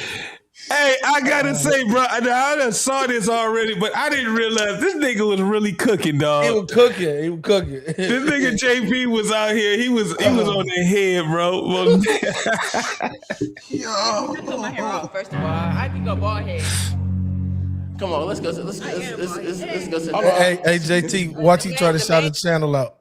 Yeah, watch this. When you say feminine, I'm not feminine at all. I got all brothers, so I'm real masculine. So we're gonna keep doing this back and forth. So you might as well just go on. She said you got the right one today. I don't want no woman that wanna act like she keep dildos in her pants like she's a nigga. I do. Like, is you and cool? I got them at home. Is you cool? Like, okay. fam. I got them at home too. Let's go to the top now. Let's go. I only came back. Shit. Come on. You childish as hell. Come on, man. Yeah, what up? So genuinely though, hold on. I'm gonna give you one last thing. Genuinely, like you only like, what's up with the welfare? Like, what's up with that? Like, what's up with the welfare? Yeah, like what you saying? Like, you saying all black men, women, and men are on welfare and grow out their daddies? Well, these 2 people is Eurocentric, more likely. I grew up on welfare. I'm receiving welfare right now. I got full custody of my daughters. I just got approved. Shh, you talk too much. Oh my! I just got. So listen. I forget my first check from W-2, January 1st, and I feel good about that. What's wrong with that? Okay, all right. Well, unfortunately, bro, we wasn't able to find let it down, kicking it too cold. But We do shit invest in your future endeavors, bro. We gonna holler at shit again. You know what I mean? All right, y'all. Let me get that mic. Y'all make some noise, or not, or not, or not. Or not, they got you. We gonna put it up there. We gonna put it on the screen for you, bro. Yeah. We gonna put it on the screen for you. You go ahead, make it way to the back. It's gonna be on there though. But so yeah. You got one clap, bro. That nigga was like, "Can I shout out my channel?" Yeah. Niggas was like, "Yeah, no." Oh, so Too Cold travels around with his instead of being in one location. He go to city to city. Okay. And after this pop the balloon right here, his sister and his team, they went back to JP apartment and cooked for him. Like his sister and his sister wife or whatever you want to call her. Yeah. Yeah, that shit was hilarious too. Oh, the nigga came on. He came on Hamp channel, man. He was pumping that motherfucking shit. He was like, "I'm gonna be on Pop the Balloon," and he said and then after it aired, that's when he came. I can't remember what channel he was on. He was on all the channels, man. He said, "Listen, I got the motherfucker that produced the song, the show. They came to my house. They cooked for me." And that nigga was saying all kind of shit. I said, "What? That damn JP, bro." I get it. No, it was two other chicks that cooked for him. It was Too Cold's sister and her wife. So wait, light it was skin and something dark else. skin chick. So the one, hold on, what we seen, like, because what was we watching? Because we was watching the same thing. Because one is the mother. So the mama is at the end clapping, and then these two girls right here is the daughter. Right here. These okay. The leather jacket and the light skinned girl that was giving them hell. Yeah, those are sisters. I remember those two right there. Yeah. The one with the teeth.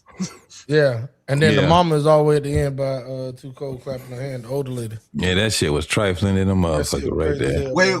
Wait! You tell me a mother and her two daughters. Yep. Yeah, was in that line. That shit, man. That shit was funny. That's where we at. Man, that motherfucker Jay Priest. I was watching Kendra G, right? And I was just looking for some videos. I was gonna do a live, and I was gonna do some videos on live. And I seen a recent one because I was doing all the recent ones. And the one she had one dude that was in prison. And she was telling him, she was like, "Nah, I don't think I need to let your ass up on my show. You've been here for 3 times, right?" So she got rid of him. And the next nigga popped up with Jay Prince, right? She was like, "Nope." Yeah. I did see him talking to Kendra G one day. Yeah, the reason why Kendra wanted him up there is because he the only motherfucker, he the only motherfucker that took her out of her element. Yes. And had Kendra talking for like 15 minutes. She normally tell you, all right, I'm gonna get you up out of here. Yeah, I think that was his 3rd or 4th time coming there, right? Mm-hmm. What? And she was yes, bro. Listen, I did a show on it. But the funniest thing was there when she saw that last one, she saw his ass dog. That shit was so funny. She saw his picture popped up. She was like, "Nope." And clicked his ass off. Your ass been up here too. Fuck that shit. Know you like that? He's crazy. Yeah, if she know you like that, nigga, it's a wrap. Yeah, it's a motherfucking rap. Yes, sir. Wow. But I gotta give it to him, and he's right. He's definitely entertaining. He's not JP ain't no motherfucking threat though, nothing like that, man. He been in these spaces for a minute. At least you know that shows that he's real. Oh yeah, bro. He believe every fucking word come out of his mouth. He's authentic. You can't lie on that because he Nah, you can't lie. You can't motherfucking lie on that. And that's one thing that everybody can agree on. That motherfucker is who he say he is. Oh yeah, 100%. Yeah. That nigga is who he say he is, man. So shout out to you, JP. Shout out to JP. Black House. JP for president. That nigga that got me so motherfucking. That nigga that got me out my motherfucking body. Every time he comes to our panel, nigga to die and everything, dog. Every time he comes to our panel, You know what his favorite word is now? Edumacation. Edumacation. And woo wop the bam. And woo wop the bam. Woo wop the bam. Woo wop the bam. So you gotta, at some point, you gotta appreciate the brother like him, man. So it is what the fuck it is, man. That nigga done had me. I ain't gonna even lie. 1 minute I'm cool with him, next minute the nigga pissing me off. Then I just be like, he is who the fuck he is, man. That's it's I can't say that the nigga. One thing I ain't gonna say is that this fake ass nigga here. I can't never say that shit. I just say some other shit. Hey, over there on the panels that he was on. He really lives the way he talks. Yeah. Now I love to see him on panels with people that don't know nothing about him. Don't know nothing and about look him. at their facial expression when he get to talking. That shit is hilarious, bro. That nigga, that nigga come, he be like, I just want to say that, like, black men, we ain't got no power. Yeah. You gonna have the white man gonna come and bitch you out. And they gonna do, and niggas be like, motherfucker.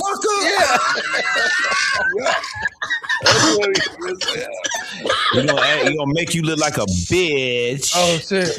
And then we wop the bam, and niggas be like, nigga, fuck this nigga. He's like, hey, he said, and then the black bitch gonna get with her white daddy. And the women faces be like, what the fuck?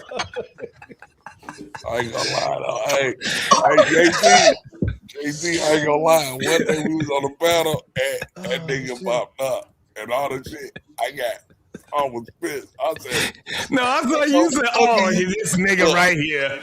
I'm like, what the fuck are you talking about? I went in, but you know how yeah. When Ham start doing this shit right here, yeah. What the fuck are you talking about? I'm hurt now because I'm like, I done heard this nigga, that, and he don't do that. So I was just like, nigga, what the fuck? And your white daddy, I'm like, nigga, you not gonna get so. Like when me and him go at each other, it's kind of like both because that nigga he was like, JT, nah, nigga, that shit was burning. I had to get that shit off on your ass, bro. It's like on video that nigga said it because I'm like, nigga, I roll with the best of them. You know what I'm saying? Yeah. I be sitting here trying to talk my shit and be trying to be all, you know what I'm saying, diplomatic and talking, and then this nigga pop the fuck up and be like, I just wanted to say, like, JT hit it, and the first thing that nigga do, where your wife at? I be like, nigga, my wife, he like, shit, you can't tell me she ain't fucking another nigga. She ain't never fucked another nigga. And I'm like, why did I get caught up in this shit right here? I get caught up with it. Then next thing you know, me and this nigga it's up. But at the end of the day, it still goes to the point where the white daddy is what trips me out when he says that the niggas are women. When you don't, I think that's the most. I just be like, oh yeah, this shit gonna be good. I'm gonna shut the fuck up. It's when niggas don't know who he is, right? And even when the niggas do know who he is, right? You know, JP, he'll show up, his face will pop up, pow, motherfucker be like, oh my God. Niggas be shit. Time to book club. I don't want to. Yeah, it's time to go. It's time to go. Fuck this shit. This nigga is coming. Niggas be in the chat. Help, why you let that? But you know, help. Help, why you let that nigga on the battle? And then it'd be like, when are the bounties coming out? Yeah, I be one of the main niggas. Be like, when you putting the bounties on, dog? Fuck this shit, Help. Put the fucking bounties on. But even this is the crazy part. Even with the bounties, motherfucker, when he turned the bounties on, it still be a time when niggas be like, nah, I ain't about to get rid of JP yet. I want to hear the next day he got to say. Because they already know. He click Hell yeah. Pay for him to get back on. The same nigga. Yeah, so the nigga get rid of him. They pay $50 to get rid of the nigga. Nigga pay $200 and be like, bring JP back up. Nigga be like, motherfucker. It'll be the same nigga that actually blew him off at police. A nigga will put him off and say, nah, I made a mistake. Put him back on. Yeah. Put him back on. But you gotta love the culture, bro. You have to know this is part of the culture. It is. You got to, man. Sometimes I need this because it can be a week, bro, where the shit just get boring. Everybody's saying the same shit. The shit is monotone. and you're like, yeah, we need somebody to come in. You know, we got JP, we got a bunch of motherfuckers, dog, that'll set this bitch off, dog, in a minute. You got a couple of them. I don't know if y'all, well, I already know T-Max, you know who CT is. Oh, yeah. CT did the same thing. He'd come on motherfucking Hamp shit, and CT come up there. As soon as that little nigga come up, motherfucker be like, oh my God, here we go with this shit right here. Like, you know what I'm saying? So I think my thing is that I don't have a disdain for a lot of these folks here, man, because this changed the whole celebrity type thing, right? So now we built what was built in the neighborhood back in the day, right? Where we're celebrities amongst one another again, right? Nobody want to hear what the fuck Kevin Hart got to say about shit. Nobody care nothing about them goddamn TV celebrities and all that shit. We fuck with each other. So this is why I love the culture. You dig what I'm saying? This is a real culture. And, you know, JP, we have those moments where we actually really talk about real shit. Just like what we was talking about, real shit. Yeah, and that's right. It's all mixed up and frolicking and all kind of shit, man. But we be figuring the shit out. Cause I know 5-10 years ago, nigga, you couldn't hear one nigga say nothing. Everybody talking at the same time. And then you got somebody who says, shut up, fuck nigga. Fuck you, fuck nigga. And like now we got motherfuckers that's like, nah, we gotta get some, you know, some balance to it. But we can't take away the theatrics in it, right? That's just what it is, man. So I love what we're building right now. I ain't gonna even lie. I love that this is a culture now that motherfuckers really be tuning the fuck in. It's a lot of motherfuckers that ain't tuned in, but when they start getting to see this shit, they be like, oh, y'all niggas be having fun. Like, I be really looking at shit, dog, when I'm not on the panels, I really be looking at other people. And that's kind of dope when people see you and you don't know them, but they know you. So that's a pretty dope ass feeling to have. You know what I'm saying? So look, it's a culture, and I don't want to get rid of this shit, man. I love what we got going on right now. So that's even, like I said, even with JP, I'll be like, nah, this is that nigga, because the last time you was up here, T-Max, that nigga really had, you know what I'm saying? It was a button that was hit, and we just let my man vent out, bro. We was like, all right, it is what it was. And that was my nigga P. Smurf had pulled it out of me. Bro, that shit was, bro. That shit was crazy. Fuck, Jay Press was on it. Hey, oh my girl. El Chipo came with the $5. Hey, good night, big head. Good night to you, and thank you for your super chat, big head. Most definitely, that's my girl. And look, even before we get out here, we normally do this on Black Man Unfiltered, where when people give us super chats, we always do something where we will put a little entertainment right there. I ain't did this in a while, but I'm gonna do two of them. One is this right here, because my big head just gave $5. I'm gonna do this one.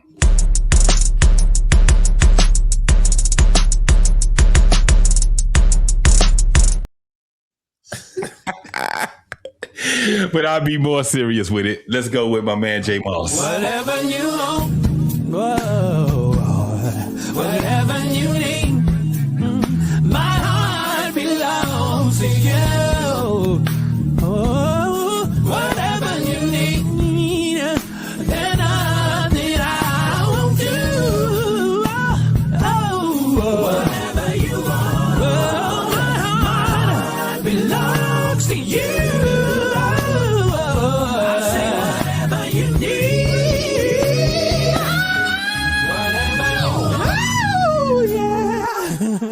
Whatever you need, my heart belongs to you. Whatever you need, there's nothing I won't do. Whatever you want, my heart belongs to you. Yeah.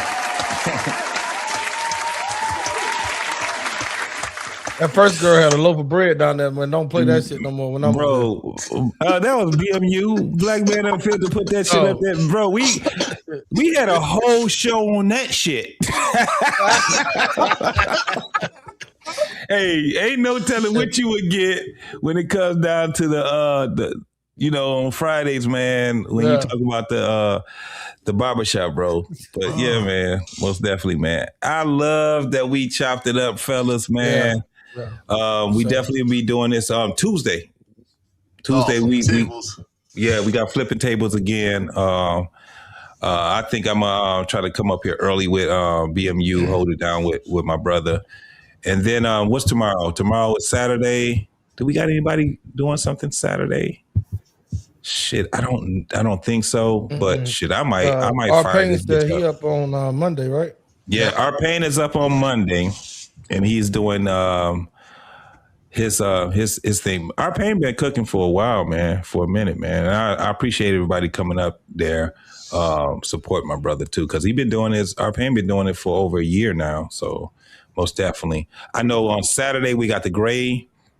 Sundays we got the gray area with Mr. Bennett and my boy Sparta, and they used to have it as what, Peter and Paul. They used to do it. That was pretty dope how they did that also. But that's on Sunday, and then like I said, Monday we got our pain. Tuesday we got flipping tables. Wednesday we have my boy Taruz. Before Taruz we have the sports show. And they've been doing this shit for about 3-4 years, man. So BMU been having people being very, very dedicated for a very long time, man, for that. Thursday, I think I'm going to slide a Thursday and start bringing my show back up, the What We Know show. And then we go back on Friday again, y'all. The barbershop. You dig? We do our thing, man. Most definitely. T-Max, go ahead and tell them about you, man. Plug yourself in, my guy. Oh, nah, man. I'm just T-Max. Oh, that's all it is. T-Max _ network, man. Y'all can check me out on YouTube. We got something similar to what Black Man Unfiltered Network had going on. Yeah, man. But listen, man, I'm glad to be over here. And whenever he send me the link, I'm up. Yes, sir. I know he told me on Tuesdays he want me to rock with him, so I'll pop in on Tuesday as soon as he start. And yeah. Most definitely. Yep. Yeah, man, we gonna keep it going, man. Most definitely, bro. Antoine, when you gonna get your? Let me say this real quick. Shout out to my nephew Michael Williams Jr. 23 wins, 1 loss, 15 knockouts, 147-pound welterweight. Roy Jones Jr. is our trainer and our coach for 7 years. And Saturday I won't be available because tomorrow is fight night. Shout out to my boy Xander Zayas and Boots Ennis. I do know that Boots is the favorite, but I think he might have a tough. What network? What network is going to be on? On the Zone. On the Zone. Oh shit, I got that. Yes, sir. I'm gonna be watching that tonight. And you say your nephew is what tomorrow? Well, no, my nephew's not up there. My nephew took this last year off. He just joined the Army. So he just joined the Army. He just got married. He's 25 years old. And he got 23 wins, 1 loss. We took at Madison Square Garden. Yeah, that was 2022 against John Bowser. But we rebounded and got I think we was 21-0 before we took that loss. Then we rebounded and got 2 more fights. So y'all can Google him, but that's my people. That's why I want to shout out up here. And Guns and Boxing. We do executive protection for Charleston White. Every time you can go and see him shouting us out, and we got footage out there because we hold him down when he on the East Coast. That's executive protection and private security. All right, man. Most definitely, bro. Most definitely. All right, Playboy Williams. I know you said that you had your podcast. You getting ready, man. You got a date that you about to launch it, my guy. Man, there's so much stuff going on, but hopefully in the next 2 months. But City Dogs, that's what it'll be. It's gonna be me and my brothers. I'm affiliated with This Might Be Risky, which is him. Just thank y'all, man. BMU, like, he been texting me and stuff. telling me to come up and everything. And I appreciate y'all. You know, JT, I'll rock with you. Most definitely. And y'all just dope, man. Y'all doing a good thing. And I get to be with a bunch of old heads too. So I mean, so many young people and shit. Like this is a vibe. Like I get to be around people my age. Yes, sir. Yes, sir. Yes, sir. And it's greatly appreciated, bro. Man. Much love. All right, brothers. I really Shout out to appreciate you BMU guys, too. man. But shout out to my boy BMU, man. He been doing this shit for what? We going on 6 years now. And BMU has really reached out to a lot of people, man. And if you guys want to see some, like he does it on Thursdays where he does Throwback Thursdays, and he would show a lot of the shows that we had, man. When I say we talk about every fucking thing, bro, we've had everybody up here, everybody that came through the fucking Fight Club, and people that's over there that's on Hemp Channel, and people have been, they done came through BMU, the Black Man Unfiltered. I'm trying to tell you, this brother has been doing his thing for a very long time. He get on my motherfucking nerve, but this is my brother and ain't nothing I can do about it. It ain't shit that I can do about it, man. But I love this brother, man. And I appreciate all you brothers and sisters that's ever gave a super chat, liked the channel.